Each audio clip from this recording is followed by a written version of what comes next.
second screen. Who is gonna be first today? Who's gonna sneak in here first? Oh, somebody's there. Are they gonna message? I see you. 3D Medic fans, thank you very much for ordering Amazon. I appreciate it. You've been beaten, Jerry. Someone else got first. You're in the ladies' room. That's second place.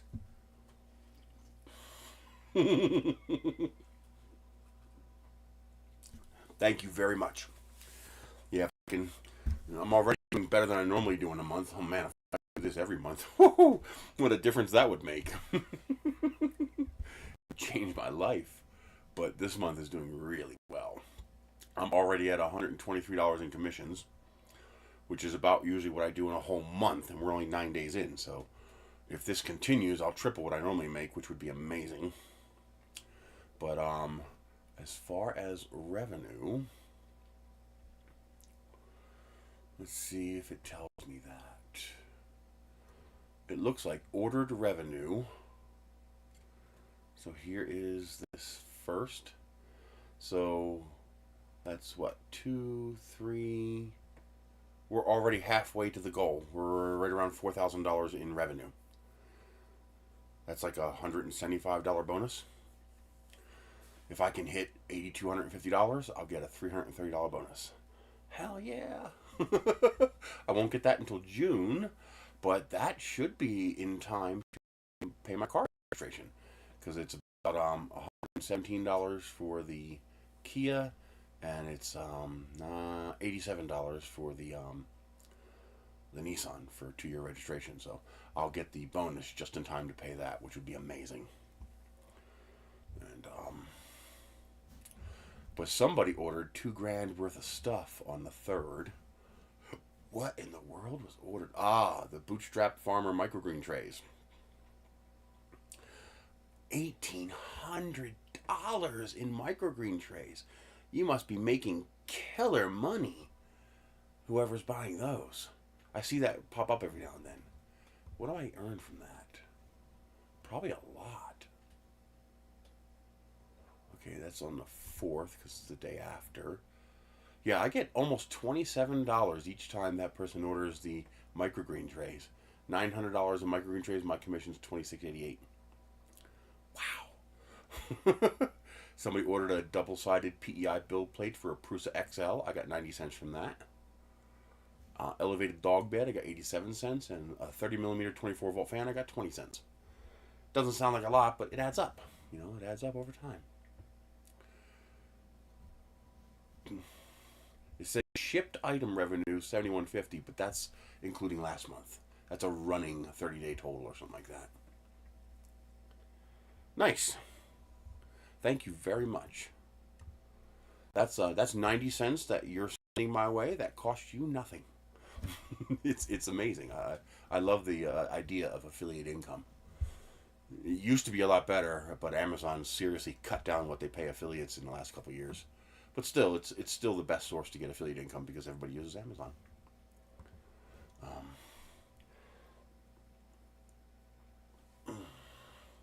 Oh, I finally got the Mug Zero Sugar soda. I think it's better than A&W. Now I want to get the Barks, but our local Walmart doesn't have it. Nice. What I tell people to do is, if you use shortcuts to go to websites, like if you have, I don't know if you do what I do, but I have a shortcut bar on top here with my links. And so here's my link for Amazon. It never gets the Amazon icon for some reason. I wonder why. See how it changes the icons? For some reason, that one doesn't get the Amazon icon. But what I tell people to do is just edit this and change this to, oh, it's because it's Smile, which doesn't exist anymore. Amazon discontinued Smile. Change this to www.narice.com. Now let's see if it loads it. Nope, still not loading it. But if you go to, if you set your shortcut for narice.com, and all you have to do is click here. My page doesn't have any code. The only code I have is a flashing GIF. Just because I love flashing GIFs. It's a callback to the old days of making web pages in Notepad, which I still do. But now I use Dreamweaver, an old version of Dreamweaver. And I love this little emoji icon. It's just cute. But just go here. It's a super stupid, simple web page. It's a few kilobytes. It doesn't take up any bandwidth. And then you just click here. And that takes you to Amazon using my affiliate link. And it just takes you to the Amazon page. I tell you, if they do that, just do not bookmark my Amazon affiliate link. Not only will I get in trouble, but it won't work. You have to actually click on one of my active links on one of my properties. Thank you, I appreciate it, 3Medic. But yeah, just go to Narice.com, and if you order from anywhere else, I gotta go. Matter of fact, this week I'm gonna go through and clean this up. Down here, I have my affiliate links page. So here I have this is my Amazon influencer page. So when I tell you to go to my filament page, that's what I'm talking about. If you click on, why didn't that work? There it goes. It'll bring you to this page here. I'm showing you guys a screen, right? Yes. It'll bring you to my today's 3D Print influencer page, and usually it's one of the first ones, filament. And like this is where I put stuff for Logan. Logan is not very computer savvy. He knows how to use a computer. They just aggravate him. He gets frustrated easily. I get it. It could be confusing if you don't dive into it like I do. But he'll ask me to find stuff. Like his doctor got him these, and he wanted to know where to get them, so I found them for him, and I put them in here for him. I don't get a commission from that, but it's just an easy way to find stuff he likes. This is the only reason I have not made my own free library box yet, because you can buy them for 40 bucks, and it's going to cost about 40 bucks to print one. So it's kind of silly to print one when you can just buy one that's far superior, made of wood. I'm going to print one anyway just because I can, and there's no other reason, just because I can, but I can understand that. So I have a link for it. What are these? I don't know why I put those there. But anyway, if I tell you to go to my filament page, that's what I'm talking about. I need to massively clean up this too. I got a lot of dead links in here. But like here's my PayPal, Patreon. If you use Teespring, I have a page there. I don't have anything on my Etsy store right now. If you use Vista Print, that's where I get all my business cards. I have an affiliate link for Vista Print. Let's see, Stickeryeti, I have an affiliate link for them. Here's all my social media pages. Here's a bunch of other links. The Walmart one doesn't work anymore, but I think they do have a new one, so I got to get that done. But Republic of Tea, oh, I love their tea. It's so good. GearBest, Banggood, AliExpress. Is GearBest and Banggood still, like, around? Nope. Oh. So Google links are going to stop working on August 25th. And it looks like GearBest is gone. Is GearBest really history? Yeah. GearBest is gone. Banggood's still around. I'll have to see if they have anything good anymore. My different Amazon affiliates, United States, Canada, Germany, UK, France. I get almost nothing from those. But yeah, that's just where all they all are. And these are my other websites and stuff. But, yeah. I would imagine AliExpress and Temu are the current best. Yeah, there's one to stay away from. Wish.com. They're just a junk site now. Overpriced junk.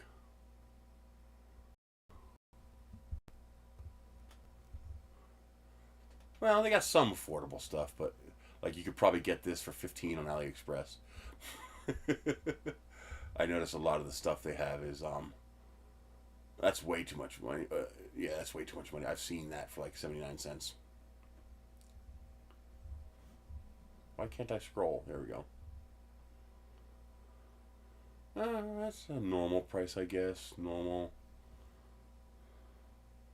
That's not a horrible price, but you can get that price here in the U.S. So, yeah, Wish has not been very good lately. Temu and AliExpress is where it's at now. Who has financial problems? Banggood? Well, yeah, with AliExpress eating their lunch. I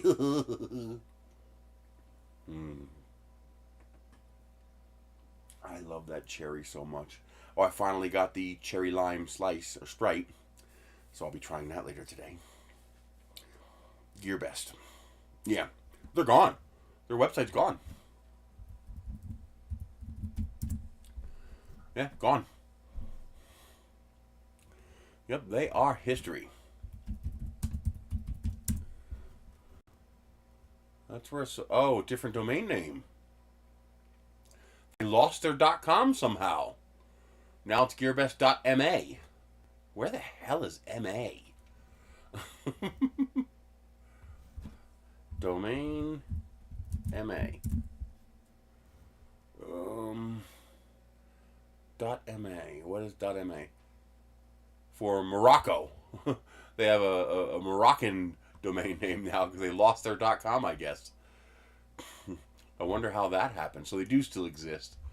Or they wanted to break all their affiliate links because they don't want to pay affiliates anymore. They sometimes do that too. They'll just break all the affiliate links by changing names. What are you going to do? Well, I might not get my Aliens or my Hiss shirt that I've been waiting 8 goddamn months to order. The postal worker put the key for my package in the wrong mailbox. So someone else got all my shirts, and of course, they're not going to turn them in. They can't use them. They're 9XL. That's like a 5X, 6X US. So it's not going to fit them unless they're 460 pounds like I am and 6.5 feet tall. Okay? But they're going to keep them anyway because they'd rather throw them away than admit they took them.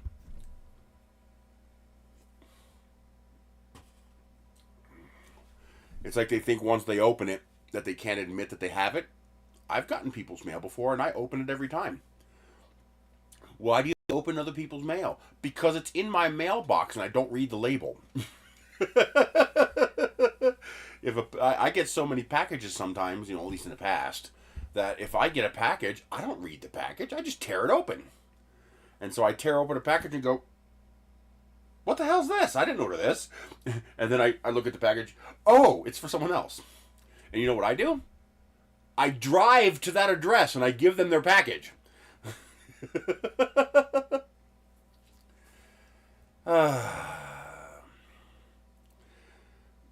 But every time someone has got one of my packages, they never turn it in. They never do.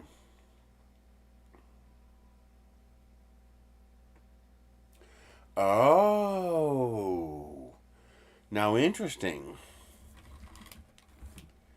No, that's not true. That is definitely not true. Because you are misreading what you read. If you receive unsolicited mail, it's yours to keep. A misdelivered package that clearly has someone else's name and address on it is not unsolicited and not for you. It's for someone else. So that law would only apply if Jerry Martin received a package that was supposed to go to me and it said Jerry Martin on it and had Jerry Martin's address on it. Because that would be an unsolicited... Well, it's not splitting hairs. It's the truth. It's called mail fraud. It's called theft. You're stealing something that belongs to somebody else. And you know it. It's one thing when a company sends you something hoping to scam you into buying their program. Oh, yeah, you can keep it. They sent it to you. That's their problem. But nobody sent you this package. It got put in the wrong mailbox. It clearly says Chris Taylor and my address on it. That's not unsolicited to you. That's to me.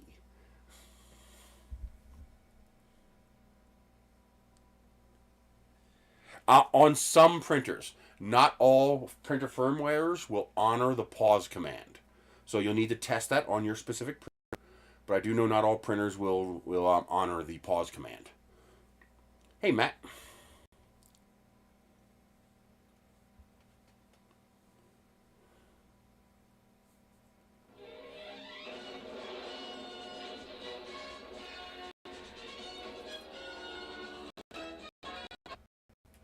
I don't know who 513 is.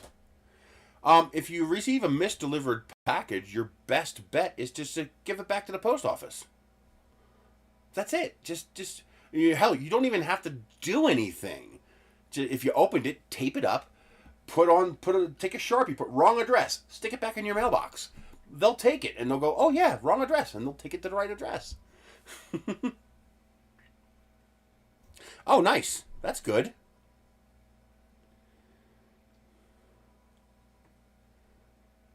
If it's a food product, yeah, probably best to just dispose of it. But I would still let the post office know so the person knows. Because, see, here's the problem. I'm screwed out of $120. That's $60 worth of shirts.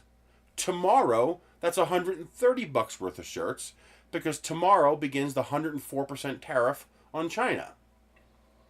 Okay? I don't have the money to replace those shirts. It's like 7 or 8 shirts. Or 6 or 7 shirts. It's 7, I think.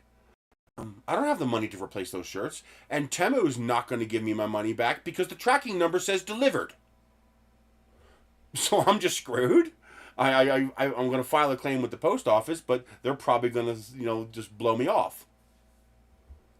And then, so I'm just out $140 of shirts. Screw you.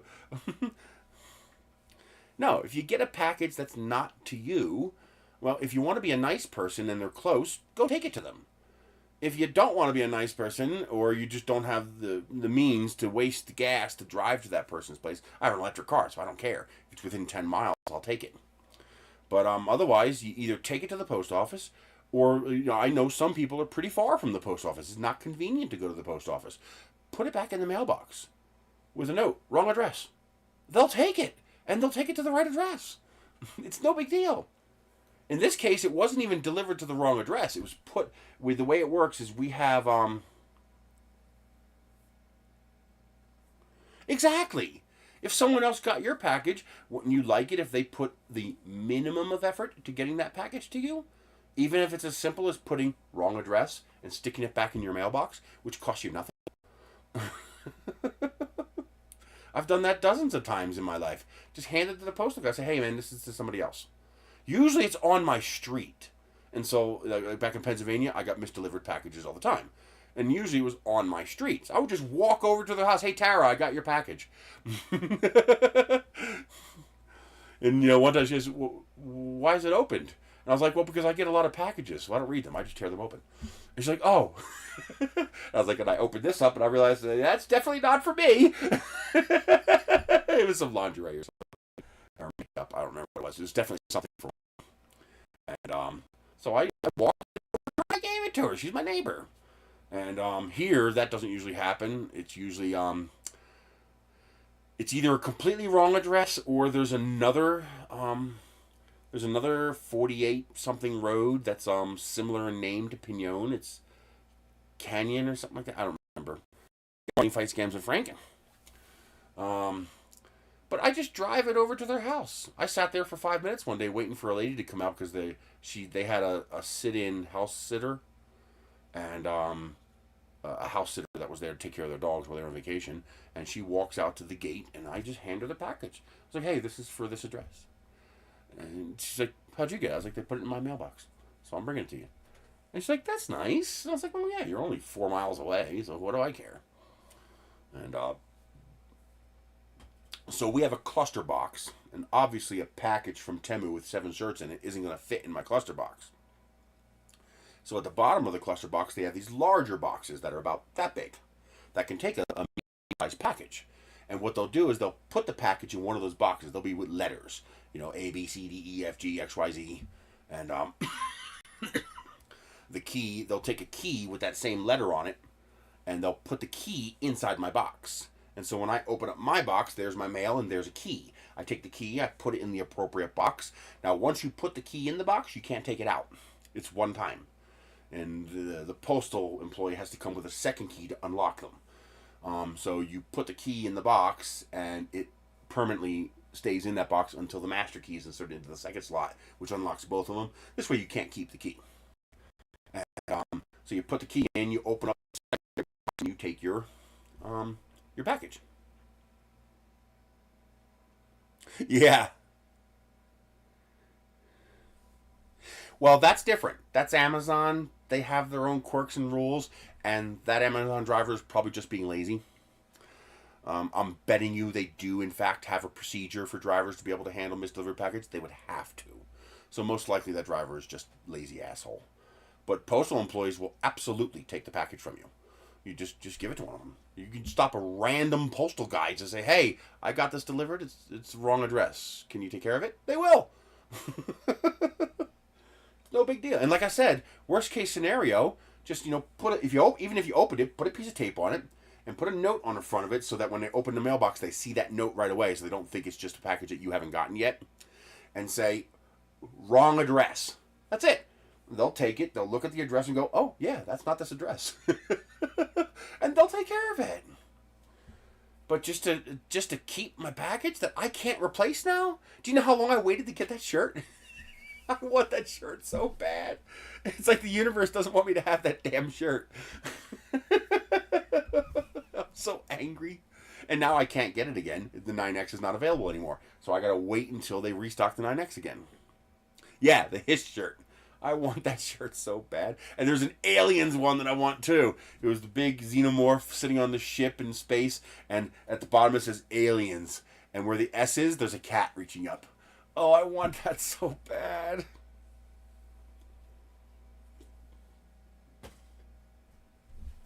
But it just the postal service needs to do something about this. They need to have a process in place of either owning the mistake and refunding me my money, or at minimum change the tracking to mark it as lost in delivery. Lost in transit. So that I can then go to Temu and say, "Hey, it never got to me." And they'll give me my money back. But because it says delivered at mailbox, Temu's going to tell me, "Too bad. It was delivered, buddy, but it wasn't delivered to me."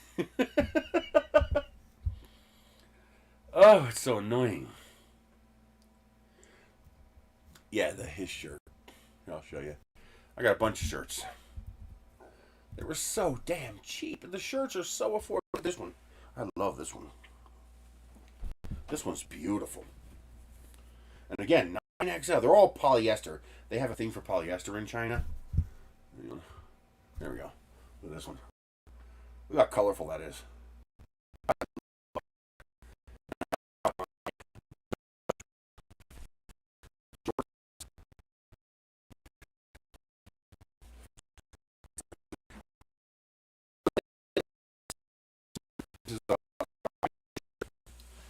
And the Hawaiian shirts are cut a little differently than the pullover shirts.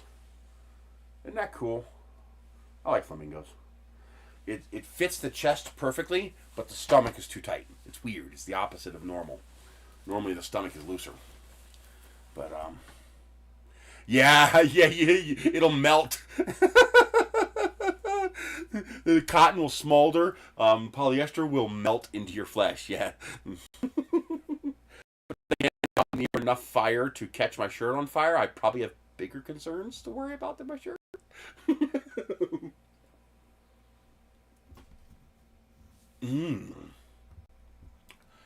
Oh, tell me. Of course, it went away. I hate when they do that. Damn it, I hate when they do that.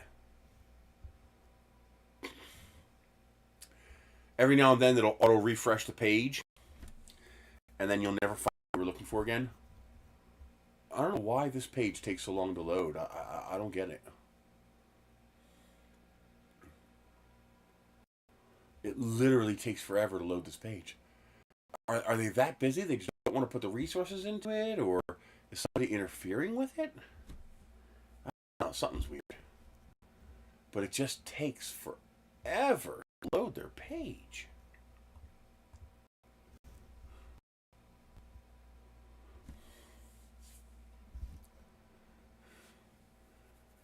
I'm still trying to. You can get custom shirts too, and I'm still trying to find someone who does the 9XL shirts. I know they're available. They just haven't thought of doing it. I just gotta find one that does it, and then I want to make some 3D printing shirts. Like I want to find a higher resolution copy of this, and I want to put this on a shirt. Like have the whole shirt be this, not just a square in the middle, but like a full print shirt.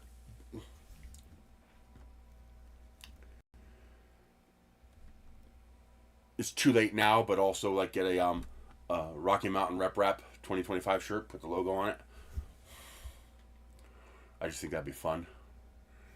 Okay, so the page is just not going to finish loading because, oh, it's up here. It's so weird sometimes. Like, I don't even know if it's possible to get the shirt anymore. I'll have to wait until it's available again and hope I have the money when it's available again. Hey, Red Light. I did finally order the 50mm magnets and metal plates for my new version of the Gridfinity drawers. I just think the idea of using 64 magnets. Well, yeah, that was an introductory price. We knew that. Here it is.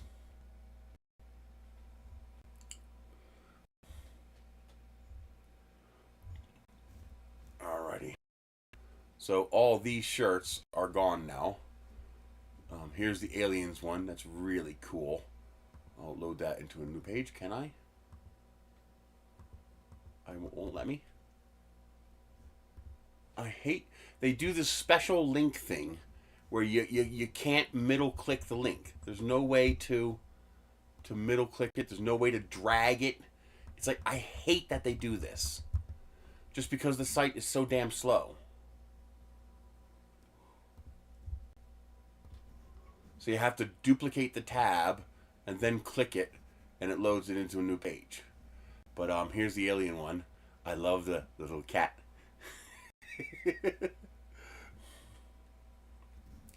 But that's gone. Oh, this is still available. So if they refund my money in time, yeah, the post office is going to do that in time. If they'll do it at all, probably not. But if they refund my money in time, I could still reorder that one. Let's see, are any of these available? Probably not. Nope, 9XL's gone. So I can't reorder that one. And they almost never restock these. Now, why'd you do that? What about the cat one? I love this cat one. Nope, 9XL's gone. Which means I can never reorder that one because this will probably never be restocked. These are very rarely, the larger size is very rarely restocked. And the Hiss one. Now the Hiss one does get restocked every now and then. These are from Temu. But it's random when it gets restocked. Yep, see, 9XL's out of stock again. So I can't order that one. I have to wait until it's available in 9XL again. But there's the Hiss shirt that I want so freaking bad.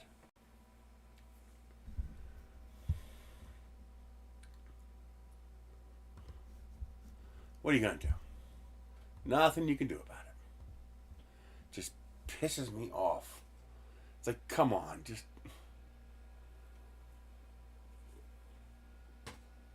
And what's worse is even if I went to the mailbox that same day and caught it, it wouldn't have helped me because it was Saturday. The post office closed at 12. It got delivered to the right place, but the key for the box got put in someone else's box. Because when I opened it, there's no key.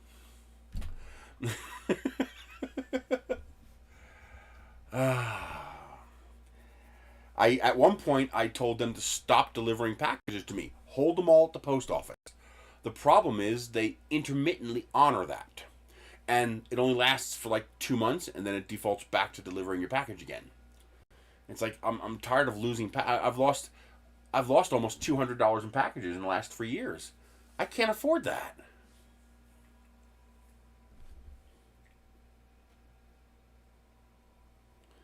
Yep, and you have to eat it. And now I also understand why the post office can't simply mark it as lost, because there'd be nothing to stop me from getting this delivered and saying I didn't get it. How would you prove it? How would you prove the key went into the right box, or into the wrong box? So I get that too, and there are absolutely people who would do that in a heartbeat. Of course, they're idiots. They get caught. You do it 4 or 5 times. Pretty soon, someone's going to go, something's not right here. But yeah, that screws you, because now that Etsy order is gone. For all you know, they may have actually gotten it, and they got their money back, and they got the item, and you're out the money. You're out the shipping, you're out the product, you're out the packaging, you're out everything. It's just part and parcel of doing business. That's why you blacklist that person and you mark them as they have to sign for it.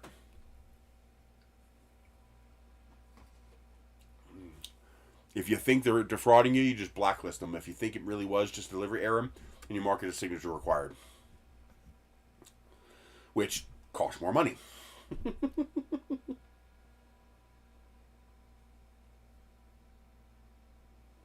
I believe that was Mike, or was that Big Bad Joe? And I believe there were any. Yeah, it was the Neptune 3 Max and the Neptune 4 Max, Pro Max. No, I haven't got them yet, but that takes time. You got to package them up and ship them out, so I don't expect that to be super fast. But that was either Mike or Big Bad Joe. No, Big Bad Joe sent the filament. I think it was Mike that sent the printers, I think. I'm really looking forward to getting those. Oh, man. And let's we got enough people in here now. Let's talk about today's content. I've got one shoe, and it don't fit. Yeah, you sent me the 12 kilograms of filament plus the others, so you sent me 4 and 4, I think. So that's 8. You sent me 20 kilograms of filament. You freaking rock, dude. So I spent 3 kilograms of flexible filament of TPU to print one shoe, and it's too small, and it was my fault. So I figured out that I actually have to scale the shoe from his size to my size. I got to enlarge it by 110%. And I figured out that the actual correct size, at least for this shoe for me, is to scale it to 112% wide, 112% tall, and 109.5% long. And that's my size. And it turns out that was just a hair too big. Like the shoe was just a little bit loose. Just a tiny bit. So I scaled it down to 98%, just a 2% difference. Perfect. Except I forgot that scales all 3 dimensions. So the toe box is this much too short. And my toes hit the end of the toe box. Not wearable. You would hurt your toes by the end of the day. My big toe crashes into the end of the toe box. So I got to extend that 2% again. The problem is, I've got no more TPU. I used all 3 kilograms. I went out to the bus. I tore apart I should take a picture for you. I have these 2 4 cubic foot crates filled with filament. I have no more TPU. I have 2 rolls of Polymaker Polyflex in true yellow, and it's 3 millimeter. I opened the roll. I'm like, yeah, I figured it out. I can finish these shoes now, and I'm like, that looks big. That looks really big. The side of the box is 3 millimeter. I don't have a 3 millimeter printer. Why would you send me 3 millimeter filament, Polymaker? Probably because I ordered it accidentally and didn't realize it. So I'm out of TPU. I've got to figure out how to get more TPU. But I modified the shoes. I got rid of the 4x4 strap holes since I don't use those. I also got rid of all the holes on the side. I'm going to show you how I did that today using Mesh Mixer. I left these holes. I'm going to do 2 pairs. I'm going to do 1 pair with just 3 holes, so I can use gibbets, and I'm going to get rid of all these other holes, and I'm going to have 1 pair like this with all the holes. But what I don't want is these holes on the side, because shit gets in there, like the stickers and stuff, and the goat heads in my yard. So yeah, that's no bueno. That's bad. That hurts. But I also modified this. I smoothed it out because they had a very defined edge down here, and that actually hurt the back of my heel. And so I used mesh mixture to smooth that out a bit and get rid of that sharp edge there. And yeah, width wise, height wise, comfort wise, they fit perfect. As you can see, I didn't even have enough TPU to print one. So I found out it's pretty easy. I just let it run out of filament. I had to disable the filament sensor on that printer because I gotta get new JST connectors for it. The connection was intermittent, so it would false trigger that the filament was out. So I had to cut the wires and twist them together because I was tired of it false triggering. I'd keep coming back to seeing paused, because it ran out of filament, and it didn't. So I'd have to jigger the wire and then hit resume, and it would pause again. Jigger the wire, hit resume, and it would pause again. I got sick of it, so I got to replace the wire. So what I do is I just take a tape measure and I measure the height. This was 223 millimeters, and then I reslice it starting at 223 millimeters, and I turn the speed down to like 5 millimeters per second. And if the height's not just right, I just grab the Z-axis and go and adjust it so it's printing at the correct height, and that works great. I was able to use the little bit of red that I had left to finish this shoe, and so I have one shoe. But how did I get to this stage to get this one shoe? Okay, TPU is not hard to print with. If you think TPU is hard to print with, you don't understand bed layer adhesion, because I printed this with just that attached to the bed. Okay, you're either going too fast, you don't understand bed layer adhesion, or you didn't dry the filament. Wet TPU is the worst to print with. It's just, it pops and snap, crackle, pops. You end up with foam. It falls apart. It knocks over. It's horrible. Wet TPU is horrible. You have to put it in a dryer. Even while printing it, I run it in a dryer, because even just sitting a couple hours without the dryer running, you start to hear the snap, crackle, pop again. TPU is almost as bad as nylon when it comes to that. So I'm going to show you one of the later errors first, because if I keep this around too long, the cat's going to drive me crazy to get to it, because the cat loves filament. So, I got this error. Okay. And I got that first one that you saw me print. This was the harbinger of doom. I should have, tried to figure out why it did this. Okay. So that was the first one you saw last week. And I have this one, and this one, and this one, and this one, and this one, and this one, before I finally got fed up. This one also failed, and I said, screw this. I measured it, resliced it, and had it finish it, because at this point I ran out of white, so I had to switch to the one I had in the dryer, the orange. And this one finally finished way too big. I did actually get one to complete. This one also failed, and I had to restart it at that point and finish printing it. Okay, so that was also a failure that I had to then manually resume. And this one was the correct size, just about, but I found out I cannot wear these slides. The way he has these designed, the sides here are curved, and that's incorrect for a shoe, or at least incorrect for my feet, because they hurt. The top and bottom don't hurt. The top and side don't hurt. The bottom hurts, because these curved walls push up into the sides of my feet. These are too uncomfortable to wear. While these are very comfortable to wear. They actually fit great. They feel great. And you can see these printed almost perfectly. No problem printing here. No problem printing here. No problem printing there. So what was the difference? Why did I have so much problem with shoes? It wasn't the file. It wasn't the TPU. The printer was broken. All I did was change printers. No problem. I had one failure on the, I don't know where it is actually. It's here somewhere. I had one failure on the new printer, and that was because my Z offset was too high. And I was like, yeah, it'll stick. No, it didn't. I did the correct Z offset on the next one, and it sticks so well you could pick the printer up by the print. Okay.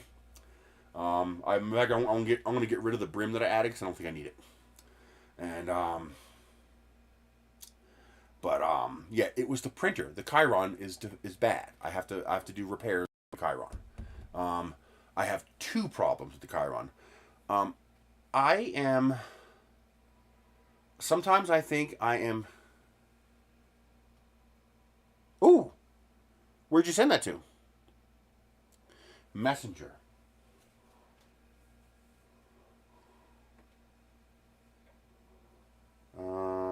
That is here, I think. Chats. Ah, Vince. Ooh, nice.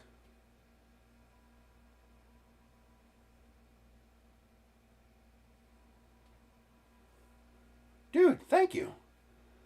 Jesus. Let's go do this now. Hey. You're awesome, dude. Thank you. us.polymaker.com.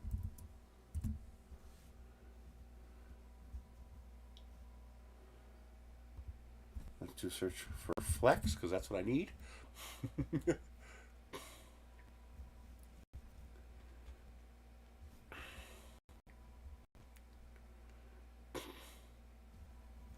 I guess I just click that.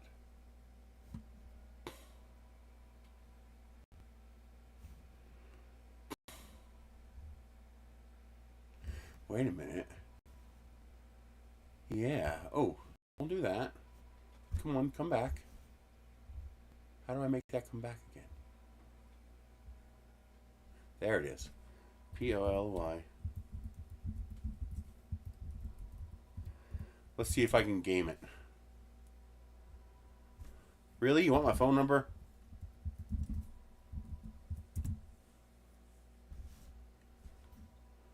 Oh, of course, you're going to verify it with a code. 892-526.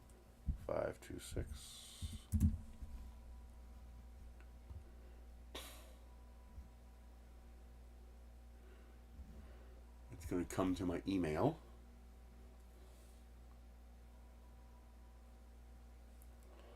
Gmail.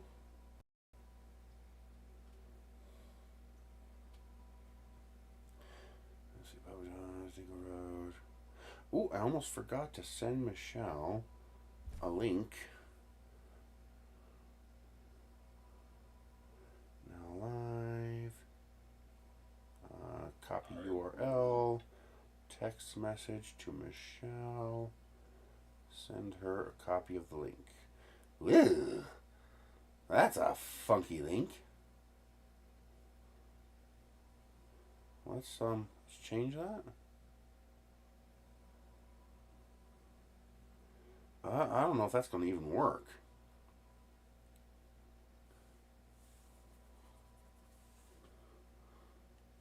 Well, we'll see if it works.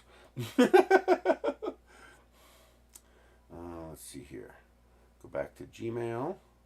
Wait for the Polymaker email to show up. Maybe it went to spam. Nope, it didn't go to spam. Who the hell are you?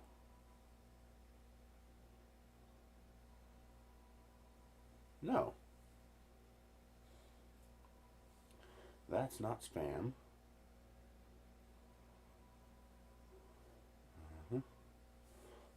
Go away. Undo. God damn it. That's all freaking Chinese. At least I think it's Chinese. Okay, empty spam folder. It's not there. Well, hopefully it'll come in before I order, because maybe I can get the 15% off and use the $35 code. Let's see. So we click on TPU.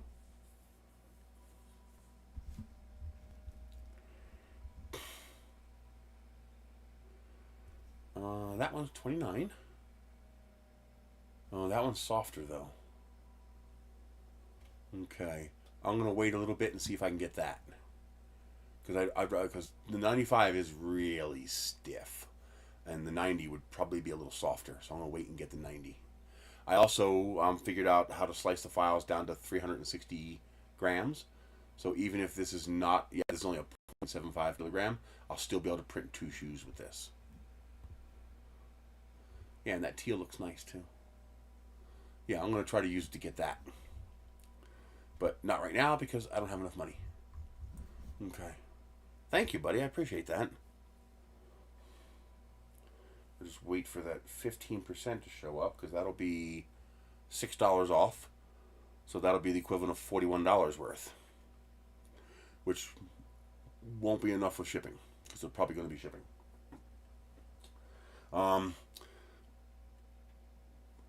So it turns out the Chiron has 2 problems. First, I seem to be a very lucky individual. I just don't get a say in what I have luck about. Financial luck, not so much. Although I guess that's wrong too. I mean, I am barely scraping by. So I guess there is some kind of, benefit there. But it seems that every time something in this house tries to kill me and burn down my house, you have until 4/27. Okay, good. I have time. It seems that every time something in this house tries to kill me and burn this house down, I happen to be in the right place to be able to do something about it. And it happened again. The Chiron tried to catch on fire. Apparently what I didn't realize was that the bed cable going to the bed, the thermistor and the heater cables going to the heat bed, it has a sheath around it, but that bed cable has been rubbing against the edge of the bed every time the bed moves back and forth. And eventually the bed abraded through the sheath and through the wires inside, and eventually those wires shorted. I noticed it when the prints kept failing. Now I had 2 failure modes, and neither one of them were knockoffs, which was weird. Because with the Vision Miner nanopolymer on the whatever that bed is that the Chiron uses, TPU sticks insanely well. Like even cold, it stays. You have to rip it off even when it's cold, which is really nice. So I was able to actually finish a print. I think it was this one. I was actually able to finish a print with the bed cold, and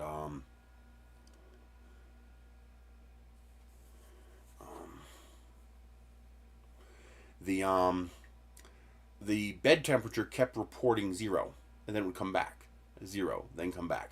I realized, okay, there's a loose thermistor cable, so it's not, when the bed's in a certain position, it's not reading the bed temperature. And so I started playing with the cable, and then the cable started smoking. So while it's printing, I was like, I'm not quitting printing. I'm not turning this off. Screw that. It's just a little smoke. So I go in and I turn off the heat bed, and of course the smoke stops because I turned off the power to the heat bed. And it was able to continue printing. So I gotta repair the wires going to the heat bed. Most likely the bed abraded through the wires, so I'm gonna have to put like some sort of a plastic ramp shim on the back of that bed, or actually better, probably just attach the cable to the end of the bed so that it can't rub on the bed. And but then I realized that that failure was a thermal runaway error. Apparently when this printer thermal runaway, it doesn't give an error. It just stops. And that's why I have all these prints that are stopped mid-print for no apparent reason. And you could tell it wasn't any sort of collision because there's no marks on the print. In fact, this one, the print had stopped right there in the print. There's a little melt spot where the print had stopped there, and it was still hot enough to melt the TPU. It just stopped for no apparent reason. And it did that like 4 or 5 times. I thought it was bad G-code. I thought there was something wrong with my G-code or something like that. Like, why would it just stop? And then I had all the X-axis shifts. That was actually a different problem. The stops were because of I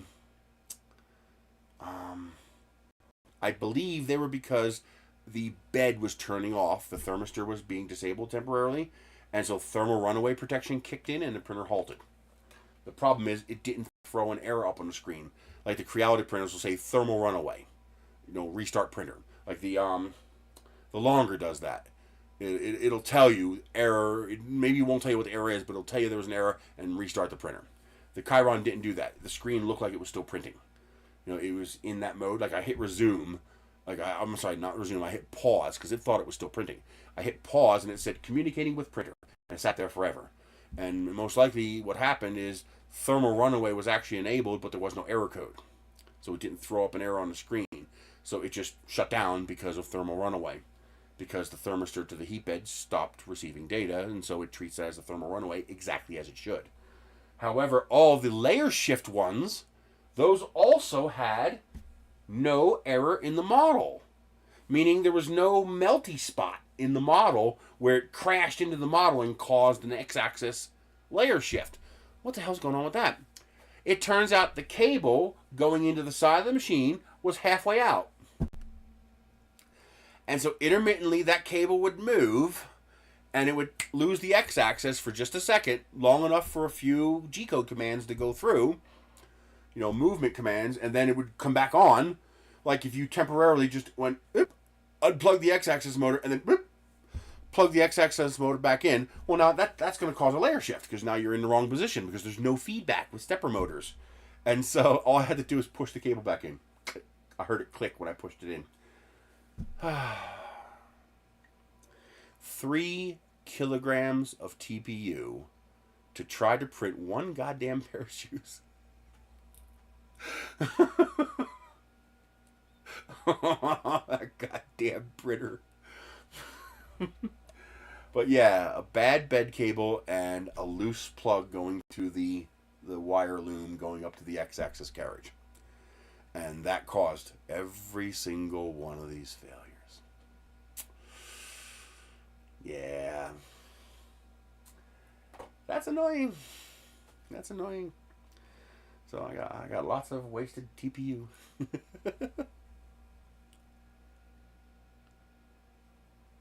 Uh-oh. What happened? No, TPU cannot be... Okay. That question has 2 different answers. The answer is yes and no. Can TPU be recycled? Yes. All plastics can be recycled. Can I recycle TPU? No. Can I get the TPU to somebody who can recycle it? No. Because nobody does. Only very specific plastics are recycled. And technically they're not recycled, they're reused. So all plastics can be recycled. It's a chemical intensive process to turn the polymer back into unorganized polymer strings, and then you can actually turn that into any plastic you want at that point because it becomes now undifferentiated polymers. However, nobody does that. What we actually do is reuse the plastic. We grind it down, we remelt it and use it for specific things. So for example, if you ever get a paper product that has a slightly gray color, that's because it has recycled paper in it. That's why it's gray.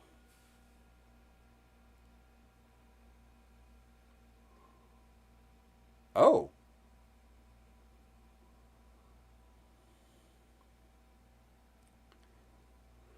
Huh. My first assumption here was going to be either the feeder is losing grip. For example, I had apparent clogs on an Ender 3 quite a bit before I figured out what the problem was. And the problem ended up being the tension arm for the feeder unit would crack. And the problem is it wouldn't crack all the way through, but it would crack enough that it's no longer applying tension to the filament, or be intermittently applying tension to the filament. And the crack was on the bottom of the part, so you didn't see it until you took it apart. Or if you grab the arm enough to crack it all the way, then you'll, oh, yeah, that's a problem. And, yeah, most of them do. But you said multiple hot ends, so that might be an endemic problem. First layer makes sense, actually. There's 2 times where you're going to have a clog. And when I say clog, what I mean is something causes the filament to be delayed in its process, and it expands and jams up. Now, if it's jamming up simply because it got delayed, that usually implies a defect in the hot end, meaning there's something in the design of the hot end that's right on the edge, and that delay in filament extrusion while it's being forced through by the feeder is enough to push it over the line. The reason that happens on the first layer is because you're clogging it on purpose on the first layer. You're forcing the nozzle against the bed to get that squish for that first layer. So if the squish is just a wee bit too high, like if you have just a tiny bit too much squish, that's going to cause back pressure because it's trying to force out filament and there technically isn't enough room. And that's where elephant's foot comes from. So there isn't enough room, and so the filament goes out to the sides. And that causes a back pressure in the hot end, and that back pressure combined with the extruder trying to force out might be just enough to push it over that edge of a poor design that has a little bit of heat creep. That's a little too much heat creep. And I use nanopolymer. Even though it sticks without the nanopolymer, it sticks more reliably with it. I got a little bit of curling on the edges without the nanopolymer. With the nanopolymer, no problem. Now, here's what I do, because nanopolymer is so expensive. I print the first layer of the shoe with a skirt, and then I just stop it. I don't even print the first layer. As soon as it's done printing the skirt, I stop it. And then I only put the nanopolymer where the shoe's going to print. Now it's only going to cost you 10 cents.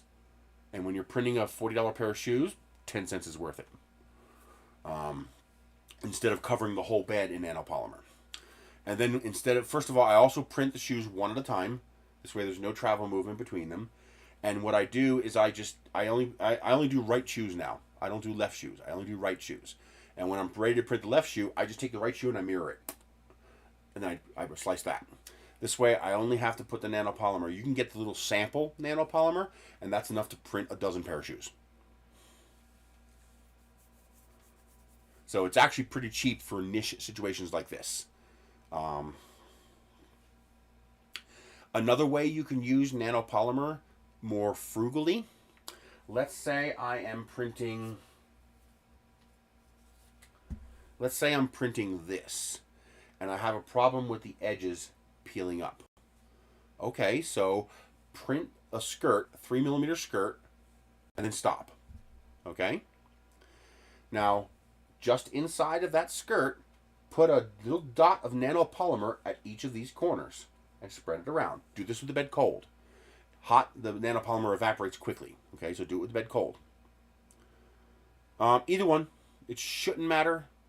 I use textured when I want that soft matte texture finish. I use smooth when I want that shiny glossy finish. Texture theoretically should grip better. Depends. It depends on the plastic.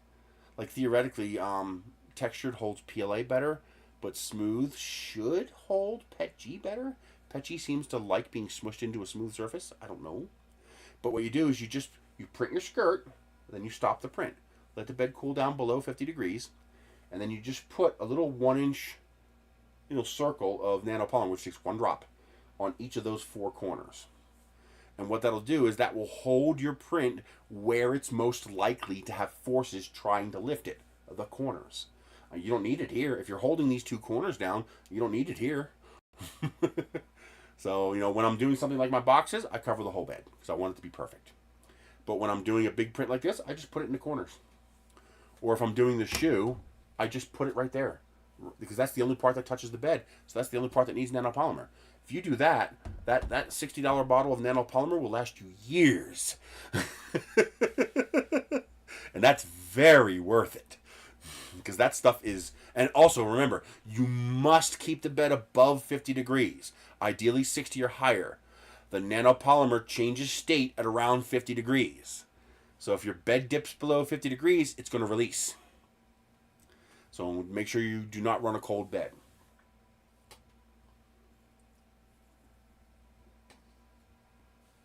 But yeah, that stuff lasts forever if you do that. I've been using that 160mm bottle for the last year and a half. And I still have a third of the bottle left. And every time you go to a show, grab a couple of the samples. The stuff is evil. That it's worth it. It's when you have that mission critical print, and that print must stay. It's worth every penny. It's worth every freaking penny. Those shoes are available everywhere. They're on printables. They're on everywhere. Hang on, get a link for you.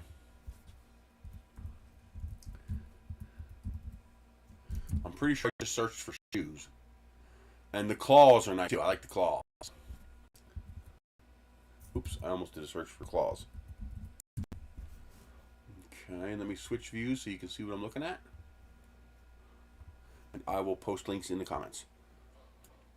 You're gonna have to waste some plastic initially. Oh, really? I hate when it does this. Just leave me logged in.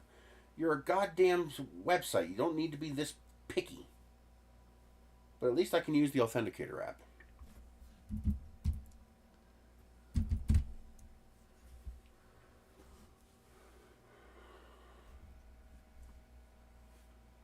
I love this cherry ginger ale. Okay. These are by far the cleanest models I've found yet. A lot of the times the models you find are just not clean. They're just like, ew. Where is it? Where is it? Where is it? I know they're here. Just gotta find them.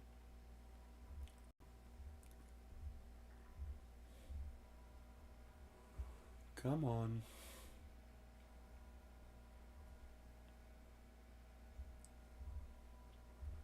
Where are they? Oh, here they are. Here's the Crocs. Here's the claws.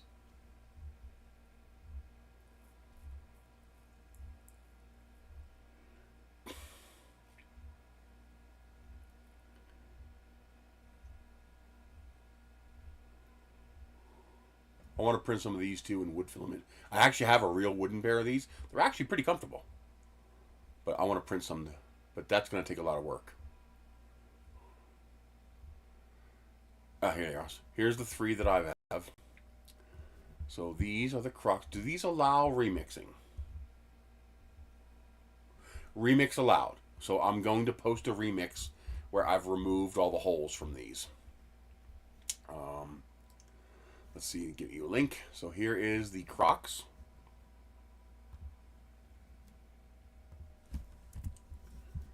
Here is the claws.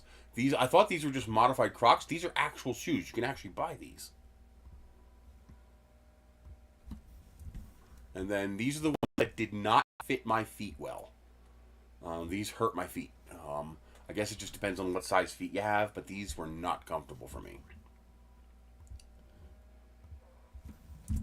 There we go. And they all print without support. I was printing these with a 0.8 millimeter nozzle and a 0.3 millimeter layer height. That's the way I printed this one.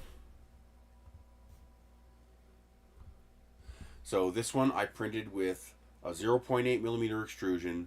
Down here, this first part, this first section right here, I printed with 3 walls and 25% full honeycomb infill to make sure that there was support for this to print properly inside here.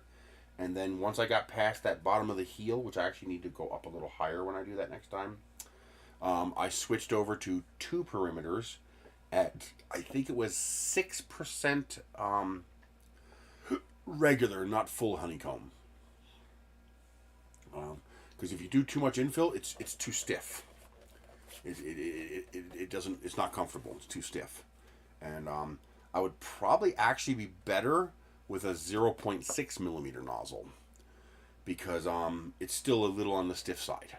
But I'm big, so that stiffness is a benefit for me. But these are ridiculously clean models with a properly formed insole inside there. See how it's properly formed with arch support? These are actually comfortable. They don't hurt my feet at all. No pressure points. You just need to make sure this part prints okay, because otherwise that's going to dig into the top of your foot. And then I use mesh mixture to smooth out this a little bit, because it dig into the back of my heel. Because you want these to be relatively snug, otherwise they fall off your foot. That's the problem I have with these, is there's no way to keep them on your feet. At least I couldn't get them sized right. And obviously printing with a softer TPU would be better, but then your cost goes up dramatically. The only affordable TPU is 95A, and that's pretty stiff TPU. But because of the way the Crocs are designed, it works with the Crocs. Just remember, they are slippery. Even with the TPU, they're a bit slippery, so watch your step. What I'm probably going to do is get rid of this tread, and I'm going to put a little hole, like a little indent in the bottom, and then either using a softer TPU or just tearing apart one of my old car tires, put a tread on the bottom to give me more traction. And in fact, that's probably exactly what I'm going to do, because I love reuse. Reuse is a very good thing. So I'm probably going to I always take my spare tires back when I get my tire changed, because I save the disposal fee and I can use them. Eventually, I'll have enough spare tires, old tires, to create a shed out of tires. You just stack the tires up and fill them with dirt, and you can actually create a little structure using tires. It's a perfect way to reuse it. It's a permanent structure, and you're not throwing it in the landfill. And so what I'm going to do is I'm going to take one of those, and I wonder if...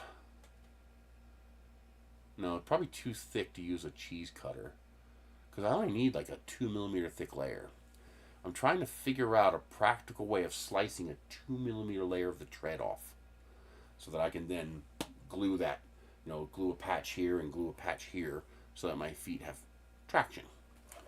And but yeah, these are nice, and they just print here. As long as you use the nano polymer, you have good bed adhesion for TPU. TPU on glass sticks very well. They just print like this, so no supports required. The longer 3D LK5 Pro is a beast for TPU. It prints so... This is such a clean TPU print. No string, no cleanup, no nubbles. This printed cleanly. I mean, you can see how dirty the Anycubic was printing it. That's really dirty. That's going to take... I'm going to have to put a piece of foam in there to wear that. This one, no problem. Doesn't hurt. Obviously, you wear socks with these. That's going to provide cushioning and also traction, because these are going to get sweaty because they're plastic. Just like regular Crocs. Unless you're going to the beach or it's in the wintertime and you don't sweat, you really need to wear socks. I'm going to release this as a remix, because I never use the 4x4 strap. The sport mode strap. I never use it. My foot always fits well enough that it's not a problem. And this does have a decent heel cup. So what I did is I learned how to use mesh mixer to fill in these holes. I'm going to show you guys how to do that. It's actually pretty cool. But I use mesh mixer to fill in all of these holes on the side here. So they're all gone. You can see these holes here that go all the way around. They're all gone. And the strap hole is gone. I like my Anycubic printers. My Chiron is a beast. I got like 6,000 or 7,000 hours on that printer. I mean, it's earned its keep. And I have had to do no maintenance. Nothing. Except the hot end. The hot end's garbage. The hot end that comes with is garbage. Although this new one I got is working great so far. Not as good as the one on the longer, though. The longer has almost no oozing. It's like it's printing TPU like it prints PLA. I'm impressed. I was worried that it doesn't have a... the reason I was using the Chiron was because I didn't need the Chiron for anything else at the moment. And also the Chiron has a restricted exit path for the filament. So there's... when you have... You have the idler gear. Actually, I think that might be a dual gear. But basically, you have the two wheels. At least one of them is a hob gear that's toothed. And they hold the filament. Printout sunglasses? Sort of. The original version of sunglasses was actually a solid object with slits in it. And you can actually see through that. That works. Yes, you could print that. Pair of sunglasses, as in optically clear shaded lenses? No, that's not going to work. You could print the frames and then gank lenses from like a pair of dollar store sunglasses if you want. You'd have to design to fit around that. But yes, you can print glass frames. People do that. I was going to do that until I didn't need glasses anymore. My eyes changed and now I don't need glasses. I don't know why. the but anyway, when those two gears grab the filament and push it forward, there's a small gap from here to the exit path into the Bowden tube. And TPU can sometimes squeeze out that gap. Well, the Chiron has a restricted output path, meaning there's a plastic tube that is V-shaped like this that goes in between those two gears, so there's no gap. There's literally no gap. The TPU cannot escape. That's why I was using that. Well, the longer has a hot extruder more like the Creality one, except different. But it's similar to that, open. But so far, zero problems. It has not even attempted to escape. It's printed perfectly. The only reason I'm not printing another pair of shoes right now is I don't have any TPU. I have 2 rolls of Polymaker TPU and I can't use it. It's called Polyflex. I can't use it because it's 3mm, and I don't have any printers with 3mm setup.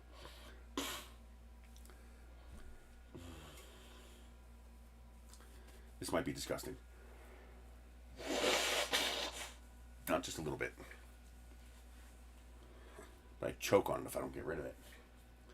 I want to get a roll of that multicolor TPU, the one that transitions colors, and I want to get a roll of the transparent blue TPU.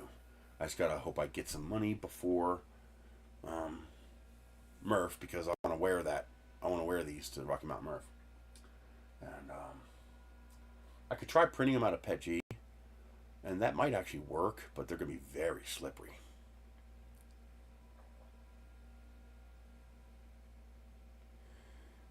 Rig an SX extruder to extruder mechanism? I don't understand. You have to change both the hot end and the feeder. Remember, the extruder is a system. It's 2 primary components. You have the feeder and you have the hot end. Those 2 together are the extruder. So you have to change both parts in order to use 3mm, because the hot end has to be able to receive 3mm and the feeder has to be able to feed 3mm. Why would you stack 2 extruders? Well, you would stack 2 feeders, because you can't stack 2 extruders. You can't feed melted plastic into another hot end. That's not going to work. So you mean the feeder units? Oh, you mean try to extrude 1.75 out of 3? Ugh, that would be dicey. That would be really dicey. I mean, theoretically, if you have a Bowden hot end and you shave down the outside of a 3mm Bowden tube to be the same diameter as the 1.75mm, that might work, because the actual constriction down to your nozzle size happens in the hot zone in a Bowden hot end, meaning the end of the PTFE tube is in the hot zone. It won't work with an all-metal hot end because the end of the Bowden tube is in the cold zone. But with like a Creality setup, the PTFE tube goes all the way into the hot zone. And theoretically, if you can get the Bowden tube to fit in there, like if you CNC down the outside of the Bowden tube until it fit, you'd have to make it the 4.1mm that the regular Bowden tube is. So you'd have a very thin wall Bowden tube on the end, but it's going to be inside of a metal hot end. Who cares? Theoretically, that could work, and then you would just need a feeder unit that's compatible. And that you could make work by simply changing the PTFE fitting and then drilling out the hole in the extruder. That could work. In theory, that could be a janky but functional setup, but I don't have time to try to mess with that. I do have extra hot ends, but I'd have to order a piece of 3mm PTFE, which I don't have. But that might be interesting to try playing with. I wonder if that would actually work. I need a pair of snips. I got a little string on my pants, and I don't want to run.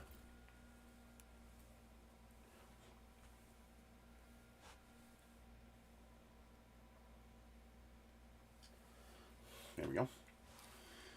I am absolutely obsessed with leggings. They are insanely comfortable, and because they are super, super stretchy, unless you snag them on something, you can't tear them. You know, there is no squatting and ripping your pants. That just doesn't happen because they're too stretchy. But yeah, they're very comfortable. I don't like them super tight though. I get the largest size I can so they're a little loose because I prefer loose. But oh my god, they're so comfortable. Oh really? Well, the problem with an all metal hot end is that unless it's a very well designed and well machined all metal hot end, sometimes it gets really pissy with PLA. And like I won't print like that's a problem I have with the hot end on my Chiron. That hot end I got off AliExpress, it doesn't like PLA. It clogs. It just doesn't like PLA. And so I use that only for TPU and PETG. In fact, that might be partially why I'm having some sloppy issues with TPU on that. I did. Oh, my all-metal Micro Swiss on my Ender 3 hated PLA. Oh my god, it hated PLA so much. It got so pissy about PLA. Oh, constantly. I thought the hot end was bad. And I put PTG in, fine. Doesn't care. But constant clogging. But that was an early release of the Micro Swiss all metal hot end. We're talking 6 years ago. So I imagine they've improved it since then because Micro Swiss makes good quality parts. I do like their quality. So I think it was just an early unit that I got. And it did not like PLA. Even when I seasoned it with an oiler on it and all that crap, it did not like PLA. And just random clogs. You know, you just be printing away, printing fine, and then it just stop. And, you know, just enough heat creep that PLA expanded and got a grip on the inside of that all metal throat and just jammed it right up. Although I wonder if I would have reduced retraction if that would have helped. Because I know too much retraction can be a real contributor to partial heat creep clogging. So lowering the retraction to like 2 millimeters might have worked, but then I'd have more stringing and blocking. So it's kind of a catch-22. Like the TPU prints, I use 2 millimeters of retraction. You know, just enough to pause the extrusion because I don't want it to clog up inside. And the longer's handling that fine. I mean, look at the quality of this print. I mean, it's perfect. I mean, look how absolutely perfect this print is.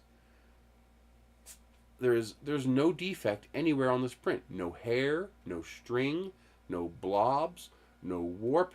The only place there's an issue is the slight overhang of these sticking out, and that's because it's a hard overhang.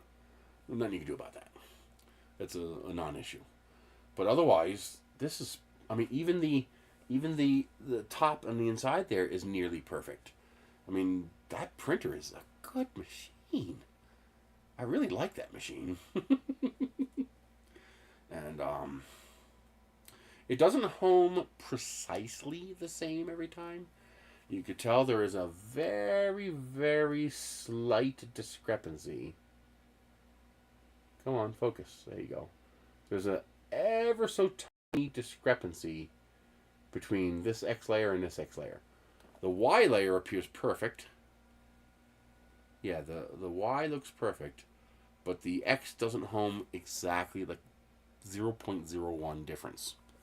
But you don't notice it unless you're anal like me and paying attention to it. But otherwise, yeah, I mean, just look at that. I didn't clean that up at all. I mean, that is clean. And that's a pretty hard overhang right there. Look at that. That prints like this. So that's a pretty gnarly overhang with a 0.3 millimeter layer height. I mean, not bad. Now, this part here, when I got to about here, I think. Yeah, I think it was here. Here. I switched to 0.2 millimeter layer height just to make sure this would close nicely. And so yeah, this is nice. I think I'm gonna try to wait and see if I can get the $40 roll of the 90, because that'll be a little bit softer than the 95. And if I don't have the money by then, I'll just order the 95. because with shipping I should be able to get that. Um, but I'd like to get the softer stuff if I could, because not only will it be more comfortable, but it'll be better traction as well. But yeah, I figured out how to print the shoes, and it was because my printer was bad. Intermittent connection in the wire looms. So the bed was being abraded, so I would get thermal runaway every now and then randomly, and then the wire loom going up to the X carriage was loose. Not bad or anything, just it was just pulled out a little bit. All I had to do was push it and click it back in place. Problem went away. So if I tried to print it again, it would probably work fine now. But I've got to repair those wires before I can use that again, because TPU is probably the only thing I could print without a heat bed. You try printing Petchy or PLA without a heat bed, it's not going to work. Not reliably, at least.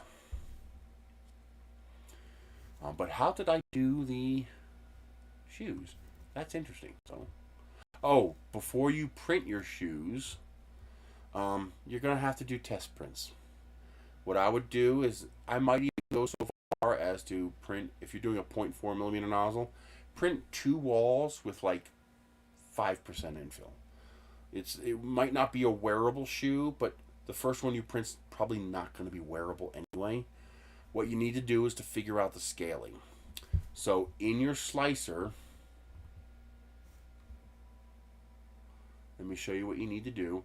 Oh, by the way, make sure you run those shoes through Prusa Slicer and the correction algorithm. The slides were perfect, no errors, but both Crocs had errors, lots of them. So make sure you run it through and correct that. I kept wondering why in the slicer a gap would appear in the slicer, and it was because there was errors in the file. And so make sure you run it through the algorithm. So here's what you do. You come into your slicer. I don't know how to do this in other slicers, but they all can do it. I go down here to place surface on bed. The flattest part of the shoe is this part right here. So I just pick that. Now the shoe is aligned with X, Y, and Z. Okay? So X changes the length of the shoe, Y will change the width of the shoe, and Z will change the height of the shoe. I had to change my shoes to, what was it, 112% to properly fit my foot. He gives you a chart that'll get you close. So here's the chart right here. So he starts at 42, well, he starts at 43. That's why mine came out bigger. The other guy starts at 42. He starts at 43, that's 100%. So I'm a size 48, so I had to go to 112%. I tried 47, but I forgot I use 47 because Crocs are stretchy. And so I get them a little tight to start with, and they stretch and become the correct size as they loosen. TPU doesn't do that, so you need to go to the correct size. So I had to go to 112%. I think I actually went 115% width and height and 110% length. But then when I shrank it 98% because it was just a hair too loose, I forgot that was shrinking all 3 dimensions. So use this to get it close. So pick your size, look up a chart to figure out what your universal, this is your European size. So you need like a 48 is a size 13, a 47 is like a 12. So you'll need to figure out what your correct size is. Your shoe probably has it on the tag inside. So get a pair of dress shoes, not sneakers. Sneakers fit differently than dress shoes. So if you have a pair of dress shoes that fit you correctly, look at the tag. It'll probably have both numbers on it. It'll have the US, and remember, men's and women's are different. So men's 12 is a women's 10. Yes, I think. No, it's the other way. Yeah, because I would need a size 15 in women's to fit me, but I need a size 13 in men's. It's too larger. So be careful what units you're looking at. When you're online, sometimes unisex shoes, you can't tell. Like, you're looking at a pair of clogs, you can't really tell. Are they using men's 12 or women's 12? You know, because it's confusing as hell. But anyway, look at the tag of a pair of dress shoes that fit you properly, and it will probably have both numbers on it. It'll probably, if you're size 10, it'll say 10 and 43.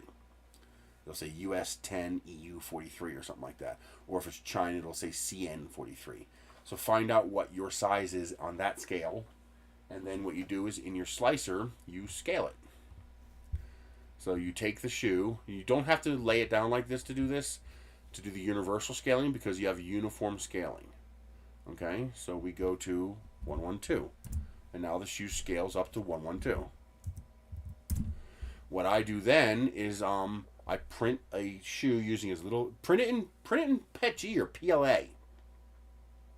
No, it's not going to be comfortable. Who gives a shit? Just print the goddamn shoe and stick your foot in it. And yes, it's going to be a little tight to get your foot in there. Just shut up and bear it. Get your foot in there, and once your foot is inside the shoe, does your toe touch the front? You need to make it longer. Is it too tight on the sides and the top, or too loose? Okay, so in my case, I had to turn off universal scaling, and I had to make this 109.5, 112, and 112. And that got me to the correct size to fit my foot for this shoe. And because the claws is based off of this shoe, I should be able to use the same scaling for that. For the slides, the scaling is a bit different. So, like for example, this one here is it's an okay fit, width and height, but it's way too long. There's like an inch of space on the front and back there. That's why the other one's shorter. And then once you get your scaling right, now my slicer, this changes back to 100% once you're done scaling, so it doesn't really help you.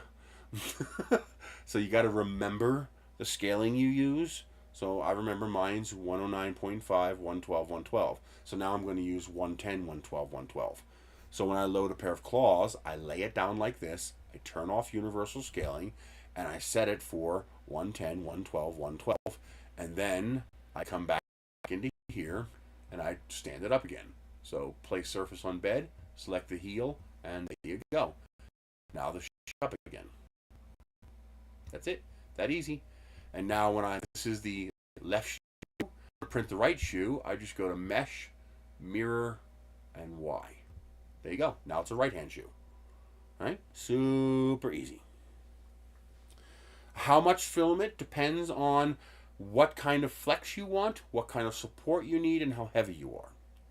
So, for example, if you're 200 pounds, you can print a shoe that's a lot lighter than I could, because I need a heavier duty shoe to hold my weight.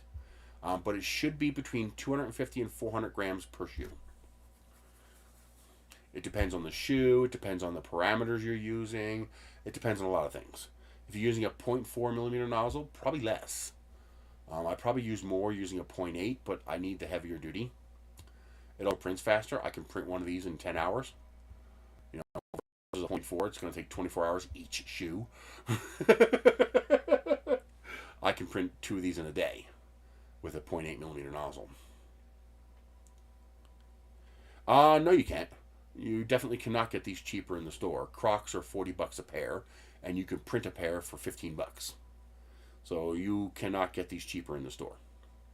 Now, if you're a real lightweight, you might be able to buy like Walmart's knockoff Crocs.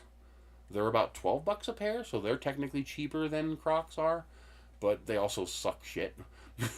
They're garbage. They really are garbage. Now, sometimes you can get Crocs on sale. So, for example, let's go to Reese. Let's go to... I don't need to do that. Let's see. I need to go to my... Where is my wish list? Come on. Finish loading. There you go. Oh, they also have this clear TPU, which is pretty nice. But I really want to print a pair in this. And this is the orange stuff that I'm using. That's really nice. Let's see. Where are they at? Where are they at? Where are they at? There they are. So these are the Crocs that I prefer, the Bistro Crocs. You know, see the regular, this is $37 with 25% off. But every now and then, these go on sale for $20 to $22. And the reason I like these is because they have these inserts in the bottom, which make them last a whole lot longer. They also have a taller heel cup, and they have no openings, so crap doesn't get inside the shoe. But these are my preferred. And you can see those are $37. And let's see here. Yeah, 30 bucks. That's the cheapest you're going to get a pair of regular Crocs. These are just the regular Baya. These are just your typical Crocs, $30 to $34. Let's see. You can get children's Crocs cheaper. These are knockoff Crocs. They're not real Crocs. And you can notice the difference right away. Just look at the bottom of the Croc and look at the bottom of this. All right, much, much thinner. Now, if you're light, if you're 150 pounds, 180 pounds, you can probably get away with that.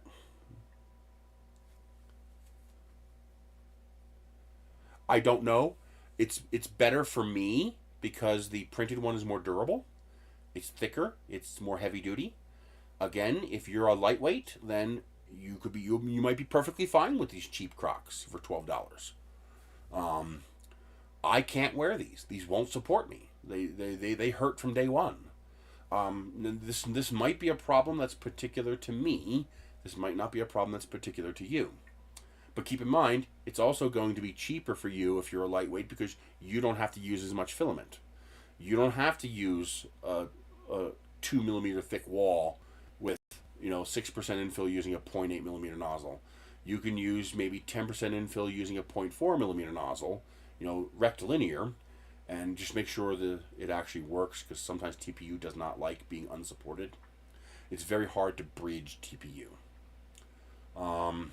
Because what happens is when it's not attached to something else, the TPU constricts. And what happens is when you're bridging unsupported, it constricts and breaks the connection. The attachment to the previous layer is what keeps it from breaking. You might be able to print a pair of shoes at 200 grams. Well, now a $30 roll of TPU will print you 5 shoes. Okay, so now you're paying $6 per shoe, $12 a pair. That's the same knockoffs, and you get to use any color you want. Now, there are pros and cons. They will probably last longer even than Crocs, just because the shit's really durable. 90 kilos, I don't know what that is. Well, my problem is that I need arch support because I'm heavy. I don't have flat feet. I give myself flat feet because I'm 460 pounds. So I crush my own arches. The Crocs saved my life, literally, by accident. I just happened to be on eBay, and I typed orange shoes, and a pair of these came up. And I was like, ooh, they look like slippers, but okay, they're orange. I want them. And I ordered them. And back then, Crocs were 20 bucks a pair. And they also had other brands that made shoes similar to Crocs. For example, I tended to order Holy shoes. Not holy as in Christian, but holy as in HOLEY, because they have holes. They were a competitor for Crocs. And they made them as good a quality as Crocs, but half the price. Also, at the time, this is 20 years ago, the knockoff Crocs that Walmart started producing for $7 a pair were just as thick as the Crocs, so I bought those. But Walmart started making them thinner and thinner and thinner and thinner until the point where they provided no arch support. See, what provides the arch support is the rubber. Because the rubber, the more you squish it, the harder it pushes back. And so the Crocs gave me the arch support that my feet needed because of my mass. And so I went from being able to walk for 20 minutes where I was done. That's it. I wasn't tired. My feet just hurt so bad I couldn't walk another step. I had to stop and sit down and give my feet a break. I put the Crocs on, I could walk for hours. I mean, sure, my feet got tired, but they didn't hurt like they did before. And it was because of the support. I eventually learned that I could wear some regular shoes. One of the shoes or slides or mules, mule, that I ordered came with a very pronounced arch support cork insole. And I found out that I could order those cork insoles separately. And Now, I couldn't use them in all of my shoes because some of my shoes weren't tall enough. So when you put that thick cork insole in the shoe, your foot pushed too hard into the top of the shoe. But some of my shoes, like some sneakers, I could just lace them a little looser and my foot would fit. And that cork insole allowed me to wear regular shoes. Because what would happen is like the most comfortable pair of shoes I ever wore was a pair of New Balance. Wonderful shoes. They're like, it's like walking on a cloud. You don't even realize you're wearing shoes. They're so freaking comfortable. Except they last about 1 week. After a week, my feet are killing me. You look at the shoes and you're like, there's nothing wrong with them. They're brand new. But what was happening is I was crushing the material, whatever they made the insoles and the soles of the shoes out of, I was crushing it. And eventually, whatever that material was degraded and flattened out, and I was no longer getting arch support. And then the shoes would start hurting. The only shoes that I can wear on a regular basis are Crocs or very, very high quality shoes with good quality insoles. We're talking Chippewas, Danners, $200 a pair of shoes. Yeah, they work. I just can't afford to keep buying $200 pair of shoes. So Crocs it is.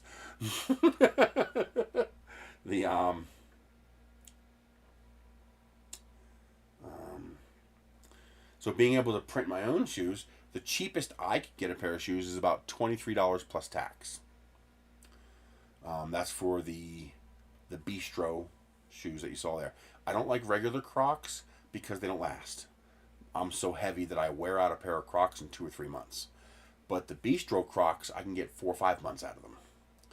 And so whenever Amazon puts them on sale for $20 or $22, I have a trash can outside that's filled with like 8 pair of Bistro Crocs.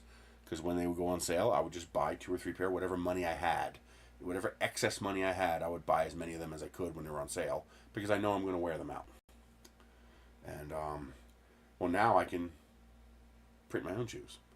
Now, I still have to test them long term and see if they're comfortable over the long term. But so far, they feel great. Like this shoe, except for the fact that my toe smashes into the end here, because I accidentally made it too short, every other part of the shoe fits great. It feels wonderful. It feels comfortable. The shape feels even under my foot. There's no pressure points, pushing on me. So far, it feels good. And I got this down to 340 grams. That means 680 grams. Let's call it 700 grams per pair of shoes. It's $20 for a roll of TPU, and I need 70% of the roll, so that's $14 a pair. I can print a pair of Crocs that will support me for $14. And then I have 300 grams of TPU left for whatever else I want. And, or 600 grams. The first couple I made were like 700 grams each, but then I realized they were too stiff, so I kept adjusting the settings, lowering the infill. I eventually ended out using honeycomb infill because it creates that little pattern that is good for squish. And I only had to use, I think it's 6%.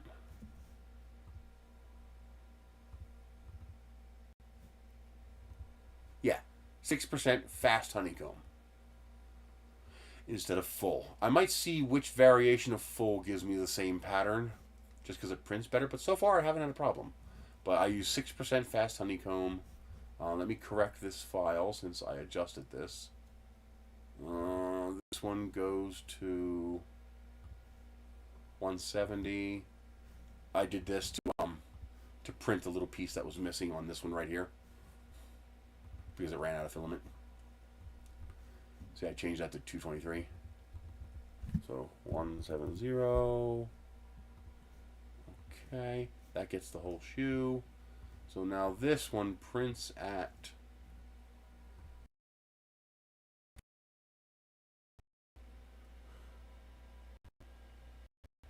and I might actually dedicate a printer to a 0.6 millimeter nozzle for shoes. 36 grams.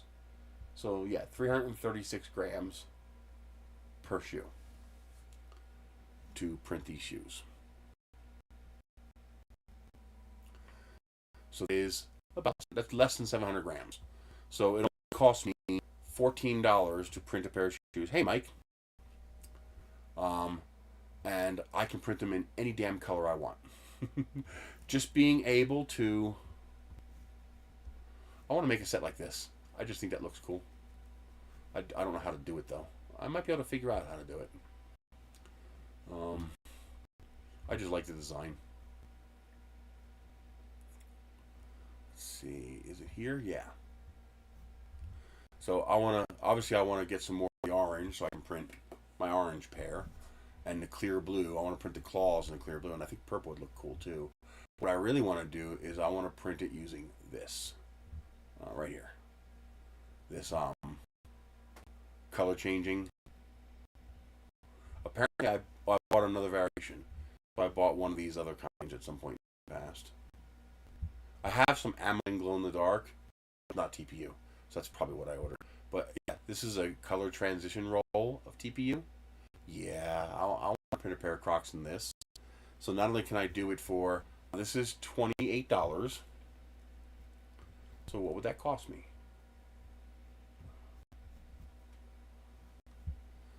28, you asshole, times 1.08125. That's $30.28 times 0.7. It'll cost me $21.19 to print a pair of Crocs in that killer cool color shifting color, this transition of filament. And if I use a cheap roll, let's see, there it is. Like this, here's this silk TPU, $19.54. That would only cost me $14 to print a pair of shoes. So I don't know about you, but being able to print a pair of shoes and for $14, I'll take that all day long. And using the 0.8mm nozzle, it doesn't even take a lot of printer time. It takes 1 day for me to print a pair of shoes. Normally it takes 2 days to print a pair of shoes. A day each. I can print them in 10 or 11 hours each. So I can do a pair of shoes in 1 day. You can see how they look with the color shift. They look great. Look at that. That's just so freaking cool. I mean, that's just a truly unique. I don't like these because they don't fit my foot, but I want to print these, which is this one, in the color shift, and I want to print these in, actually that purple looks damn good too. Oh man, that looks good. These take a little bit more plastic because there's a little more material here, but you also need less infill. Otherwise the inside is the same. The inside of the shoe is the same. It's like the back half is the same. They just modified this to represent the claws. I'll probably fill in these holes on the side here.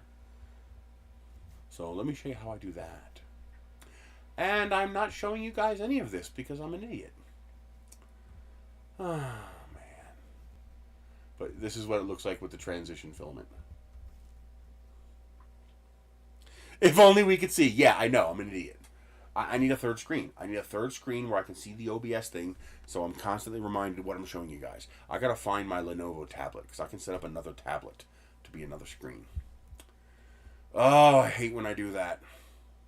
I need to put this on its own screen. Then I can see what you guys see. But this is the transition filament, and that looks amazing. I mean, I can print a pair of these, not those slides, but these Crocs, in that transition filament for $21. Where are you going to buy that? Where are you going to buy that? You can't. You can't buy that anywhere.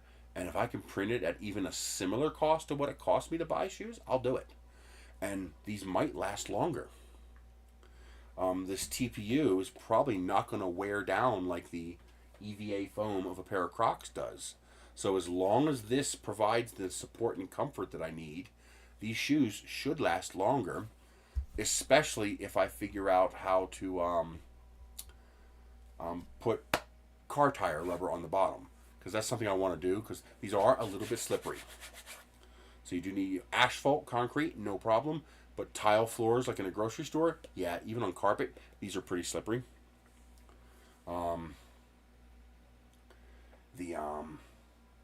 Now the problem is you can get softer TPU, but the price goes up rapidly. Like for example, that 90 hardness TPU from Polymaker is $40, and it's only 750 grams, which means it's $20 a shoe. That's still actually pretty good.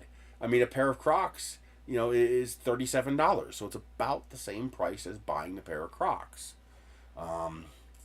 But what I want to do is I'd prefer to use the TPU because it's also going to provide more protection. So if you kick something, you know, that's actually pretty hard right there. You know, with that infill on the tip there, I can kick you in the balls with that tip, and I'm not going to feel it, but you are.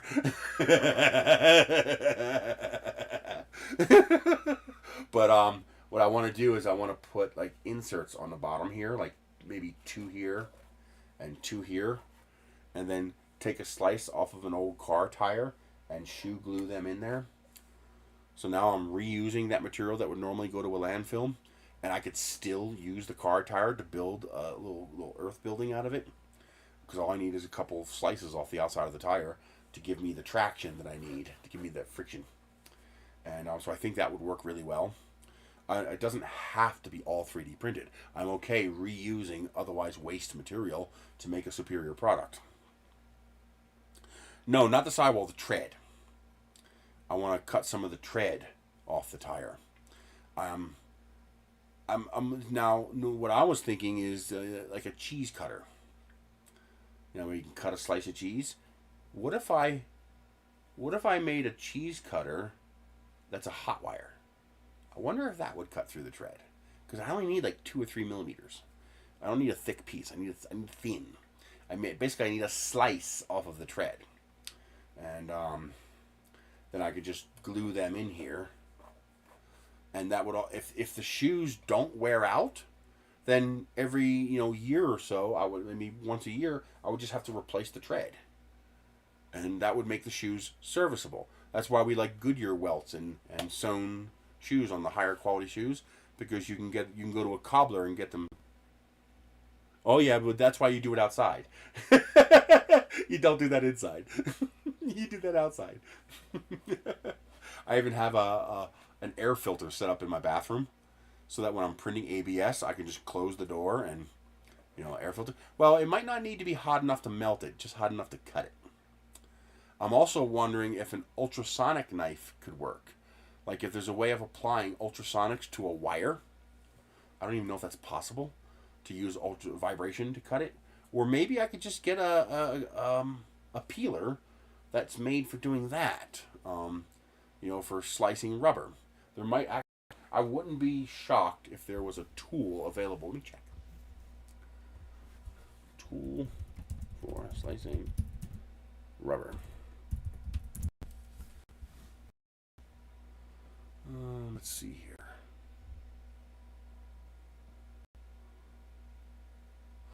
Well, that might work.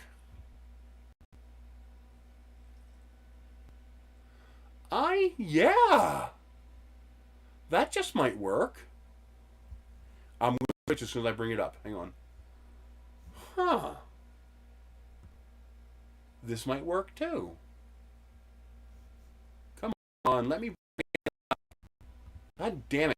Stop interfering with my mouse. Why do they have to interfere? Well, yeah, that's no good. That's $600. We're going to ignore that. Yeah, we're going to ignore that one. But hang on, I'm going to bring up a couple examples, then switch screens. This one's $172, but I can build one of these. Hell, I can probably 3D print one of these.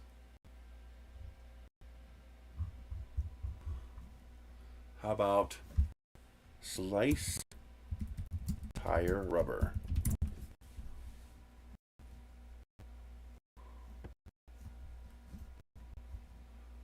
I don't want to cut the tire.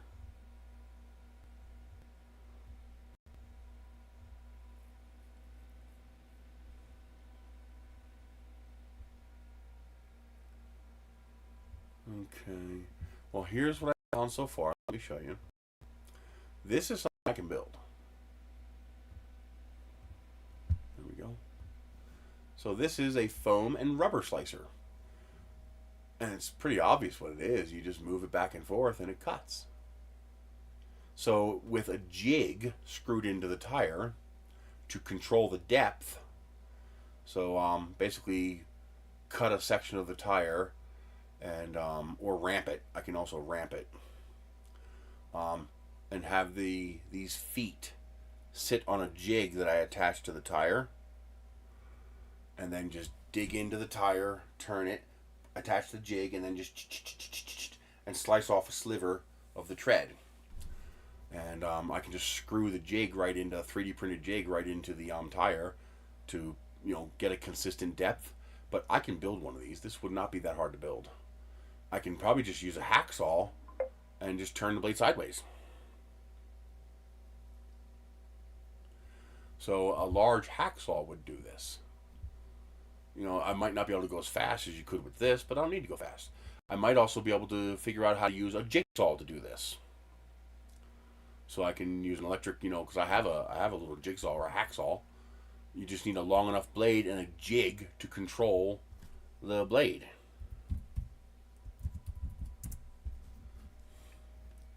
So here's basically the same thing. You just buy a higher quality one of these and you turn the blade 90 degrees.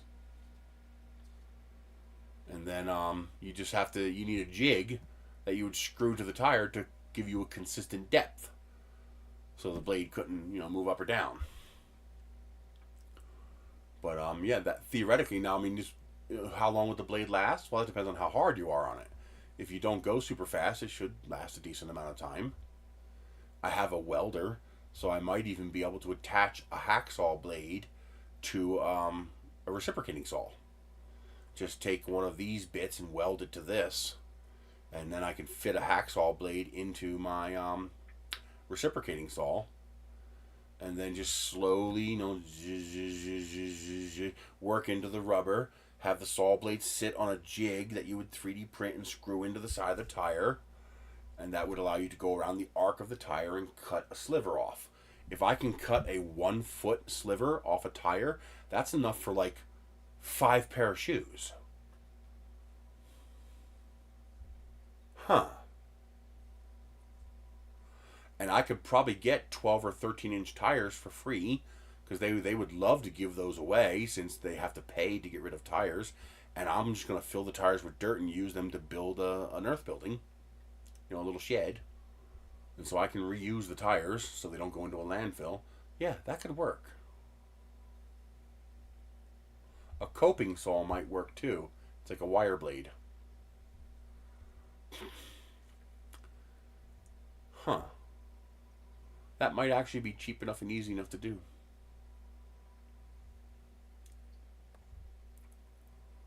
Very interesting. And you can get a hacksaw super cheap.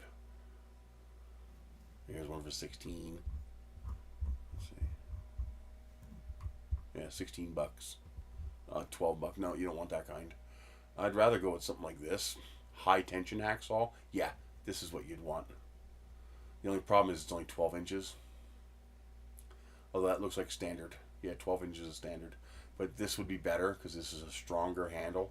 It's made for higher tension on the blade. But as far as cheap, here's $9. You can do that for a test. Or just buy the blades. Here, it's at 18 bucks and it comes with 10 blades. Here you go. Hacksaw blades. Can you 3D print a hacksaw? Yes. You just have to waste a lot of plastic. You just make it really, really thick.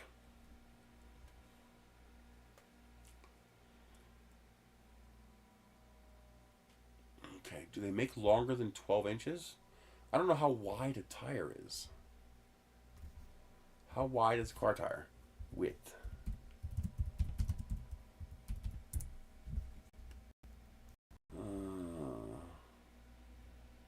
A nominal width of 225 millimeters. Well, that's like 9 inches. Okay, so a 12-inch hacksaw blade's plenty. Okay. So yeah, $7 I can get 12 hacksaw blades. I'd probably want something a little heavier duty though. These are garbage hacksaw blades. Lennox I think is good.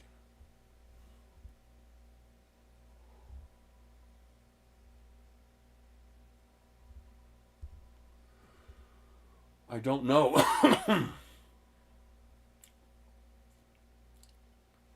I might even just be able to use a... Nice. Yeah, rubber's nasty when it gets hot. Now, they do make big reciprocating saw blades.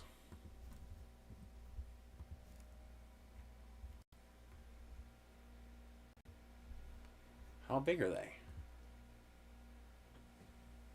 8 inches. Okay, so the longest is 9 inches. A 12 or 13 inch tire, that would be enough. But it wouldn't be enough for a 12-inch car tire. But because you have to handle, you have to make sure it is long enough by the stroke of the reciprocating saw. But I could put the hacksaw through the tire, turn it, and then just simply have a 3D printed jig on both sides of the tire so the blade can't move up and down. And then you would just follow the jig and cut a sliver off the tire. Because you wouldn't need much. A single foot long cut would be enough to do, 5 years worth of rubber soles for your shoes. Huh. I'm going to think about this. Here's a round hacksaw blade that might work even better.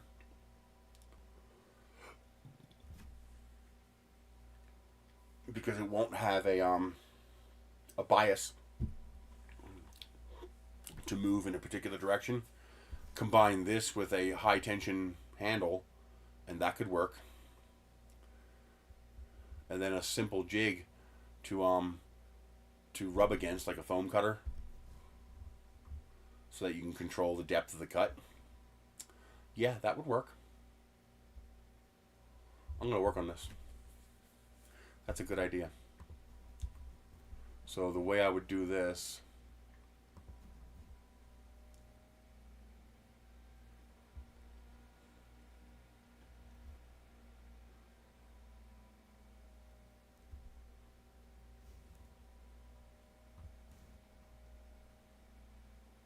Boy, that almost looks like a word.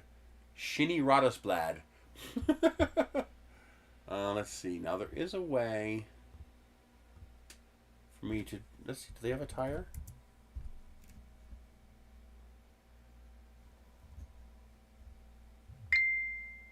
Yes, they do. That looks pretty normal. No, not quite normal. That's a truck tire. It's a high profile tire. So I would... How do I get out of this? This? Yes. Okay. So I would do something like...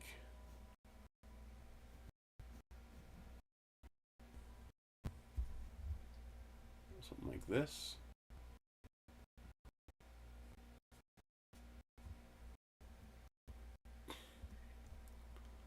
Radius. Let's send at least 2. On.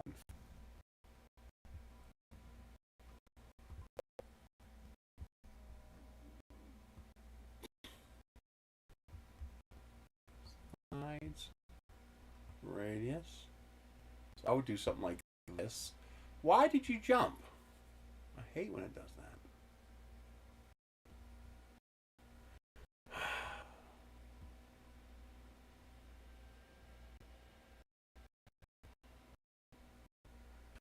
Come on! Do you have to be that damn finicky?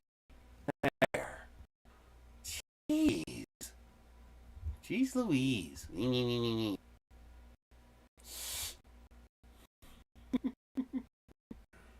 Let's see. This. And that. This. And this.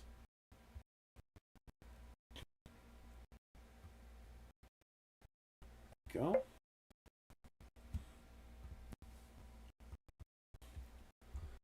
I would make something like this that I would screw right into the tire. And now I ran it would rise and give me a consistent thickness of tread. Yeah, I've seen that. They're making sandals and flip-flops from used car tires, and they're basically indestructible, which is great. As long as none of the steel treads are sticking out, then you're going to have a bad time. Well, ideally, you want to use a multi-ply tire for that. I want to kill you really badly.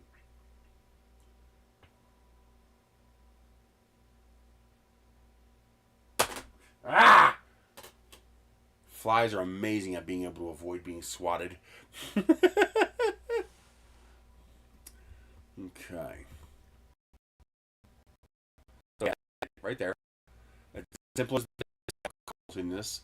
And I would just print this little arc, and I would screw this into the tire, like using like 5 or 6 screws. Just zip, zip, zip, screw it right into the tire, and then I just run my axle along this. Have one on this side, one on the other side, and if the tire's thin enough, I might be able to use a reciprocating saw and just slice it at an angle, and then just follow the contour of this plastic bit and slice off a chunk of the tire.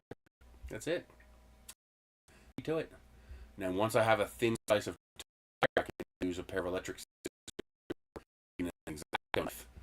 just slice out strips of a consistent width, and then I would put that into the shoe, and then I could then just put a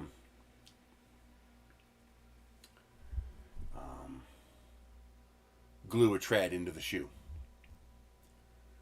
And that would solve a lot of problems. That would solve the traction problem. It would also save wear and tear on the TPU shoe as well, so it would last longer. Because you'd be wearing out the rubber tread that you added to the bottom. And hi kitty. Where's he at? Right there's my little kitty. I have to watch out for the filament, because he will go after that. He loves chewing on that stuff. But yeah, my problem was a bad printer. I had a faulty wire, which kept causing an intermittent failure that I didn't recognize what it was. I kept thinking it was bad because the failure was so clean. I kept assuming bad G code, where it just stops for no reason. And I finally said, screw this. I took the 1mm nozzle off the longer, and I put one of the nozzles you guys got me, the hardened 0.8 nozzle, and I was like, I'm going to try this printer. Perfect print. Same G code. I didn't even change the G code. The file was shifted far enough that it would fit on a 300 by 300 bed, and perfect print. It was just, yeah, that sucked. But yeah, that worked great. I'm hoping to get a roll of TPU and print a pair of these that I can wear at Rocky Mountain Rep Rep. I'll bring this one no matter what. I'll bring this one. I'll probably bring a couple of the failures so you can see the inside. But like this one. Like this one was with the this one was with 5 walls, so it was basically solid rubber. There's like almost no infill, you can see. It's very, very little. This was using grid infill, so it's basically solid rubber. And it's just too stiff and too heavy. It didn't. I mean, it would probably work fine. It just doesn't. This partial shoe weighs more than that full shoe. This is like 600 grams, and or 500 grams or something like that. But yeah, I found out that I way overestimated how much I needed, and I don't need nearly as much. And so, if you're 190 pounds, you need a lot less. So you could use a 0.4mm nozzle. You could probably get away with 3 walls. Yeah, 3 walls would probably be enough. And you can try using that gyroid infill. My slicer did not like doing such a large print with gyroid infill. It pissed it off. And so I used fast honeycomb, and that seemed to work well. It also, I adjusted it until I had 4 points of contact to spread the load out with the infill. And I can show you. When I slice this,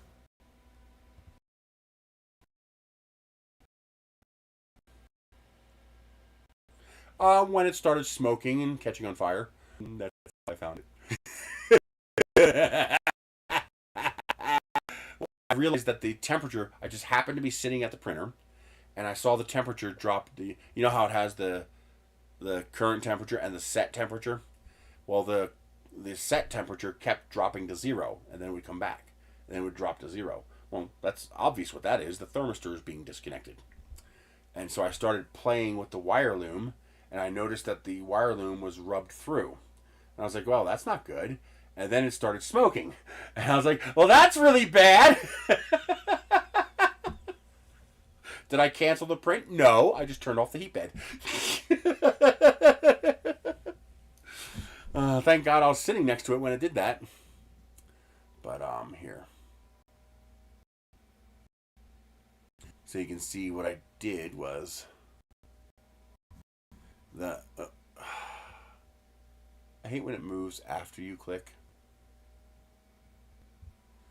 So you see here, I have 1, 2, 3, 4, 5 points of contact.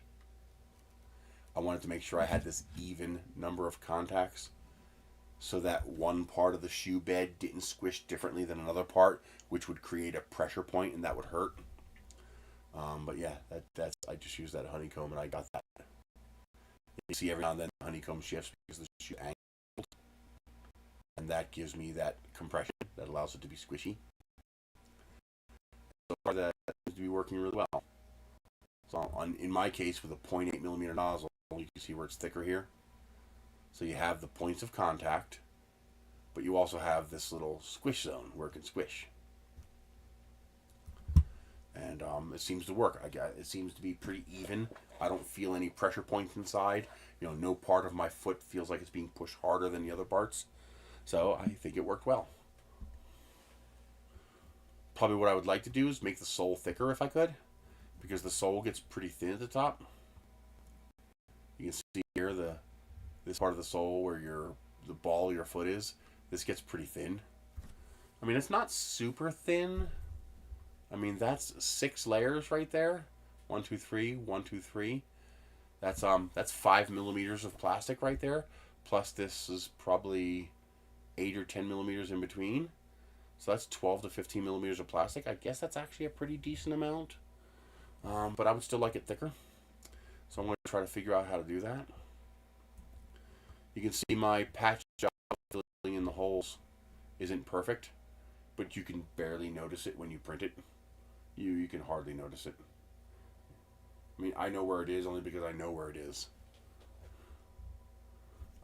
But let me show you how I did that. That's actually pretty cool. So I learned how to use, well, not really learned how to use, but and one of the problems that I had with Mesh Mixer is it seems to decimate files, but when you actually load it, it seems fine.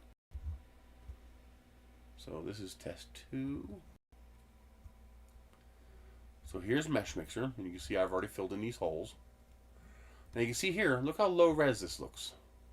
See how that all looks low res? But when I save it, it's back to high res. I don't know how to fix that. How do you fix that so it displays it correctly? This is not what the model actually looks like. And when I save this, it actually loads correctly. I mean, you saw that here. This here is test 2, and that's exactly what this is. And you can see the bottom looks fine.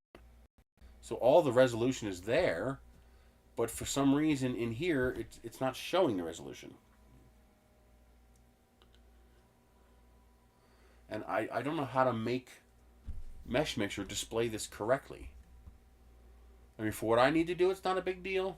So here's how I fill the holes. This is actually pretty cool.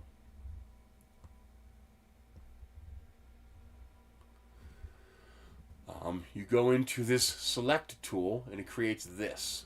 And what you do is you got to make it smaller.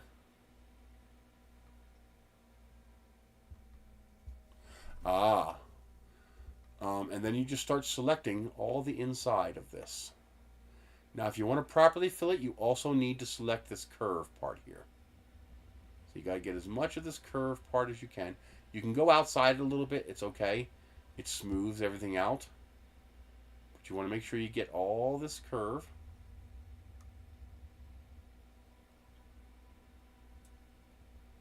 And you don't even have to get everything. If you miss a bit, it's no big deal. It'll make the adjustments.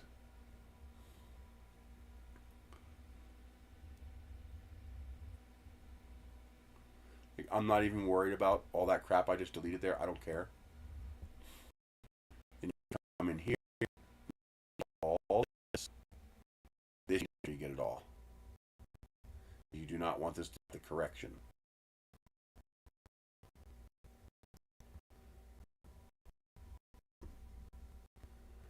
I think you could get the curve on the inside, but I don't because I can't see it.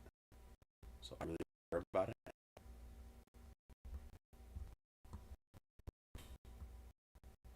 Middle click and right click to shift around. So the right click changes my perspective.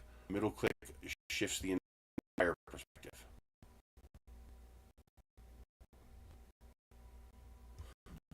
Probably make this a little bit bigger. We'll make this a little.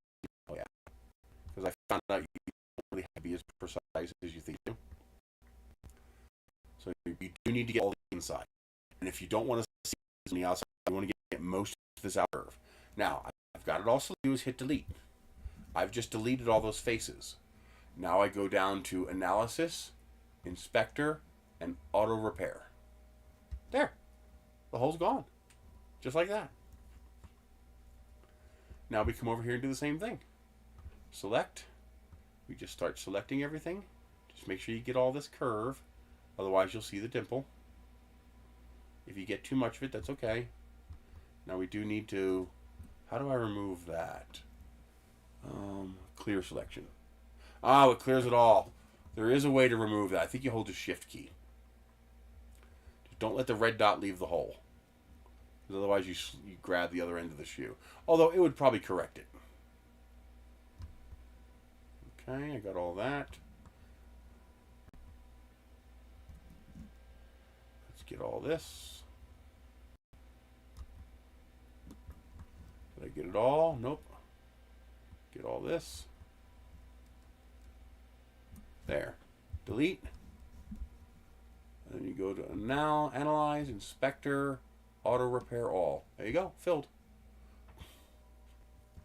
Now we do the same thing again. Wait a minute. I want to keep these 3 holes so I can use a little bit of giblets. Because I kind of like the giblets.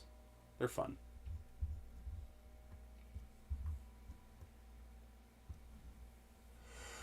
Go back to select. Start selecting everything. I got the other end.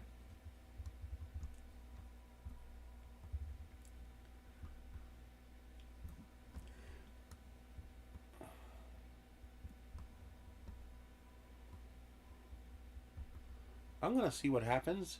That's just a little triangle. I'm betting you I can leave that and it'll correct just fine. Analyze, Inspector, Auto Repair. Did it correct it fine? Yep, it corrected it fine. So if you catch a little bit, don't worry about it. Select.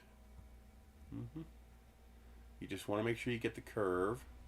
Otherwise, it'll fill the hole, but there'll be a dimple. And I don't want the dimple. This would have been a lot easier if I'd known I did not have to be so precise. This is so much easier now that I know that. Delete. Inspector. Auto Repair. Now what happens is, you can see inside here. Come on. Are you serious? There. Actually, it did a pretty good job filling the inside, too. I thought maybe you'd see the dimple. But apparently not. I'm on the outside again. What the hell am I looking at? Are you kidding me? Boys, navigating in 3D space can be... Oh, I didn't want to do that one.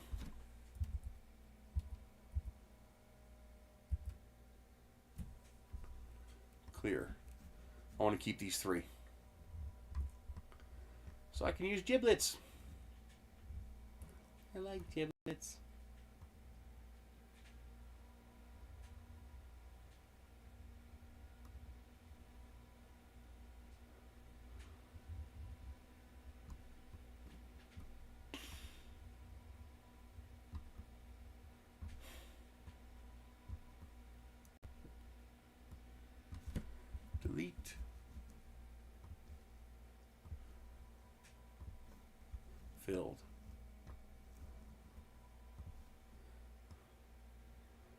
I wear Crocs every day, so I really hate when water gets in my shoes. So screw that noise. Actually, they did. The problem wasn't the shoes, it was the printer. I'll explain in a second. Hang on. The printer had bad wires, which caused an intermittent failure. And now I'm just making some corrections. I was going to do this yesterday, but I thought you guys might want to see this. How easy it is to use Mesh Mixer to fix things like this. See, I missed a little bit of the curve there, so there's a little dimple there. But that's just printer noise. You're not even going to notice that. Oh, wow, this one's a clean hole. So let's do this one just on the inside. Let's do this one just on the inside. I'll show you what that looks like. I'm catching the hole anyway. So this will be a perfect fill. That's interesting how some of these are perfect and some of them are a little more aesthetic, I guess? I don't know. I think maybe two different people were working on this. There we go. And then delete. Analyze, inspector, autofill, hole filled. Next hole.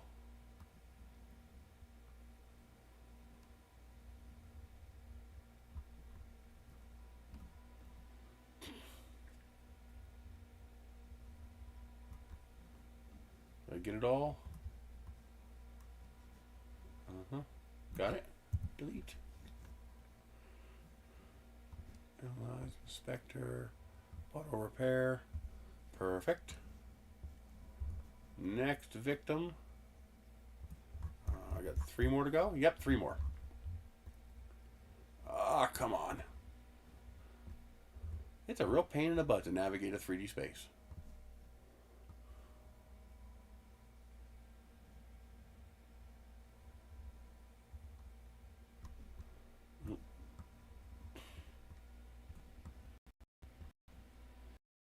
I think if you shift, you can. For example, even though it's not a break anything, I did technically select pieces you don't want. So shift, and there you go. I can unselect. Oh yeah, on an angle, so I do want to get rid of those. So I'm hitting shift and then clicking on those. I just unselect those. And did it all? Yep, got it all. Delete. I wish is there a hotkey to do this? I guess not.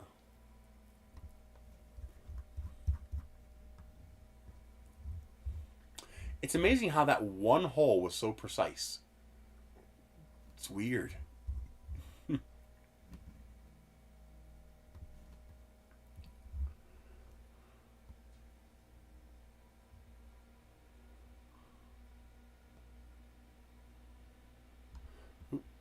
That one should be okay, but I'm going to get rid of it anyway. Because I can.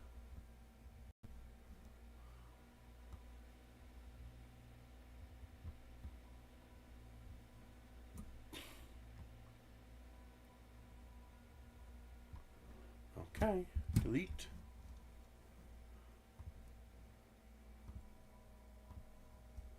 And one more. Now, I was surprised how easy this was. I finally found a video that actually explained what I wanted, and I was like, well, that's easy. Come on, rotate already. Jeez. It's surprising you don't be near as precise. Well, it depends on what you do too. There was a different shape here that will not have to be more precise. So you can precise. Like here, if I want to do this exact, get rid of that, that.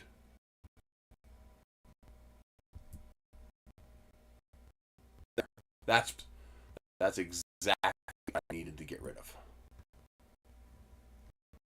But you don't have to be that precise. It's actually pretty forgiving.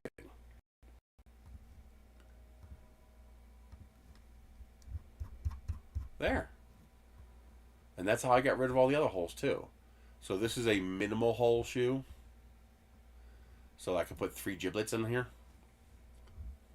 So now we save this. Wrong window. This is the right hand shoe. So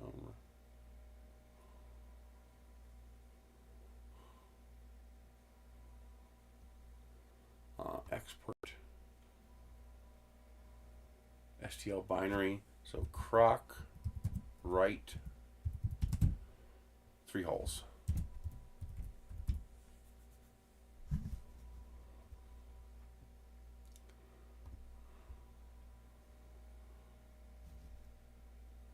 There's croc right 3 holes.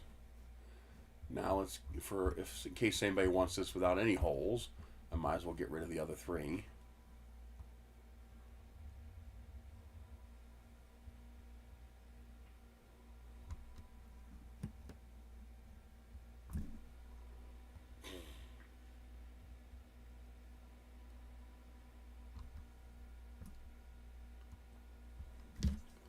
Delete, analyze, inspector, autofill.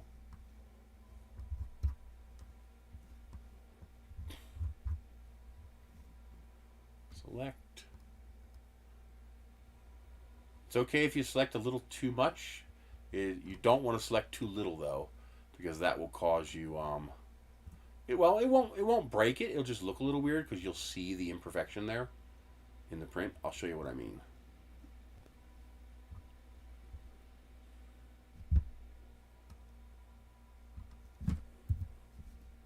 See, technically that triangle and that triangle were too much, but because they're on the same plane effectively, you don't notice the problem when you get rid of it.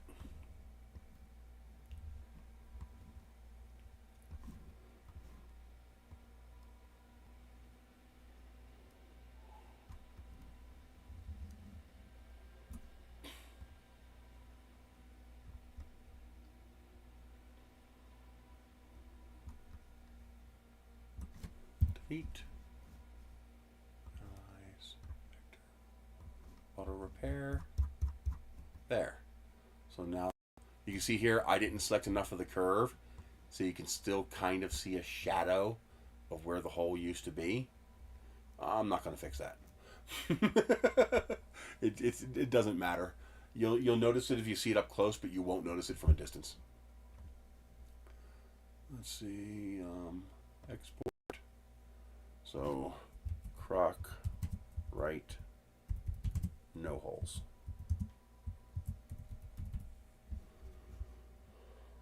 Okay, there. I have no side holes, no holes, and just some holes. So the first version gets rid of the strap hole and these side holes. The second version gets rid of all the holes except for these 3, and the third version gets rid of all the holes. And that's it.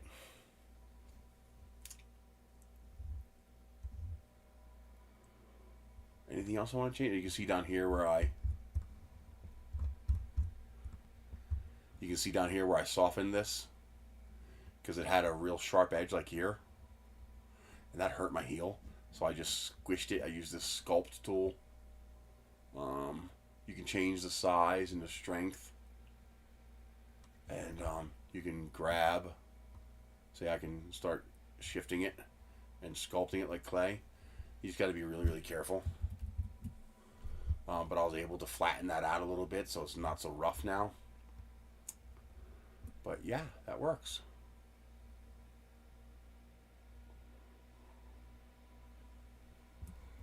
And now I have a croc shoe that doesn't have any problems. No, don't save. Now let's double check and make sure these files are clean.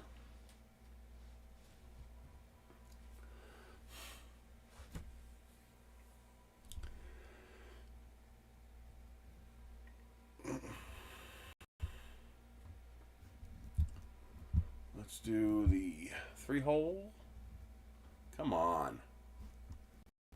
1 shell, no errors. That's good.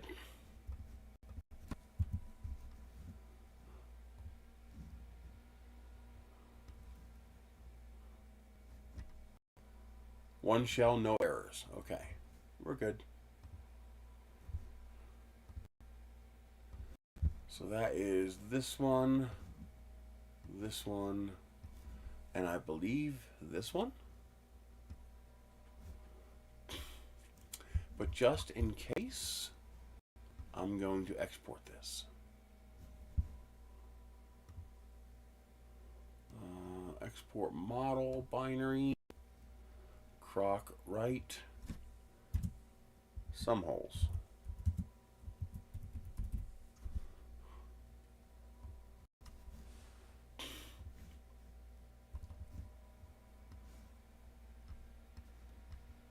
I'm pretty sure they're the same, but just in case.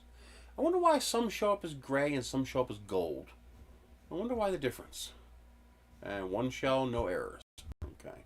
So this one here, I can't all the holes, but I get rid of the vents and I got rid of the...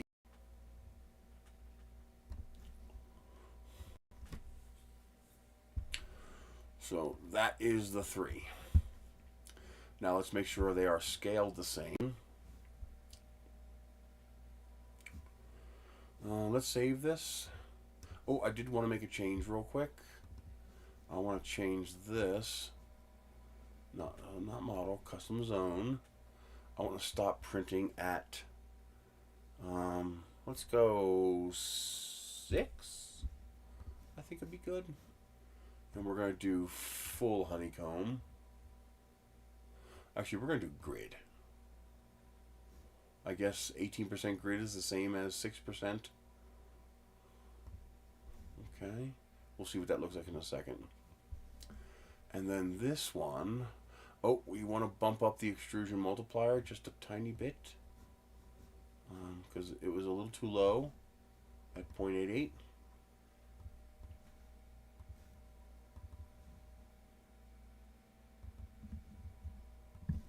And this is going to have infill, so we're going to leave that alone because it printed fine. Actually, you better go 0.89. I've only been increasing it 1% on the printer itself. This way I do not have to adjust it on the printer. I also got to change the speed because I'm going too fast. Let's go to 0.89. And then this needs to be changed to 6 millimeters. What is that? Wow, why do I have this?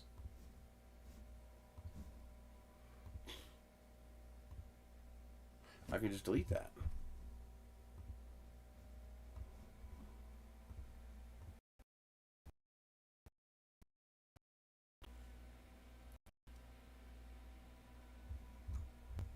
Is it complete? Come on. Yep, looks complete. Okay, but I think I need to go up. Yeah. Custom zones. Let's go to 12 millimeters. It's going to use a little more plastic, but that's okay. I'll make this one 12. Okay. Yeah, that's better. I had a slight defect right there, and I want that to go away. And this needs a skirt. Actually, let's just, for the hell of it, use a brim. Well, I don't think I need that many. I think 8's going to be plenty. I'm going to increase the separation to 0.2 and skirt layers 2. Okay.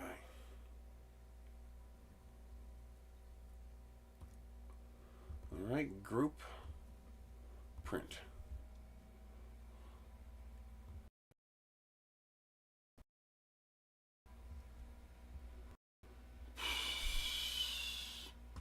There we go. 345 grams of plastic. I am okay with that.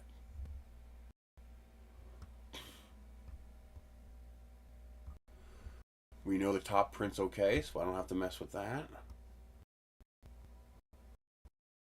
Let's look at the bottom. I think I need to increase the infill. Let's see here. Ungroup. Infill. Let's go to 25%.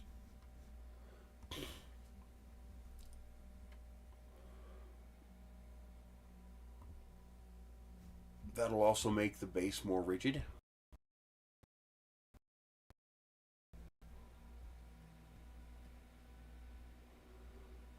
Okay.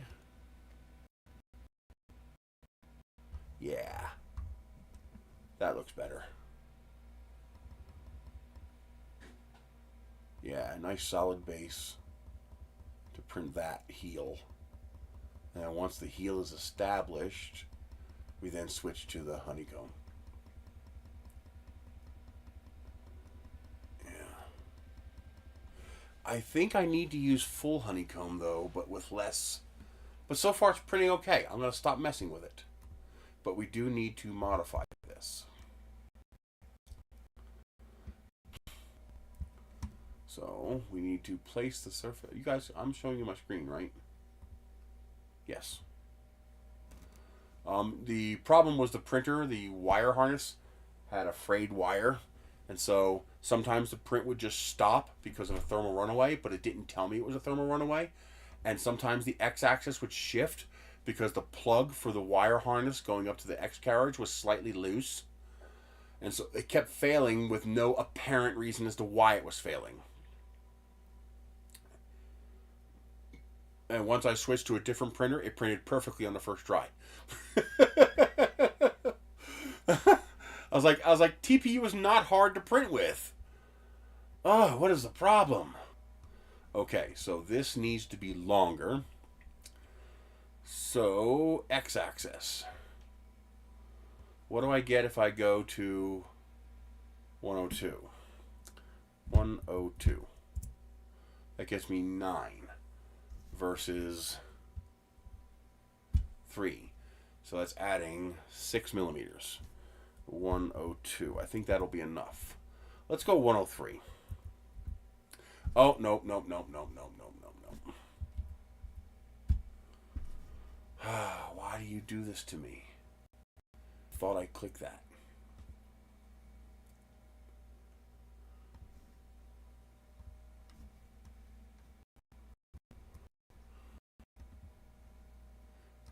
Take off uniform scaling.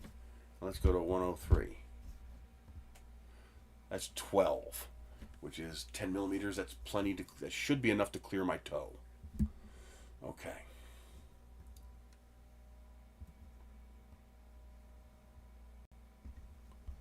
And then edit, place surface on bed, U. We are already, now we are. All right, file, export. Models, binary L.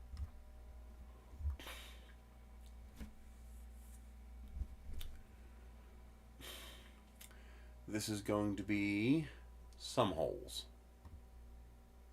Yes. Replace some holes. Now save the factory file. Croc shoes. Yes. Okay, print it. Select all.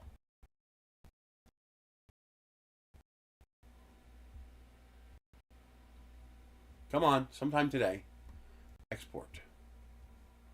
Go away. This is Croc, right? Oh, no, I forgot I need to adjust the speed. Let's go group. So I can change them all at once. We need to make all of this 80% slower. So let's do 33 millimeters per second. 90% is fine. Inner perimeter is fine.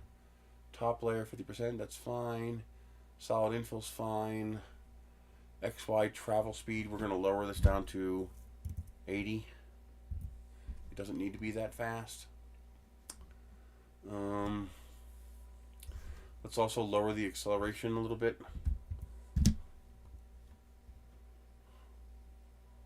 They really need to change this so that you can change X and Y acceleration separately. For a bed slinger, that's kind of important. You can move the X-axis a whole lot faster than you can move the Z-axis, but that might cause issues. I don't know. Okay. Save as new. Longer. LK5 TPU. 0.8 millimeter. Okay. Actually, this is just 300 by 300.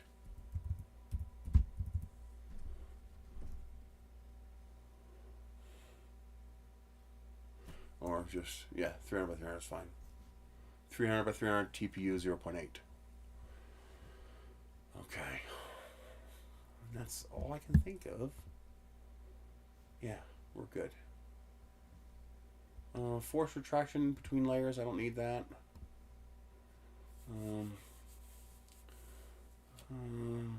Only if it moves over 3 millimeters. Yes. Okay. Slice.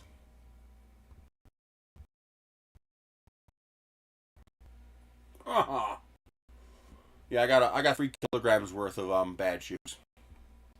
And worse, I finally got these to print, and they don't fit me right.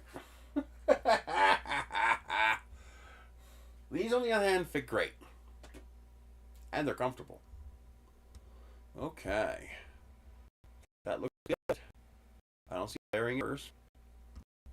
He's not screaming at me, I'm gonna fail. Stop complaining. Croc, right? And now, all we do is go to Mesh, Mirror. Well, let's save this first. Mesh, Mirror, Y-axis. Now we have a left shoe.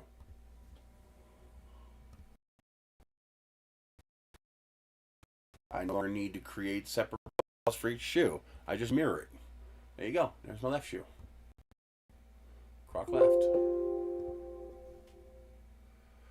I'm not even going to bother with the other files until I know this print's right. Now let's make the same corrections to these.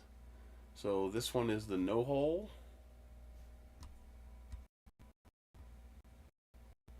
Yeah, see, that's just like a, look at that, like a beach log. I like that. Maybe I'll put a single hole in the center so I can have a single giblet. Edit.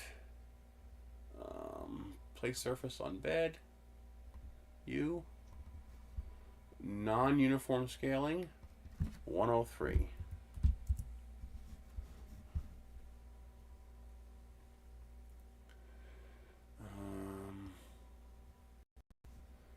Then edit.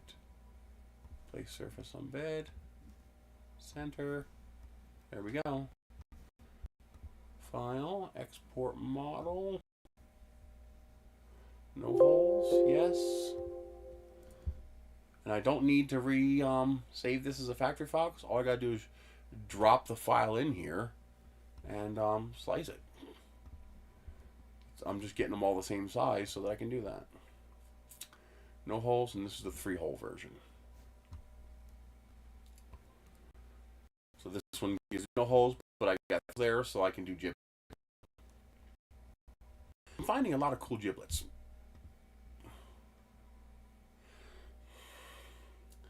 I found out that I might be getting a small refund back from my taxes. That's good. They were overcharging me, and it's not going to be much, but hopefully it'll be enough to pay my car insurance. Let's see, non-uniform scaling. And if I get a little more, there's a printer I might buy. There's somebody local who has a I don't know what it is. I'll have to look it up again, but it's a printer with one of those 4, like an AMS unit, but it's not a bamboo. It's like $300, so I'm going to offer him like $250 if I have the money. And this way I can have finally a color printer. But I don't know if that's going to happen. Okay. File. Export. Body. 3 holes. Yes.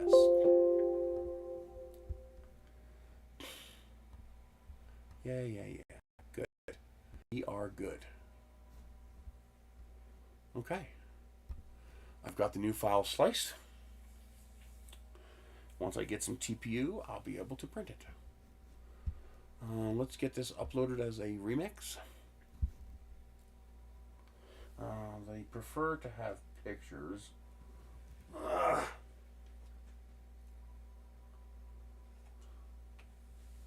So let's take a picture real quick.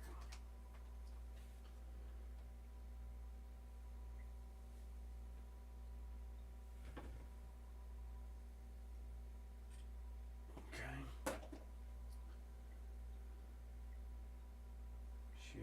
drive, temporary. Yes. Okay.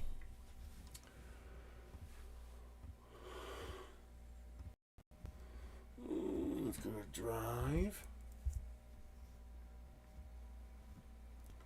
And there's the one I just uploaded. Come on, stop messing with me. Just do as you're told. Otherwise, I'm going to have to figure out how to bite you.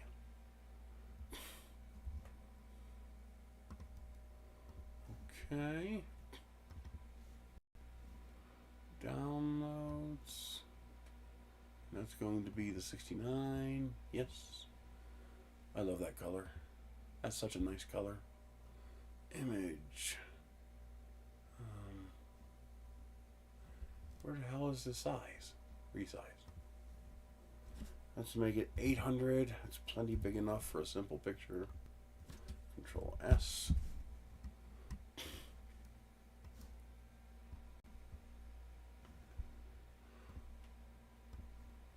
Let's go. New folder. Crocs modified.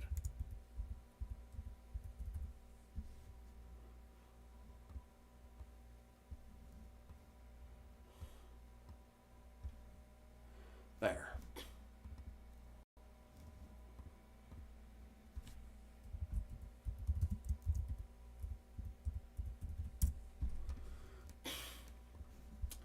Okay. Now I should be able to just go here. And don't they have a remix button?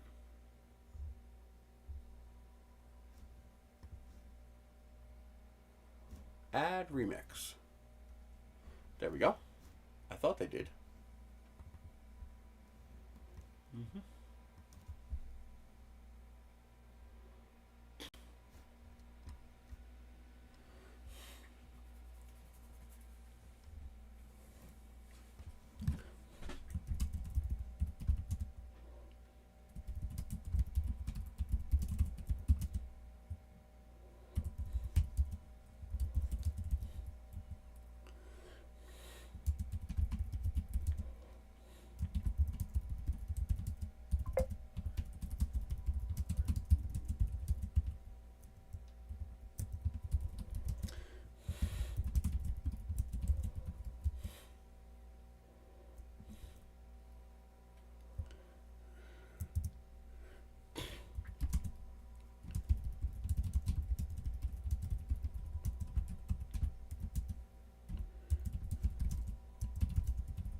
Oh.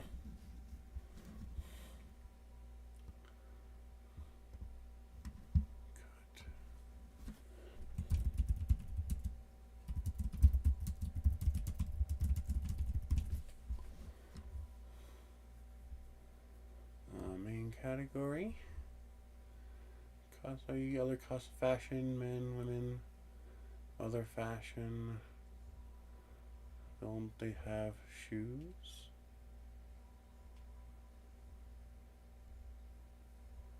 I'm surprised they don't have a section for shoes. And I'm not going to put it under men's or women's because it's not men's or women's. So it's going to go under other. Because these are unisex.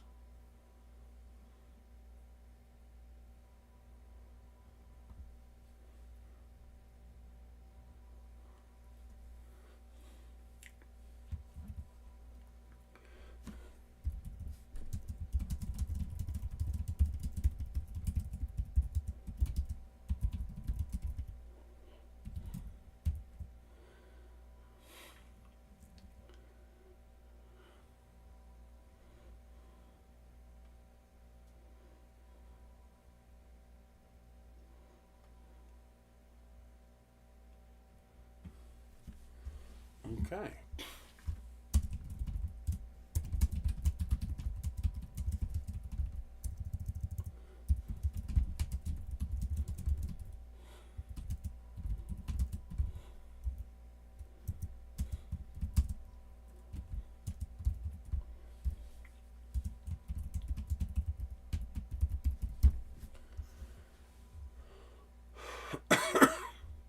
Oh, is this? I don't need this. This goes here.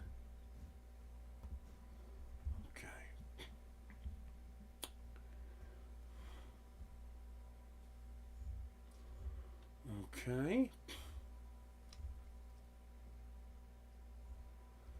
The license is,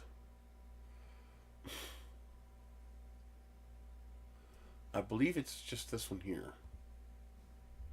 Yes. All that remix culture allowed. Okay.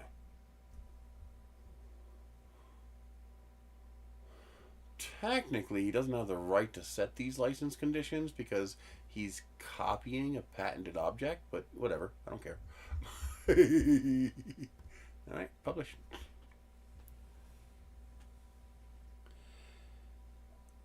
Today we are going over the shoes that I made. Difference of removed some or all of the holes in the shoe. 3 versions. Oh, that's why I have to put what the difference is. Okay. Publish. There.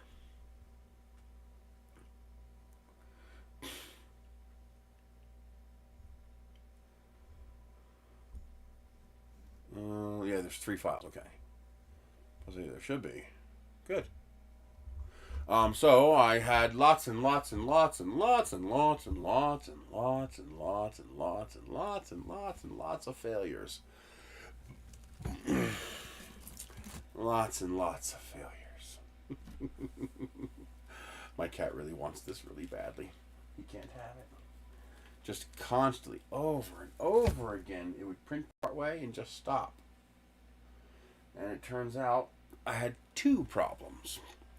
The printer I was using had a bad wiring loom.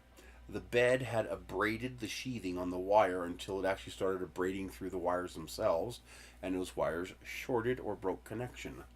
The thermistor wire kept disconnecting when the bed was all the way forward, but not when it was all the way back. So when I was printing on the front of the bed, it worked most of the time. When I was printing on the back of the bed, it wouldn't work most of the time. So it would just stop because of a thermal runaway error. The problem is, it was not telling me it was a thermal runaway error. It was just stopping with no apparent reason why, no explanation. If it would have just said thermal runaway, I would have started looking for bad wires. So because there's no error, I thought bad G-code. So I kept trying to correct the files and reprocess them, and it's driving me crazy. Especially because it would always fail at the same point. I have like 3 versions where it failed at exactly the same point. And that actually makes sense now, because when it pulls the wire up a certain amount, that's when it makes the wire looser. Then I would also have a different failure, where instead of just stopping at some random point in the print, it would layer shift. And that would, do something like this. Yeah. My legs did not like that. Where it would do this. But here's the thing, though. You would look at it, and there's no warping. Normally, for a layer shift, you would see like a piece of the print warped. And that would, the nozzle would crash into that hard enough to cause a layer shift. And but it would never rip the print off the bed. And there's no damage. You look all around, there's no warping. It's perfectly flat. It's not even at a difficult part of the model. Like when these two try to come together, you might get a little drooping, and you can get some warpage there. And it was just random. It was like just there. For some reason, it chose there to layer shift. Well, that turned out to be because the wire loom for the Chiron does not go inside the brain box. Instead, and I actually prefer this, instead it goes to a socket on the side of the brain box. And so the wire loom plugs in. This way, if you have to do anything to it, you don't have to go inside the brain box. Well, that plug had worked itself a little loose. Probably when I was carrying it and moving it around. And so, but it was in far enough that it started working fine. And you know something? Now I understand sometimes why it would home the x-axis and not home. You know, instead of going tick, tick, it would go and I would have to go whack and hit it or push it or something like that, and then it would suddenly start working again. That's because the goddamn wire loom was coming loose, and I didn't notice it. And I just happened to, when I realized that, okay, there has to be something wrong with the printer now, I did a standard check. I checked all connections. And when I pushed on that connection, I heard it click, which means I heard it go in further. And it stopped doing that. So it turns out it was like, because TPU is not this hard to print. I print TPU all the time. The only time TPU is hard to print is when you're doing little fine details, or if you are using wet TPU, which is a nightmare to print with. Otherwise, TPU is not hard to print with. This stuff is almost like PLA. It's better than PLA because it sticks like crazy. Because the 95A TPU is not really that flexible. I mean, it flexes, but especially when you're printing with this many perimeters, it's actually pretty stiff. The only real difference between TPU and PLA is the TPU won't break when you bend it. So it turns out it was not the file, it was not the TPU, it was not the plastic, it was the goddamn printer. So there's 3 kilograms of bad prints. I had 3 kilograms of TPU and I used them all. I have 2 more rolls of TPU, but they're 3mm, so I can't use them. And so I did finally get these to work. These, both of these would stop right there. And so what I did is I just resliced that part of the file and forced it to resume it. The first time it failed because I didn't realize that the when I told the printer G1Z, I didn't tell it G1Z, but when I told it to start up here, I didn't realize it was going to move in while it was moving up. So it didn't go up and then over. It went up and over at the same time, so it crashed into this on the way up. And of course that ripped it off the bed. And so I had to, when it failed the second time, again, at the same damn spot, failed again. That's why I thought it was G-code. This time I added a command, G1Z223, so it would go straight up, and then it would move over, and I was able to resume. What I do is I just get it close, and then I just move the Z-axis manually to shove the nozzle into the top layer to make sure it actually adheres together, and that worked fine. Except this is so freaking hard that I could kill somebody with these. Just like, if your mama throws this chunk at you, you're in trouble, because that's gonna hurt when that thing homes in on your head. It's gonna knock your ass out. So don't let her get a hold of your 3D printed sandals, because she'll knock your ass out. But and then these ended up being too big. I made another one that is scaled properly. It's over there somewhere, in the pile of bad prints. These I can't wear. Even when I scaled them properly, they hurt my feet, and it's because he has these sides, the way they're curved, they come in here and then go back out, and this creates a pressure point right here that really hurts the sides of my foot. So maybe it's just because of the shape of my foot, but I can't wear these. I'd have to go in the mesh mixer and push this curve out more, right here and right here, because that just hurts. But this one is 2-colored, not because the print failed, but because I'm out of TPU. So I used the last of the orange to print that, and then the last of the red to print that. I have like 100 grams of red left. And, but I was able to make one complete print. And of course, I screwed this one up too. The shoe at 112%, I did a 112, 112, 109.5. That ended up being the right size for me, because these need to fit pretty good, otherwise they're loose on your feet, and it fits perfect, and it feels great, except it was a little bit too big, so to make it perfect, I shrank it to 98%. But I had uniform scaling turned on, so I didn't realize that the length of the shoe was perfect. So when I shrank the length of the shoe by 2%, my toes jammed into the tip now. And that actually hurts. So you can't wear a shoe like this, especially a hard shoe like this, where your toe is jammed into the front. That just doesn't work. So I had to rescale it, add 3% to the length without changing the width and the height. And so once I get more TPU, I will be able to print a pair of shoes that I can wear. Can I wear them all day? I don't know. I'm going to find out. Sadly, I was going to test it by wearing this with a regular Croc. but I can't because that just hurts too much. My toe jamming into that, it just hurts. I have to keep my toes scrunched up, and that just hurts after a while, keeping your toes scrunched up. So I really can't. I can wear them sitting in a chair, but I can't really walk in them, and because of my toe. So I have to reprint this in a longer length. And but yeah, and as you can see, it printed absolutely perfectly. Not a single piece of filament out of line. I filled in all the side vent holes, and I filled in the strap holes since I don't use them. So why have the printer print a hole where you don't need it? I left these so I can put some giblets in here, and I want to play around with that. But yeah, otherwise, perfect print. The longer 3D LK5 Pro with a 0.8mm nozzle, otherwise bone stock. Absolutely perfect print. Now TPU does not stick to the aluminum bed, so I did have to use the nanopolymer, and but I only have to use it right there, and it sticks fine. I could pick the printer up by the print, and it won't come off, so it's really nice. But yeah, otherwise it printed great.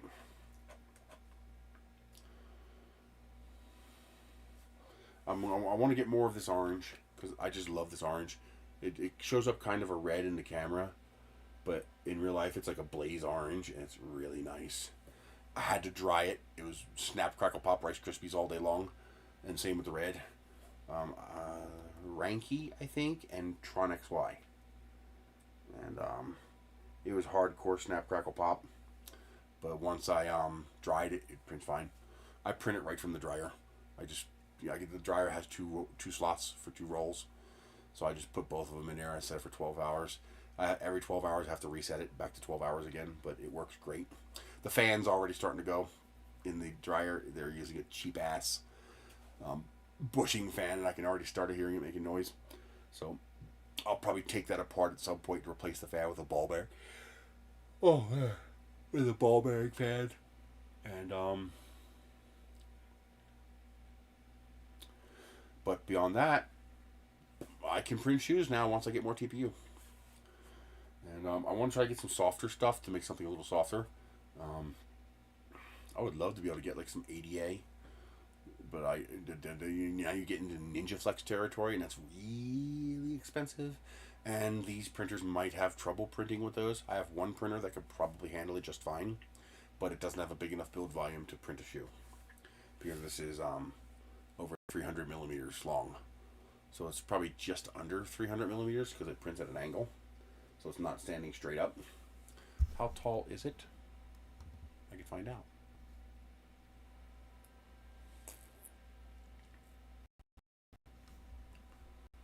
It is at an angle, it's 288 millimeters tall. So it will fit on a 223 printer. I'm surprised nobody makes a 223. They all stop at 250 for some reason. 223 would be a decent size. You know, a 220 by 220 by 300 millimeter build volume. That would actually be a pretty decent build volume. And I mean, it would cost nothing to do it. You just make the verticals and the lead screws 50 millimeters taller. It'll still fit in the existing boxes. I'm surprised no one's done that. Because you're always short on vertical height. Like you know, I would love a 335. You know, a 336. That would be awesome. I'll have to build one day. I probably don't have enough parts. I can use the base of any printer. Just use the base of a CR10, but I can use the crossbar and the tops, but I would have to replace the verticals and the lead screws, and that's pretty expensive. It's way out of my budget right now. But I would love an 800 millimeter tall printer or a 1 meter tall printer. It doesn't need to be big on the X and Y. I would probably make it 400 by 400 just because. Well, oh yeah, I do have the CR10 S4. And that would be a good sacrifice for that. That's a 444 printer. Having that be a 448 or a 4410, I mean, I'd be able to print rockets in one piece. You know, bigger rockets. You know, a meter long rocket in one piece. In fact, I can make a 2 meter rocket in 2 pieces. Because I could make the fin can and body tube one piece, and then I can make a 1 meter nose cone if I really wanted to. And that would be 2 pieces to make a 2 meter tall rocket. That'd be pretty cool.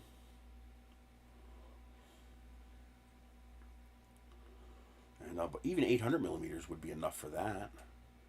You know, 2 pieces would get you a 1.6 meter rocket, and a 2.4 meter rocket with 3 pieces. I mean, that'd be fine. But we'll see. I'll work on that eventually. I'm not worried about shake because I'm printing vase mode. So the printer's not doing any of it's just going.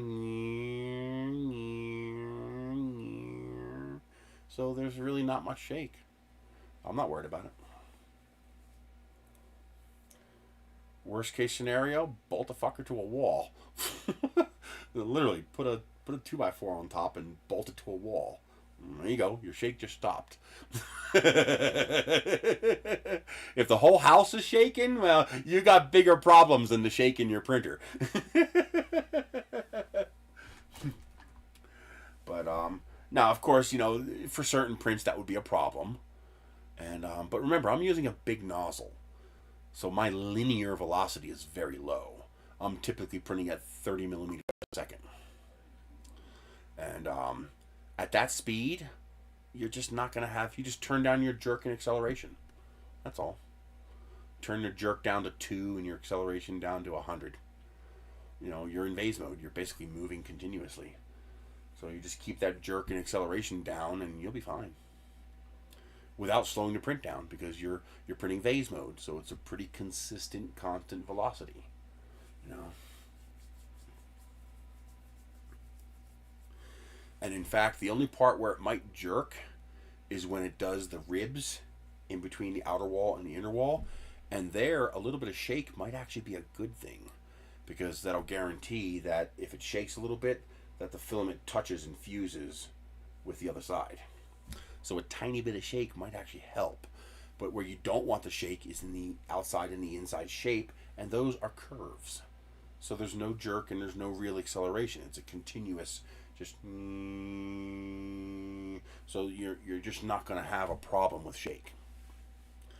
Remember, this is unique to specifically what I'm printing. I'm printing rockets, and but it also applies to a lot of prints, because when you go with a bigger nozzle, you're trading linear velocity for volumetric velocity, and volumetric velocity is just flow rate out of the nozzle. And so it's okay to lose linear velocity because you're making up for it with volume. I mean, I print... How long does it take a pair... Go look at anybody who's printed shoes. How long does it take to print a pair of shoes? It takes 50 hours to print one pair of shoes. 50 hours. That's how long it takes to print a pair of shoes. I print these 10 hours each. So 21 and a half hours. I print a full pair of shoes in less than half the time that anybody else prints a pair of shoes, because I'm using a 0.8 millimeter nozzle with a 0.3 millimeter layer height. So I'm laying down a fat noodle, and so I don't have to go as fast because I'm making up for it with volume, and that lets you print effectively faster. When we say faster, we don't mean move faster. That's not what we mean when we say print faster. What we really mean is do it in less time. Okay, well, there's 2 ways to do it in less time. You can keep the same extrusion you have now and do what Bamboo does, which is freaking amazing, by the way. Or you can use a CR10 or a longer LK5 Pro, you know, a standard, bog standard 334 Bowden tube, you know, bed slinger, and just drop a fat noodle. I mean, tell me, would you have any problem with that print quality? Does that print quality look like a problem to you? I mean, that looks damn near perfect to me. You can hardly even see the layers. All that light in there to really show off those imperfections. I mean, look at that. I mean, look at the overhang. That was printed like this. So that's almost a dead overhang right there. And look at that. I didn't clean this up. This is right off the printer. That's a 0.8 millimeter nozzle. It's a pair of shoes. I don't need micron details in a pair of shoes. But that's pretty damn close to micron details. You can even see the slight imperfections of how I filled the holes. How the holes aren't the exact shape as the rest of the shoe. You can actually see that. That's how clean this print is. I mean, that's amazing. And I printed this in 10.5 hours. 10 hours, 48 minutes. Most people, that's a 24-hour print. With a 0.4 millimeter nozzle, that's a 24-hour print. With a 0.8 millimeter nozzle, it's a 10-hour and 48-minute print. Basically half the time.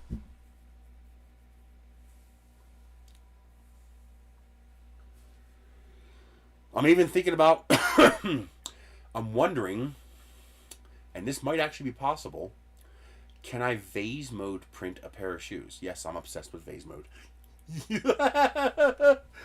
But vase mode would allow me to do a single wall 1 millimeter nozzle or 1.2 millimeter nozzle, which might allow me to get a softer print with TPU because right now this basically has 3 perimeters. So that means it has a wall thickness of 2.4 millimeters. And there's no way for me to go less. I can go no infill, but that probably won't work very well. The shoe would probably print, but you would have no support. I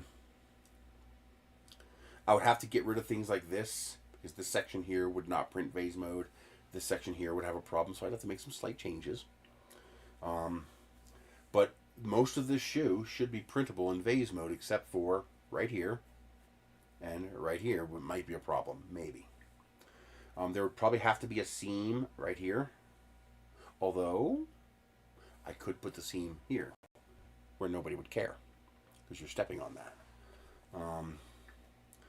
And obviously it'd be better to get rid of these holes, which I already have a version without the holes. And then what I can do is just add ribs in order to add structure, to add the support I need. Right now I'm only using 5 to connect these two. So I have 6 ribs. 2 people 5, 6. This wouldn't need any ribs here. This could just print empty hollow because this is just the top of the shoe. But the one of the reasons why this is so stiff, even though this rubber is so flexible, is because it's a 2.4 millimeter thick wall times 2. This side is 2.4 millimeters, and this side is 2.4 millimeters, because I can't go less than 2 walls. If I go less than 2 walls, I'm probably going to have a gap. Because one perimeter never quite joins together properly unless you're in vase mode. With 2 perimeters, any imperfections in the beginning of the extrusion is on the inside where you can't see it. So it's fine. But if I can print this in vase mode, well then it would be single wall, which means this would be a hell of a lot more flexible. A whole lot more flexible. If I needed the floor to be a little more stout, I could do that too. You saw last time where I had the rib come up to the other wall and then mushroom out, effectively giving me 2 perimeters in that spot. I could do that. And that would give me shock absorption too. It would be a lot of freaking work. Oh my God, would that be a lot of work. But it is possible. Especially since I have a clean surface here to use as a cut tool. I could put my rib in there, then use this to create a cut tool, shift that cut tool 2 millimeters for the proper gapping, and then, who's your mama? You're all done, It would take a few hours, but theoretically, I should be able to print this in vase mode. And that would get the shoe down to probably around 200 grams or less. That's a big set. Now, this is not a good approximation because it won't include the ribs. What the hell? Let's just see what happens if I try to print this in vase mode.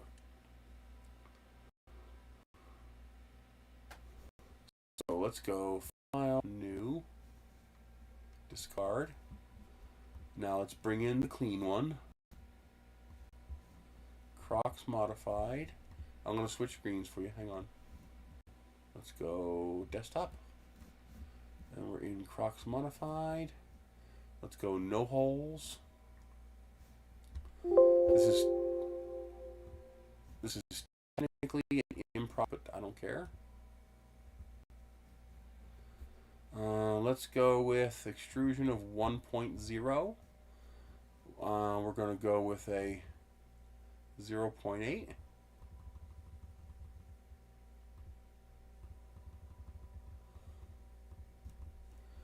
We're going to turn retraction off, turn wipe off.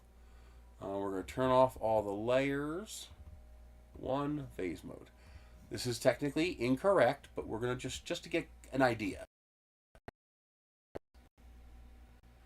So this would be 119 grams.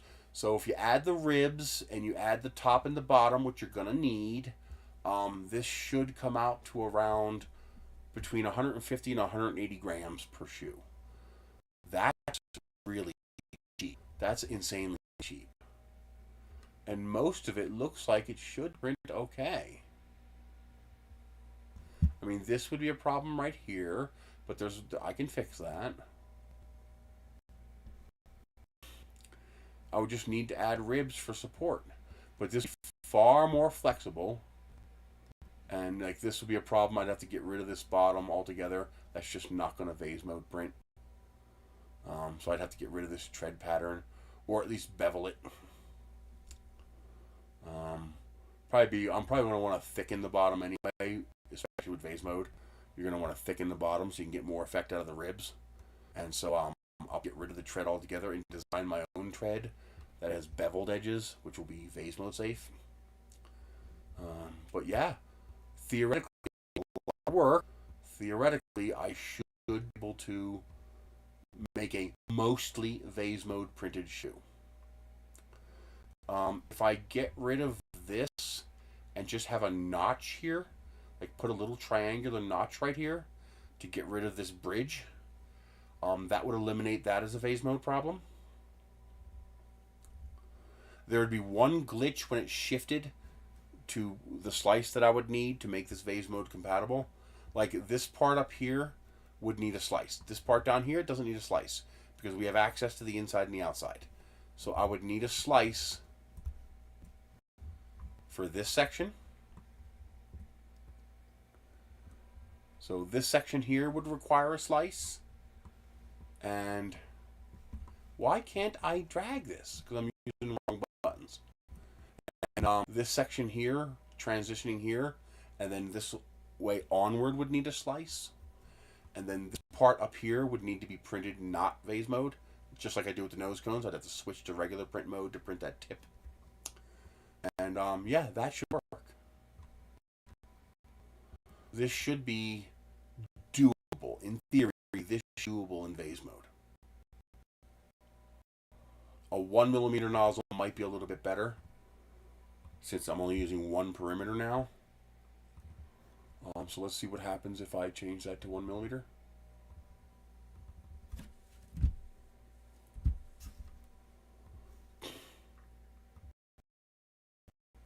That raises the mass to 148.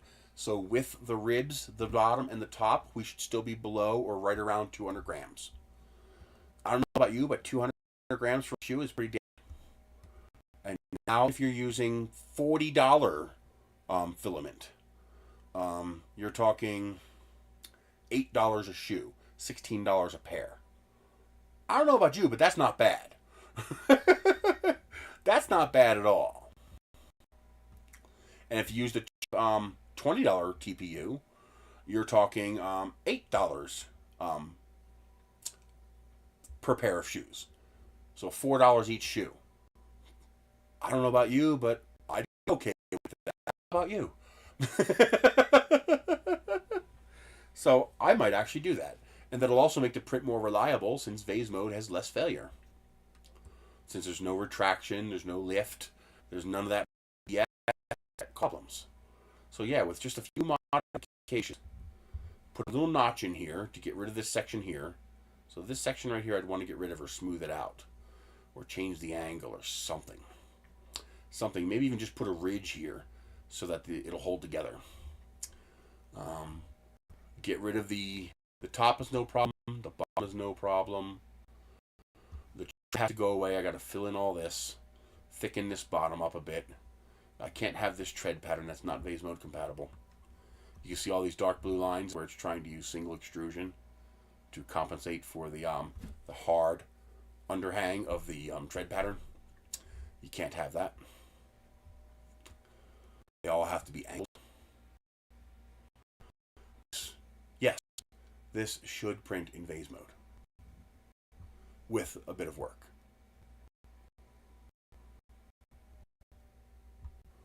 Okay, and I can bring this into Tinkercad.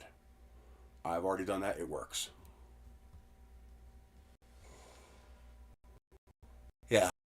I'm gonna. I'm not in time for Rocky Mountain. I doubt it. I doubt I'll have enough time to finish it.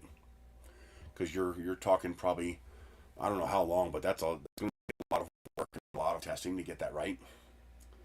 And but yeah, being able to print a shoes with $4 or $8 worth of filament. Mm-hmm. Yeah. Yes, please. I might even be able to get away with using the Ninja Flex. Although, single wall might be too thin for Ninja Flex. Because the Ninja Flex might be too soft. The shoe might be too floppy. This style of printing would be more suitable for the really soft Ninja Flex. But for this harder 95A stuff, you know, the stuff is flexible if you print it thin enough. And yes, theoretically, you could print a pair out of PLA or PETG, and it would also be flexible to a point. The problem is, it'll break. That's the difference with TPU. It's not just the flexibility, but it's the fact that when you do flex TPU, it doesn't break. If I did this to a PETG or a PLA print, it would break. TPU says, that's all you got. Now that flexible PLA might work. We might have to try that. But, you know, you can already get TPU for $20 a kilogram, so why? Just use the TPU. Pretty much any printer can print 95A. 95A is not hard to print. The only time people really have problems with 95A is when they try to go at, 60, 70, 80 millimeters a second. You can't do that. The material just can't. You can't do that. Not without the right machine. You would need the equivalent of a Flexion extruder or something like that to even attempt to go that fast with TPU. But well, just make up for speed with a bigger nozzle. Fat noodle print it. Again, that looks perfect. I've got no problem with that print. I'd be proud of that print all day long. That looks absolutely fantastic to me. What do you think? You think you'd be okay with that print quality? I know I am. There isn't a single error in that print. Not one single strand of filament out of place. Not one single droop. Not one single overhang problem. I mean, that's about as good as it gets. It doesn't get much better than that. And that's with a cheap, longer 3D printer. With a Creality style Bowden tube hot end.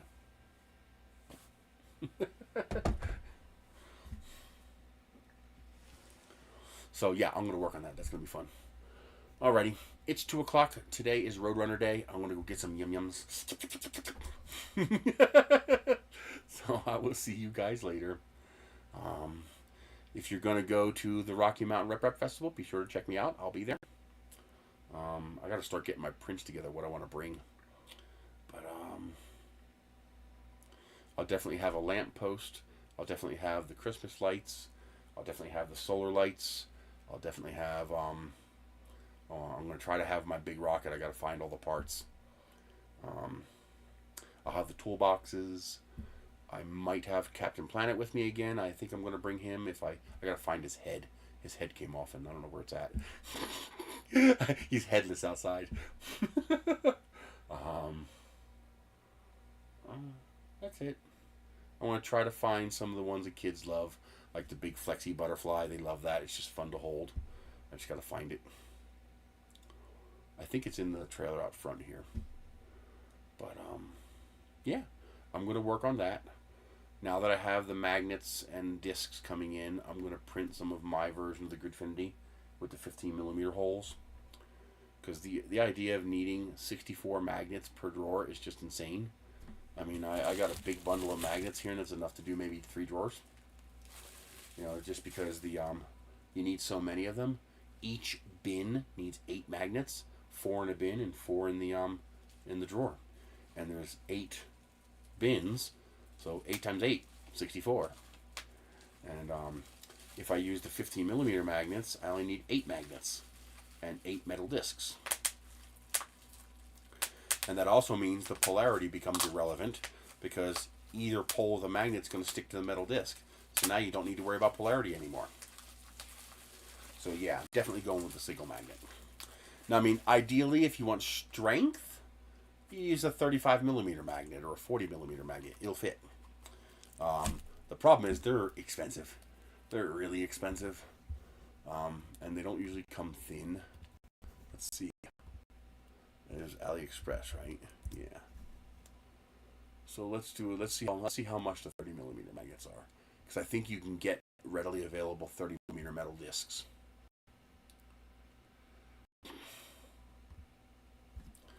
$30mm magnets.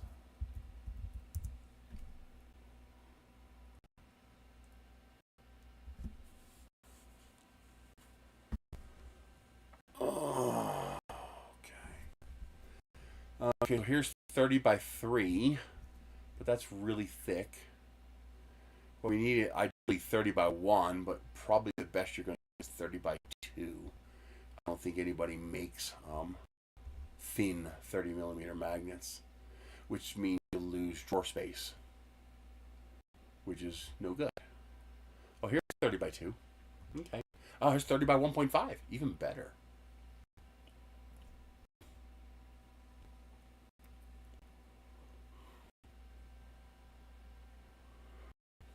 They do make thin ones. That's cool.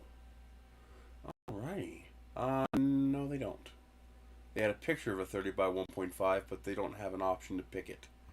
So you're looking at $2.29 for 10 of them, and $5.79 shipping. So that's $6, $7, $8. It's $8 for 10. That's 80 cents a magnet. That's a lot of money. That's a whole lot of money. That's getting expensive again. So the sweet spot was the 15mm magnets. The 15mm magnets were pretty cheap. And what did I pay for them? I'll tell you what I paid for them. Hang on. Well, if anybody finds any nice pair of shoes, a clean model, a nice clean model, like you saw with the Croc shoes. If you find a good model for a nice clean pair of shoes, send it to me. Send me a link to where it's at. Well, yeah, starting Thursday, 104% tax. Now, they'll probably eat a little bit of it, but they're not going to eat all of it. They can't. It's 104%. They have no choice. You're going to pay it. Not them. You're going to pay it. People just don't seem to realize this, that, that's the way it works. You can't apply a tariff to a foreign country. You're not allowed to. You have no authority to apply a tariff to a foreign country. A tariff is on the buyer. That means you. Not China. You will pay the tariff. Oh, that'll cause us to make more stuff in America. But we don't. And they're not going to. Even with a 300% tariff, it's still cheaper to make it in China and charge you 300% more. That's what people don't get. There's no upside to this tariff war. It's just going to make everything more expensive. And the market rallied when Trump announced he was doubling down on the tariff. The market rallied. 400 of the metal discs for $11.66, and 200 of the magnets for $17. So that's a whole lot cheaper. That's what is that? 8 cents a magnet? Yeah, about 8 cents a magnet. That's a big difference. So I did 15 by 1.5 magnets.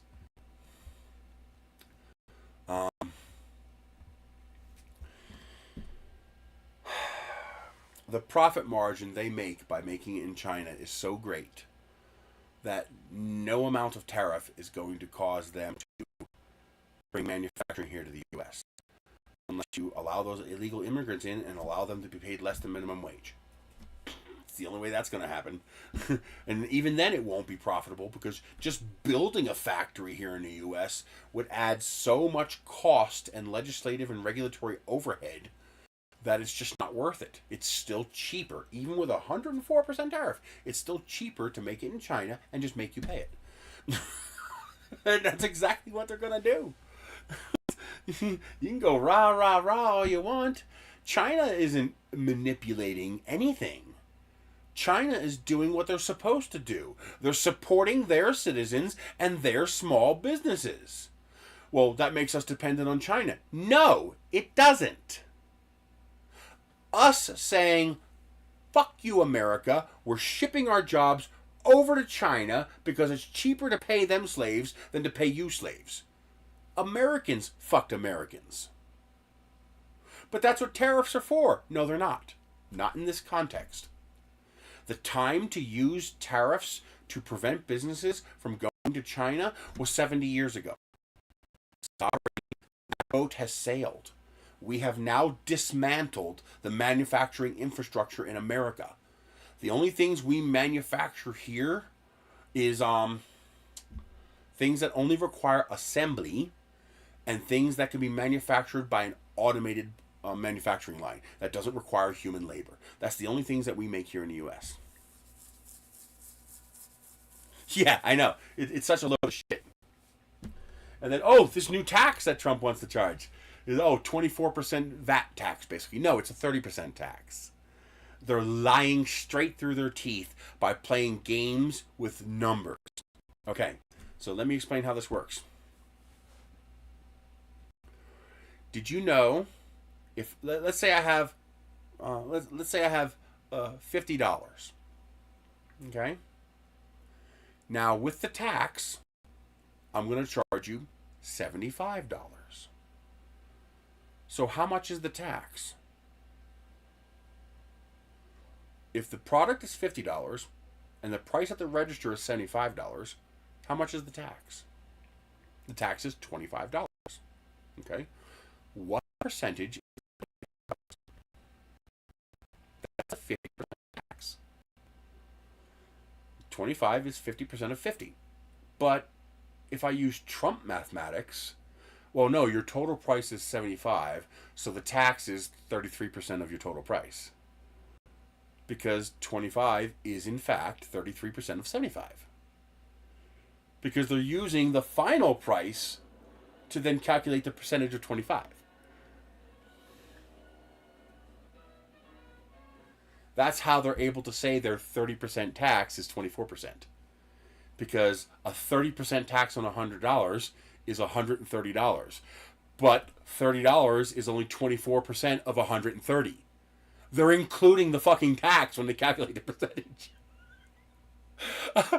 I could just imagine whatever teacher taught Trump in grade school. They're looking at the TV and they see Trump's taxes and they realize what Trump did and they go, did I waste my time teaching him?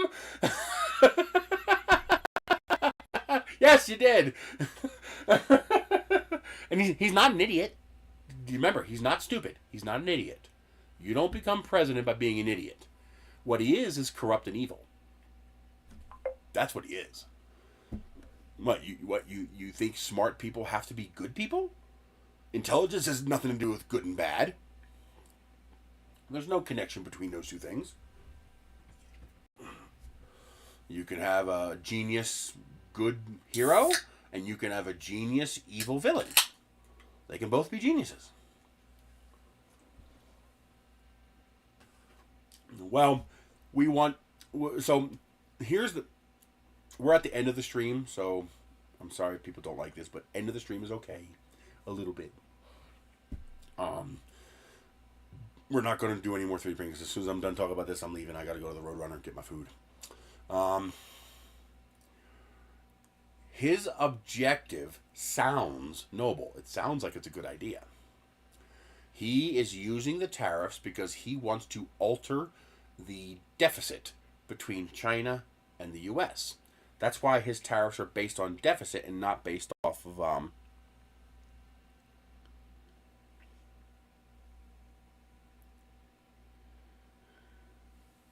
I don't know. It doesn't matter. They're using word judo and made up math to make this make sense. The formula is real. Whatever formula they're using, it's real. What they're trying to do is to adjust for the difference in trade deficit. So if we were equal, we would have equal tariff. So if China was charging us 10% and our trade between our countries was equal, they would charge China 10%. But now they're saying, okay, well, a lot more stuff comes from China to the U.S. than from the U.S. to China, so we're going to increase the tariff at a variable amount that's based on offsetting that difference in trade deficit. The problem is that fucking idiot doesn't understand why there's a trade deficit.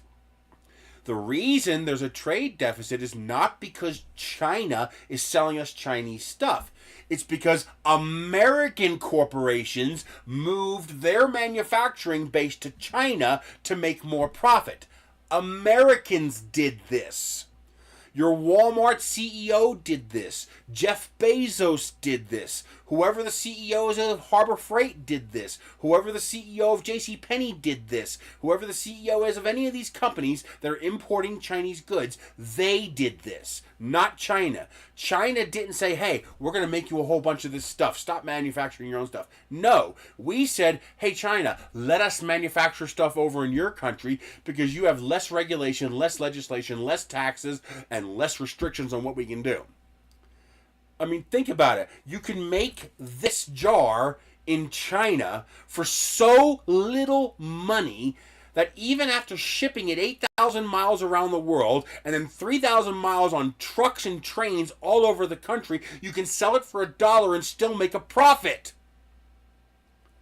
So what's your cost to make it? A nickel? It probably cost you a nickel to make this in China. Yet it would cost you $3 to make it here in the U.S. because you have to pay someone a wage they can actually somewhat sort of try to afford to live on. Americans did this, not China. That's why China's putting their foot down and saying, fuck you. You're the one who came to us and said, make all your cheap shit. And they're right. Well, okay, we need to bring that manufacturing back. In the meantime, you starve. If Trump somehow grew a backbone, grew a working fucking brain, and said, I'm going to pull a moonshot. I'm going to pull a 1969 moonshot. In this decade or whatever it was, that speech that he's, in our lifetime, in our term right now, we're going to do what it takes to get man on the moon. If Trump did that for manufacturing here in the U.S., half the country would starve in the 10 or 15 years that it took for us to rebuild that manufacturing infrastructure. Oh, yuck.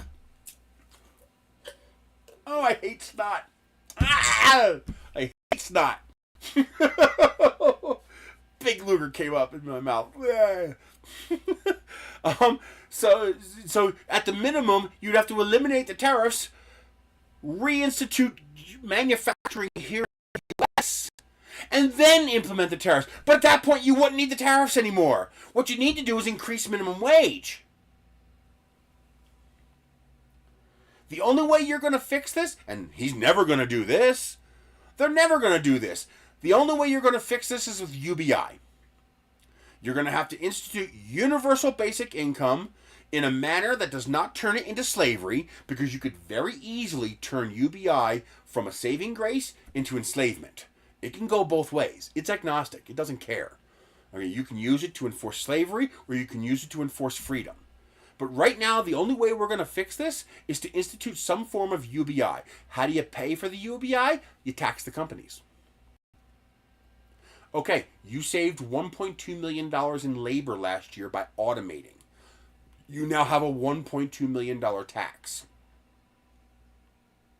Where are you going to get it from? I don't care. You saved $1.2 million. That's ours now. And then you use that money to pay the people they laid off. So they raise their prices. You raise the minimum wage.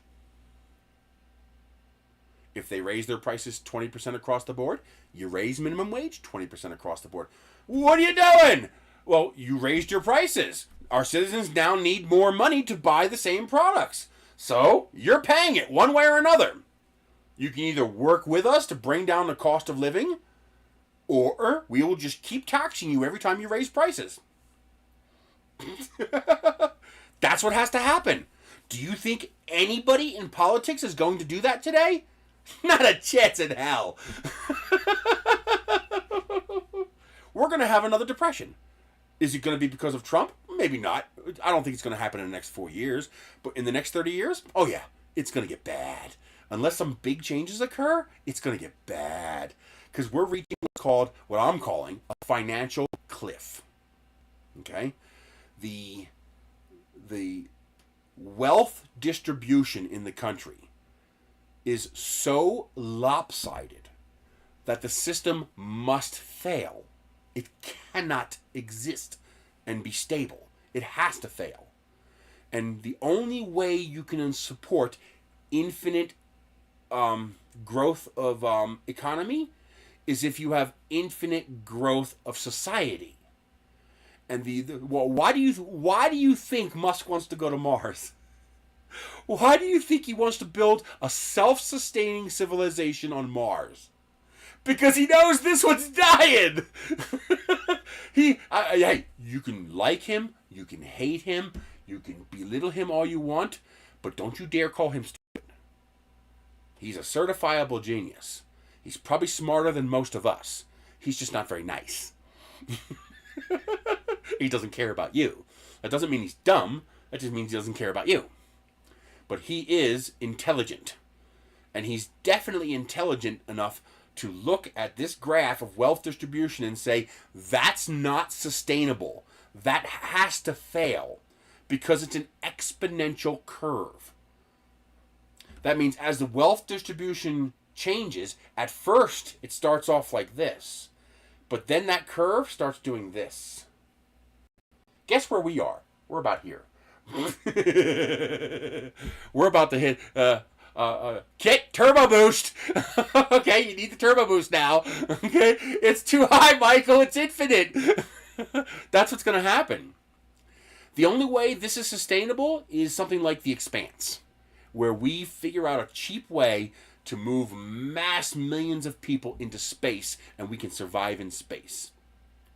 Now we can have infinite expansion, and that can support, for a time, infinite growth. But we have a finite universe, planet Earth. And yet we have an economic system that depends on exponential growth. And exponential growth eventually hits a point of infinity, where the next increase exceeds the total capacity of the system that you exist in. Right now, we are making this work by robbing people, by shifting this wealth all to the rich. And when we were prosperous, we could afford to do that for a little while. But eventually, I mean, we're at the point right now where 65% of the country's under the poverty line. And he wants to cut the few programs that are keeping those people above water. Oh, but household income is $70,000 a year. Household income, you ninny. What's the individual income? What is the per capita income? In 1980, median per capita income in the United States was $80,000 a year. Any able-bodied white male over 14 willing to work 40 hours a week, because of racism and misogyny, I have to word it like that, because that's the way that society worked back then. Any able-bodied 14-year or older white male willing to work 40 hours a week could expect to earn between $21,000 and $37,000 a year. So how about we take the lowest number, $21,000. Now we adjust that for inflation to 2025. That's $80,000. That means median per capita income in 1980 was $80,000 a year.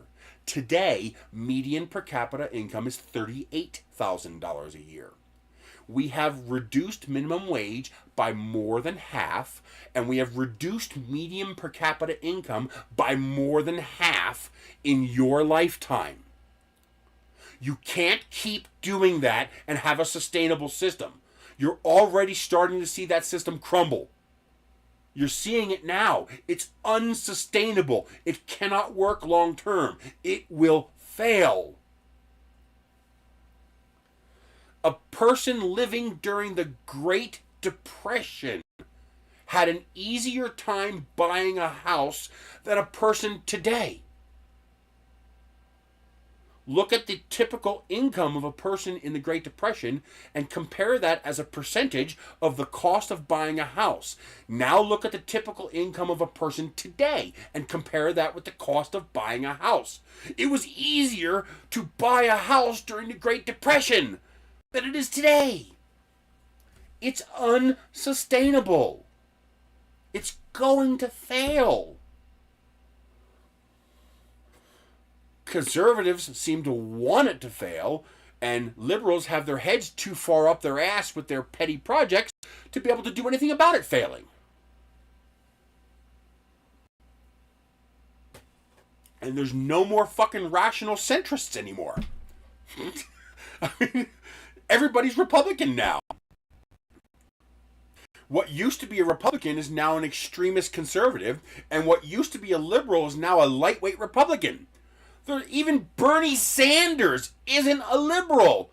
He's slightly right of center. He's a fucking conservative by all definitions. And yet we think he's a liberal? You don't know what a liberal is. Because everybody has moved on the scale. We think centrist means halfway between these people and this people. No. Liberal, conservative, and centrist are a fixed scale. We have moved. The conservatives have moved extremist conservative. The centrists have moved conservative. The liberals have moved lightweight conservative. All the people have shifted to the right-hand side of the scale. And so, a liberal today is only liberal relative to an extremist conservative. But compared to the worldwide scale of what a liberal and a conservative is, we're all conservative. There are no liberals left. And you wonder why it's going to hell in a handbasket. Because you need that balance. Because some of the ideas that these right-wing extremists come up with are actually a good idea. Property rights, gun law, stuff like that. Those are actually good, proper things that we should be working on. But you also have the that they're doing, for monopolies and profits and feudalism. That's where the liberals come in with their balance, with their wishy-washy, people call it communist, even though that doesn't exist, their wishy-washy utopian views. But the point is, that's a pendulum. When the conservatives go to a 10, the liberals have to also go to a 10, so that when you balance the two out, you end up in the middle where you belong. If you're at a 10 and he's at a 2, you end up at 6 on the extreme side. To end up at 0, where you want to be centrist. You want to be right there in the middle. You take the best of the conservative, you take the best of the liberal, and you put those two policies together, and you make good law. That's bipartisan law. What we have now is conservative and extremist conservative law. We don't have bipartisan law anymore, because we have no liberals anymore. Not in politics. In the population, we might have liberals, but in politics, there are no liberals anymore. Yang was the closest we had to a liberal in politics.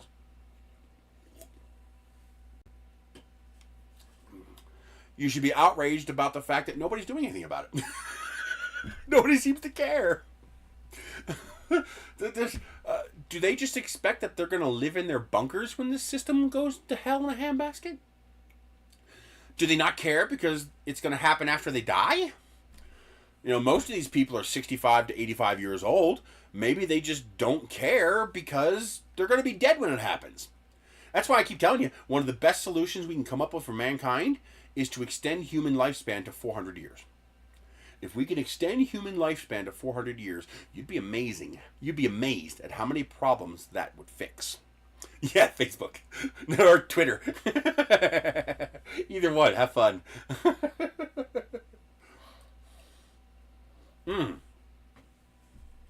Although, if you start filtering, it gets a lot better. Like my Facebook, what do you call it?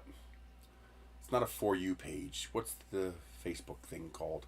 Whatever it is, my whatever Facebook thing is actually not that bad now. I'm filtering it down to only see the stuff that I want to see. Although Facebook keeps trying to force that right-wing extremist bullshit in my face. I keep having to block it over and over and over again. Yeah, but where's the infrastructure to maintain their way of life? It comes from the people.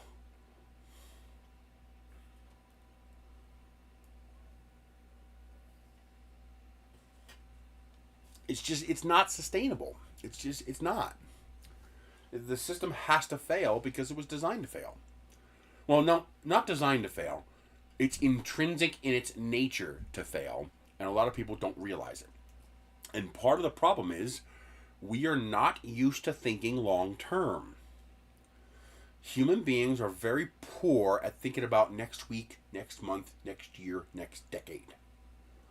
Well, one of the reasons that people like this become rich is because they have a built-in knack for seeing long-term consequences.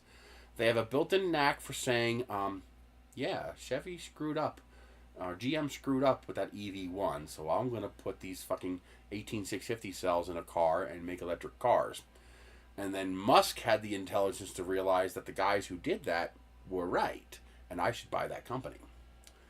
All right, that's because they had the long-term thinking. Musk has the long-term thinking and the money.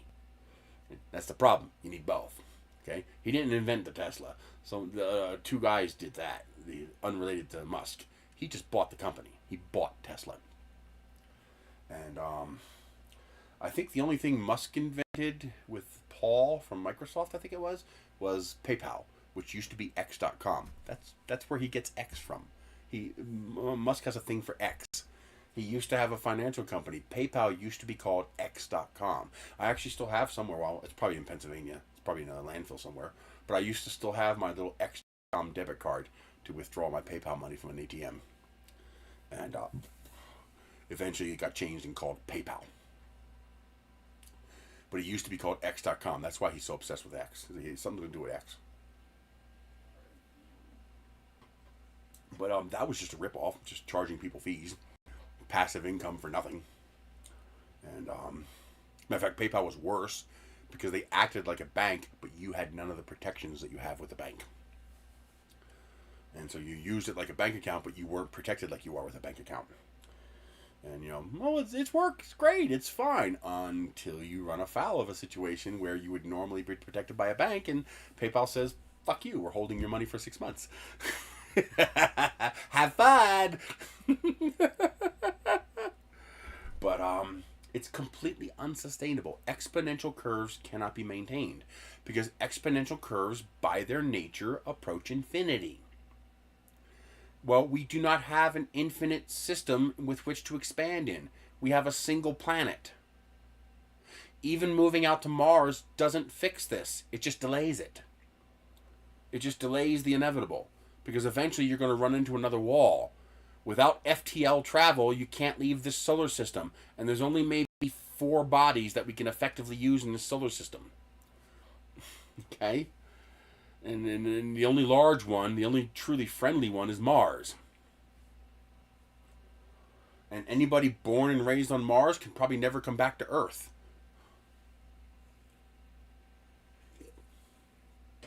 Mm-hmm. Yep. Well, taking PayPal from personal people, like when you guys send me a PayPal, that's fine because there's no product changing hands. So there's no real scamming involved. The problem comes in when you buy this and you pay for it on PayPal and the person says, I can just steal this and say I didn't get it. And PayPal sides with me and gives me my money back and you're just told to go fuck off. That's the problem. Exactly. It's very risky. Well, the one way to abridge the risk, and this is why, when I get Ibotta or PayPal, I immediately transfer it to my bank account because you don't want to let it build up.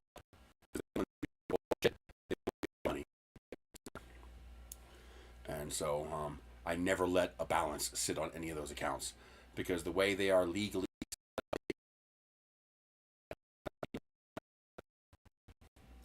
I mean, sure, if you have a big enough presence, you could, because you could hire lawyers. And they'll eventually give in to you because it's cheaper than paying their own lawyers. But for us regular shrubs like us, nothing you can do.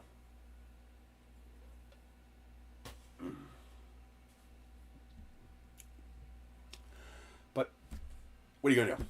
What are you gonna do? Nothing you can do about it. You gotta play the game. And I mean, using PayPal to pay people is convenient because they don't get my credit card number. But then again, PayPal will do some fucked up things like I'll have a payment set up with this credit card. That credit card's gone, and PayPal will shift the payment to a different card. I didn't ask you to do that. And there's no way to stop it. All right, Jerry. Well, we're just about done. I got to get out of here. It's 2:30. I want to go get my goodies. But yeah, how is this going to end? I don't know. Are the Democrats going to take control in 4 years? Absolutely. Absolutely. Those 80 million people who didn't vote, who could have changed this election, they're going to vote because their lives are going to be a miserable hell for the next 4 years.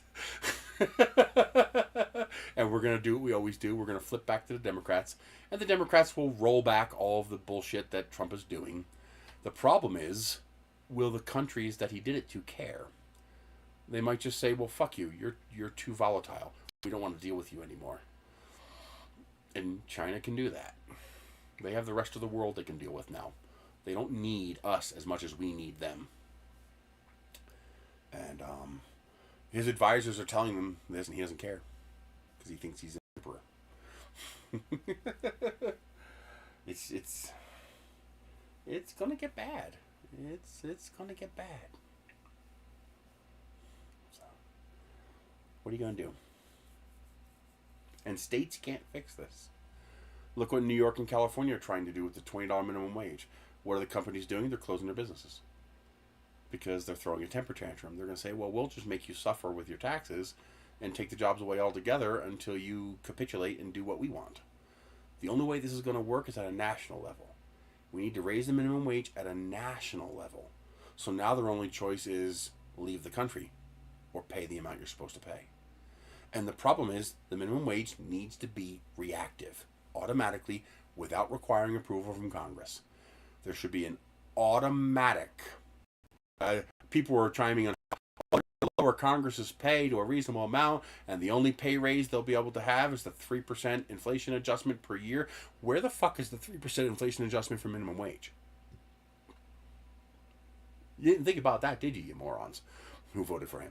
You didn't think about that. Yeah. Congress gets the 3% inflation adjustment. Regular citizens don't. They have the same minimum wage that was here, 20 years ago. Worse, it's lower because of inflation. I mean, you can't make this stuff up, and people just ignore it.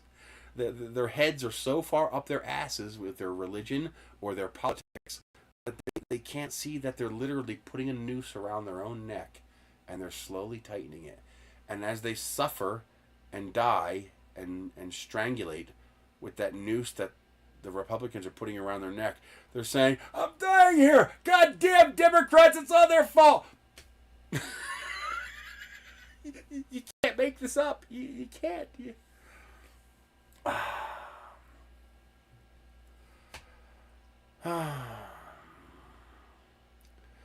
Was Biden a good president? Probably not. He's senile. He's a useless meat sack. And he's also not a very nice person. But the Democratic administration wasn't a bad one. Oh, transgender. Fuck you. Oh, liberal. Fuck you. Oh, electric cars. Fuck you. Oh, green power. Fuck you. 4 straight years of economic recovery and growth. In spite of all the obstruction from the conservatives in Congress. And Trump he tossed a fucking nuke into the economy in 2 weeks. But they're still cheering for him. Why is the market rebounding with his things now? Well, that's easy. He probably put an exemption in there for people like Amazon and Walmart and shit like that. They're probably going to get a discount on those tariffs. You're not. No, you're not going to get a discount. In fact, they're probably going to charge you the tariff even if they're not paying it. Because they can. I mean, why are eggs $5 a dozen? There's bird flu. That bird flu does not affect the price of eggs. bird flu has zero effect on the price of eggs. Bird flu affects the availability of eggs. And that is what affects the price of eggs. It's not the bird flu that raises the price of eggs. It's a shortage of eggs when we cull a few million birds. The shortage, supply and demand, is what causes the increased price of eggs. There's no shortage. There's plenty of eggs. Every store is full. Not a single store has a shortage of eggs. So tell me again, why are eggs $5 a dozen? Because they can. That's why. That's why. Because they can. That's why.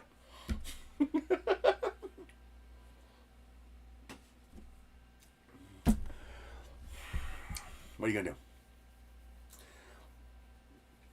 Hey, I'm not the dummy here. You guys are the dummies. I mean, well, the ones that don't agree with me. I told you how to fix this. Us lizards eat the humans. You humans eat the lizards. No cannibalism's required. We just enact the ETP protocol. We eat the fucking politicians. You watch how fast this shit changes when we start serving them up as steaks to the public on live on CNN. This guy tastes a little ranky, but it's protein.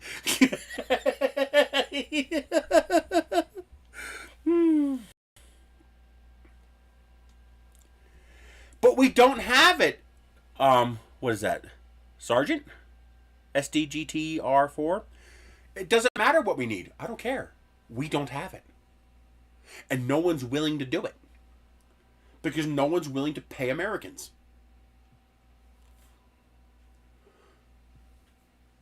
Even if you pay 300% tariff on China, it's still cheaper and more profitable to make it in China and charge you the tariff than it is to make it here in the U.S. Which means that's exactly what they're going to do. They're going to continue making it in China and just raise the price here. Because that's still more profitable than making it here. Tariffs only work when both countries have the infrastructure and you want to encourage local use of local infrastructure. So you want to encourage Americans to use American factories. That's what tariffs are for. Okay? You want to go make your tires over in China for half the price, but sell it for the same price as making it here in the U.S. Okay? I'm going to charge you 100% tariff on the tires. So now, making the tire in China costs you the same as making the tire here in the U.S. So you might as well just keep making it here in the U.S. That's what tariffs are for.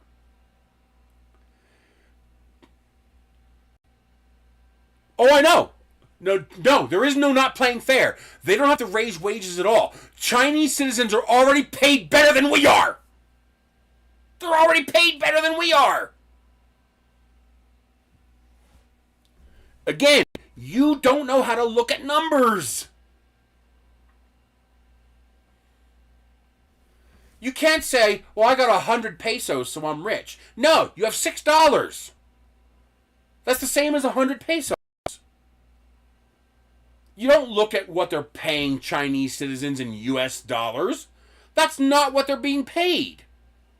They're being paid yuan in a Chinese economy, in a Chinese infrastructure. How much do you need to earn here in the U.S. to have the same buying power, not the same money, the same buying power that a Chinese citizen has on their typical wage? That's the number you compare to. The average Chinese citizen is making $14 to $20 an hour. We're making $2 to $12 an hour. So, why do you think they're building massive cities and their citizens are demanding modern luxuries like Xboxes and cars? Do you know how many electric cars they make there for their own citizens? They can't even sell them here. They're making plenty of money. But your political idiots on TV are saying they're getting paid $3 a day. Yeah, well, $3 a day for them is like $150 a day for us. You have to factor in that difference. China has no obligation to do anything that's good for you. You're not a Chinese citizen. Their objective is to provide for their citizens. And if these Americans want to come over here and say, let us make our cheap American garbage in your country because it's cheaper to do so, China has every right to say, well, go ahead, buddy. We'll take your money. That's not China doing that. That's Americans doing that. China didn't come to Walmart and say, we demand you make all your products over here in China. Sam Walton's children did that.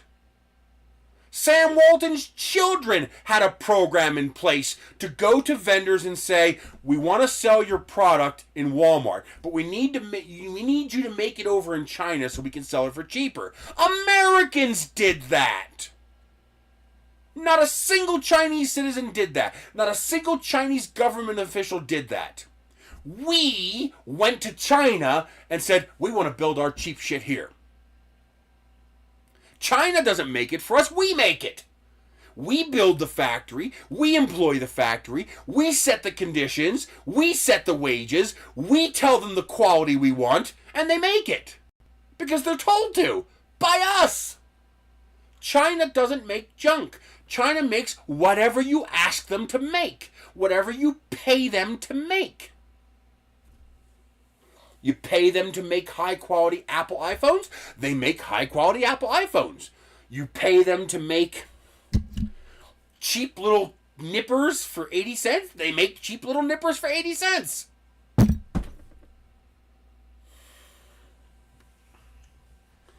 Now, is there a problem with the cost of living there and the cost of living here? Yes.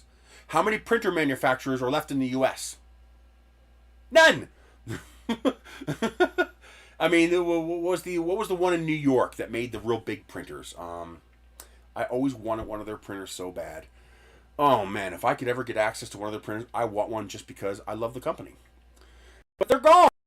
All the U.S. printer manufacturers are gone. Why? $99 Ender 3s. You can't compete with that. And that's profitable. I bet you it costs them less than $20 to make an Ender 3. They're making money hand over fist on $99 Ender 3s. Okay? Bamboo is making a fortune selling you that printer for $1,500. I bet you it costs less than $300 to make that printer. Shipped. I wouldn't be surprised if the shipping is a huge chunk of that. The shipping's probably 50% of their cost. They're raking you guys over the coals for those printers. Look at Centaurian Carbon, $2.99. And it's profitable. It's profitable. Yeah, because they have a niche, Jerry. There's a couple of companies still left in the U.S. only because they exist in a very tiny little profitable niche that China hasn't looked at yet. I always told my dad, if Walmart ever got into porn, you're out of business in a month. I was like, if Walmart ever decided to open up a porn section, you're done. Your goose is cooked. You're out of business. Because there was nothing you could do to compete with Walmart.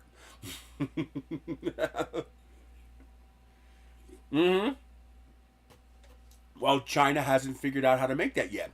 And there's probably not enough of a market for it to be worth the Chinese company's efforts to try to duplicate that printer.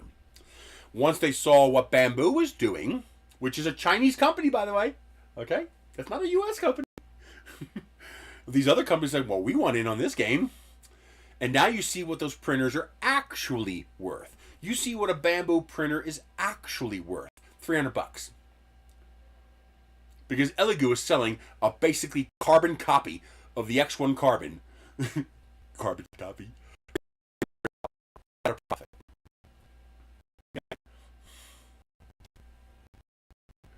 Yeah, I don't want to miss out on them. But, Now, that is a problem, sort of. It's only a problem, really, because we don't have any manufacturers here. There's not really much competition. Nobody here wants to make $300 printers. And they can't. With our force, they can't do it. That's what tariffs are for. Tariffs are to level the playing field between two markets. But that only works when there's a playing field to be leveled. We don't have a playing field. We don't manufacture.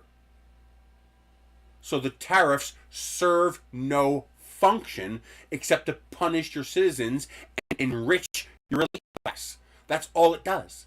The only thing a tariff is going to do is make more money for Bezos, more money for the Sam Walton children, and more money for Trump and his administration. That's the only thing it's going to do. It's just going to cost you more money. It's not going to bring jobs here in the U.S. because that would cost you even more money.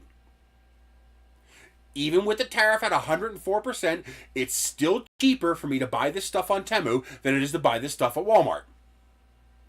So my $17 magnets cost $34 instead of $17.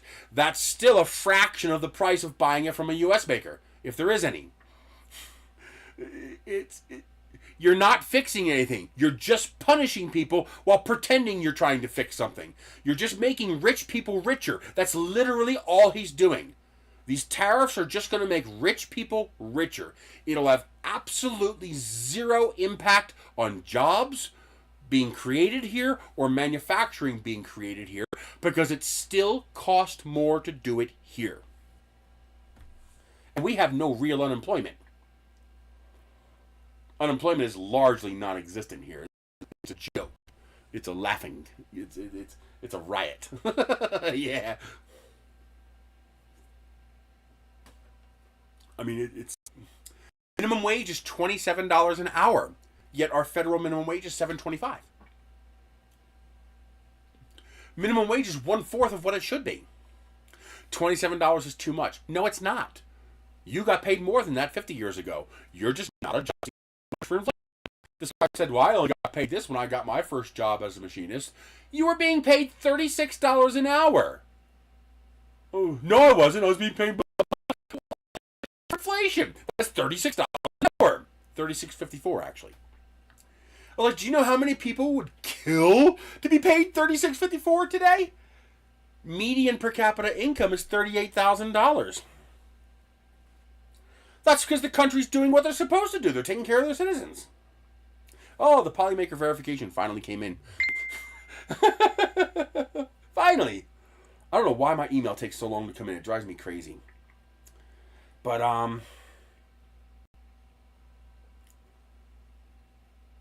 shit. Whatever I was just thinking, it's gone.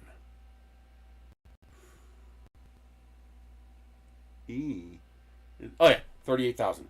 38,000 divided by 2,000. Or 2,100? 40, 40, 80, 2,080. 80.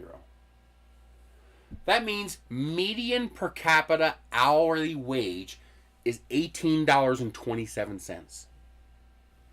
That's not the minimum. That's median. That means if you're at the 50 percentile mark, that means 50% of the country makes less than you, and 50% of the country makes more than you. You're only at $18.27. You can't live on that. You can't live on $18.27. The minimum amount required for you to exist anywhere in this country, and this was 2 years ago, mind you, so it's higher now, is $21 an hour. I did all the math. Here, take a screenshot. You don't believe me? I dare you to challenge my math, and you show me where I did wrong. Where is it at? Was that it? No, that wasn't it. Okay, maybe it was on the first set. Yeah, here we go. Here, get a screenshot of that. Okay?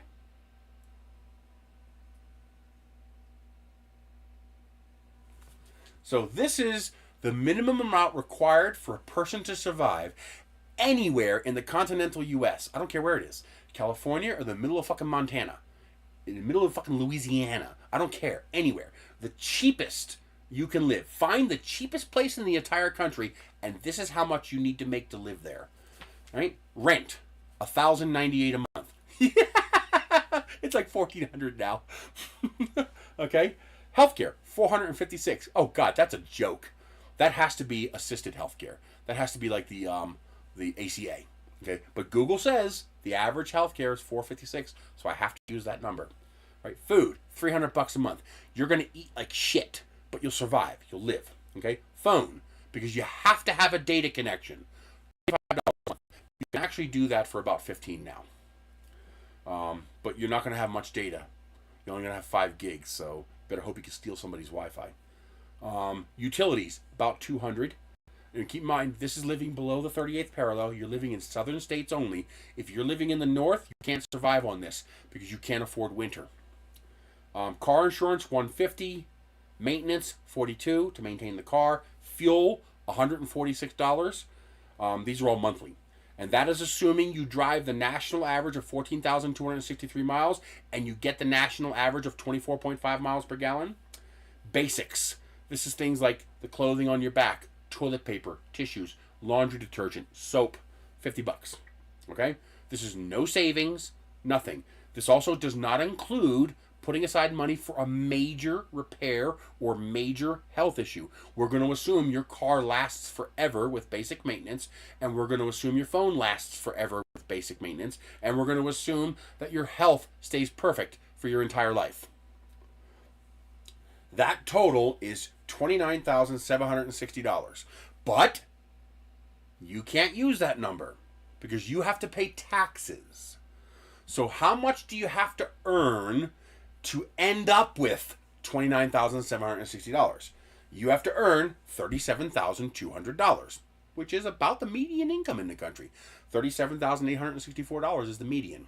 Okay? That is, where is it at here? That is, what, $19 an hour, I think? So at the time, survival wage was $18.60 an hour.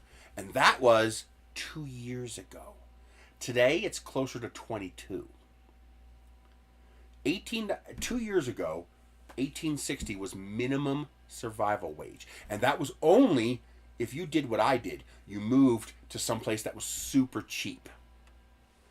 You moved to some rural but near a city location that was super cheap, and that's assuming you can get a job. Because one of the problems with living in cheaper places is there's no jobs. That's why they're cheaper. Okay? That's minimum survival wage. $21 an hour. You cannot survive anywhere on less than $21 an hour without extensive use of cheat codes and assistance. And the problem is we've normalized cheat codes as if you're expected to do that. So get a roommate. That'll lower your rent. Yes, but that savings is supposed to benefit me, not you. That savings isn't supposed to benefit Walmart or McDonald's. That savings is supposed to allow me to save up for a house. That savings, that cheat code, is supposed to help me, not let you pay me less. That would be like you driving an F-150 pickup truck and you realizing I'm spending too much money in gas. So you go and buy a used Prius. Your boss sees you drive up in a used Prius and says, oh, you get like 50 miles to the gallon in that, don't you? Oh, good, I'm lowering your pay $2 an hour. What? The only difference is you're forced to agree to this to get hired. So it doesn't feel like it's the same thing when it's exactly the same thing. Do the math yourself. You do the math. And keep in mind, that survival wage, how about entertainment? 0.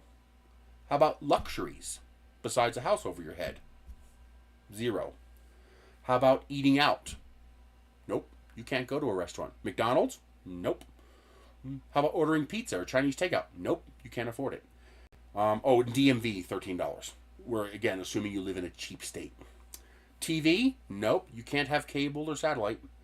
How about home internet? No, you can't even have home internet. You have the data connection on your $20 a month phone plan. That's it. Whatever data you get on that $20 a month prepaid phone, that's all you get. So you better invest in an HDMI cable to connect your phone to your TV, because that's the only way you're going to watch anything on TV. How about streaming services? Gaming services? Nothing. No luxuries whatsoever. This is just rent, healthcare, food, phone, utilities, car, maintenance, fuel, DMV, and basics. That's it. And you need $21 an hour. Yeah. Yeah. Okay. It's called reality. It's basic. It's simple. None of this is a conspiracy. There is no conspiracy. All you have to do is... I am hereby declaring that I am the smartest human being to ever exist on this planet. And I can make that factual statement so long as I have this miniature pocketable supercomputer with an active data connection. Because I can ask this thing anything I want. How many people are employed by the federal government? Here is information from OPM. Okay, that's not what I want. You're going to have to filter through this.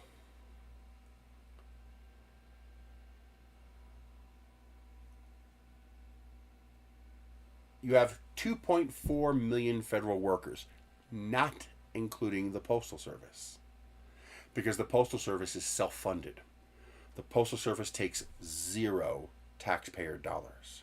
It is completely self-funded on its postage. That's why they don't include it. 2.4 million federal employees. And that's not including state employees. Okay? And that's good paying jobs. And you're getting rid of that? Good luck. Good luck. When the secondary, tertiary, and quaternary side effects of all of this start to hit the fan, boy, there's going to be a lot of shit flinging. And guess what? The fan's aimed straight at you. They're standing behind the fan. They're the ones flinging the shit through it.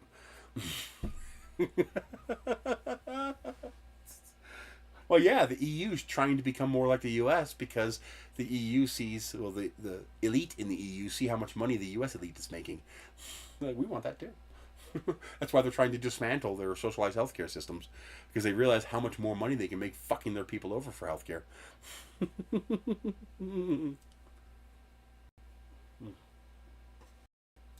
But that's okay.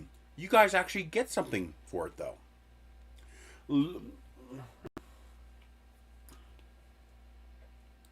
I'm curious. Median per capita income in the European Union. According to Macro Trends, European Union GDP per capita for 2023 was $40,824, a That's not what I want. 8.96% increase from... That's GDP. I don't want GDP. I want median per capita income. Average is not valid. Closest we're going to get, looks like, is average. No, that's GDP per capita again. Median income.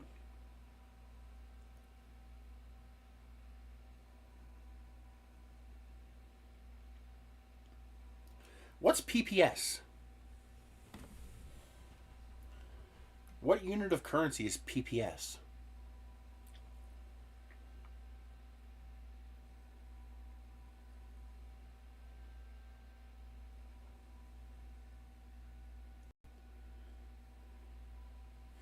Well, here's one.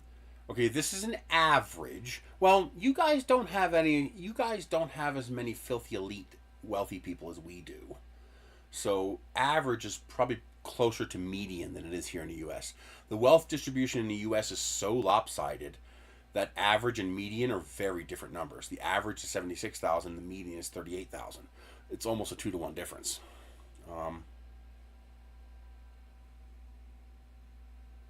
Okay. Well, that makes sense since all the countries have different currencies. They have to kind of figure out a way to universalize it. Yeah, that makes sense. Okay.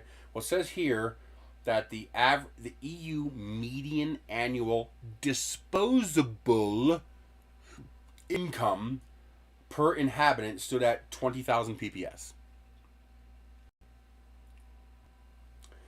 So their disposable income, that means after cost of living, after taxes, is almost as much as our median per capita income here in the U.S. You guys pay a lot more in taxes, but you also get a lot for your taxes. We pay more taxes than union people pay, and we get nothing for them. Effectively nothing. The taxes in the U.S. are convoluted because they're the death of a thousand cuts. They're split into a whole bunch of different taxes. You have 4 different federal income taxes, state income tax, county income tax, local income tax, DMV taxes, utility taxes, gas taxes, sales taxes, use taxes, permit taxes. There's even a tax for your dog. I mean, it's just we have a death of a thousand cuts of taxes. That's interesting. Okay, what is the per capita of the U.S. compared to EU? Oh, here we go.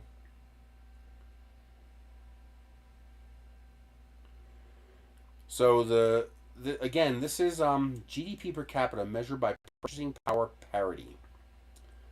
But while these are using the same numbers for both, so I guess this works because we're using it for both countries. The European Union is 82,000. The U.S. is 60,000. Yeah, U.S. taxes are absolutely insane. And then GDP per capita among EU member states ranging from 154,000 to 41,000 between Luxembourg and Bulgaria.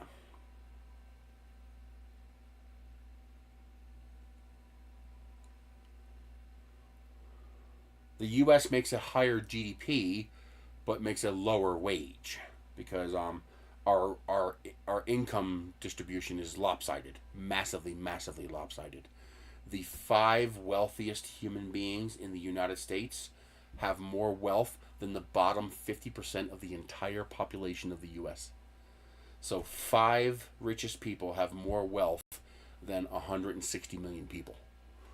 That's a problem.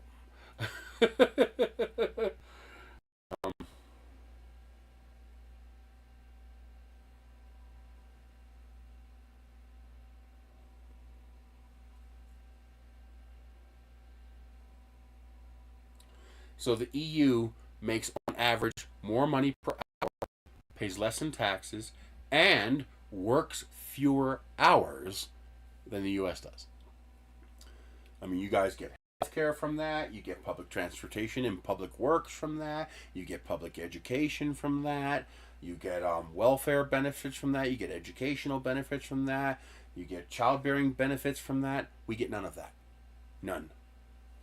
As soon as we started pushing for equal rights for black people, we got rid of all of our social programs. It used to be commonplace to be able to go to college for free. I mean, sure, if you wanted to go to MIT or Harvard, you'd have to pay for that. But your regular, normal universities, your state-funded universities, were typically free. We used to have a robust welfare system in the country. We even had a system in this country where if you were a low-income mother raising a child, even if you're a higher-income mother raising a child, we had a government program that would bring the equivalent of a midwife to your house to help you with cleaning and cooking and taking care of the children. And as soon as we got, rights for black people, we killed all those programs. We'd rather just not have them and let the black people have it. That's literally the mentality we had 60 years ago. That's literally the mentality we had. When the civil rights movement started, we just killed all these social programs because we would rather pay for them than let you have them.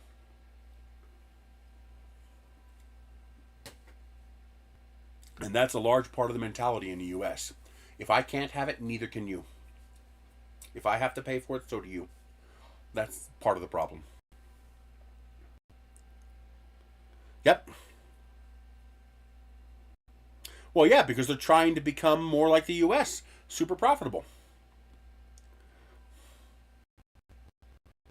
They're trying to, because we keep like, hey, look at the healthcare systems that are working. So what is their response? Not to make our healthcare system similar and working like your guys' healthcare.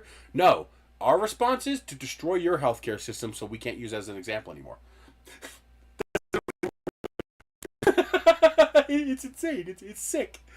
You would think this was fiction if it wasn't happening right in front of us. That can't be real. It's got to be made up. No, it's real.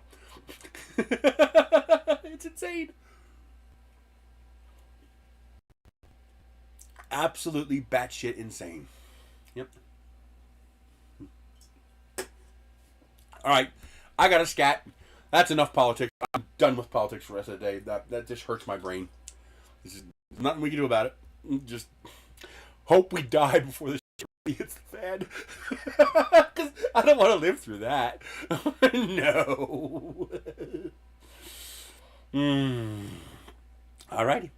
I will see you guys next week. Have a good week. Don't forget, PayPal link down below. Patreon link down below. Want to send me a Zelle to help me go to Rocky Mountain Rep Rap? Please do. I will see you guys later.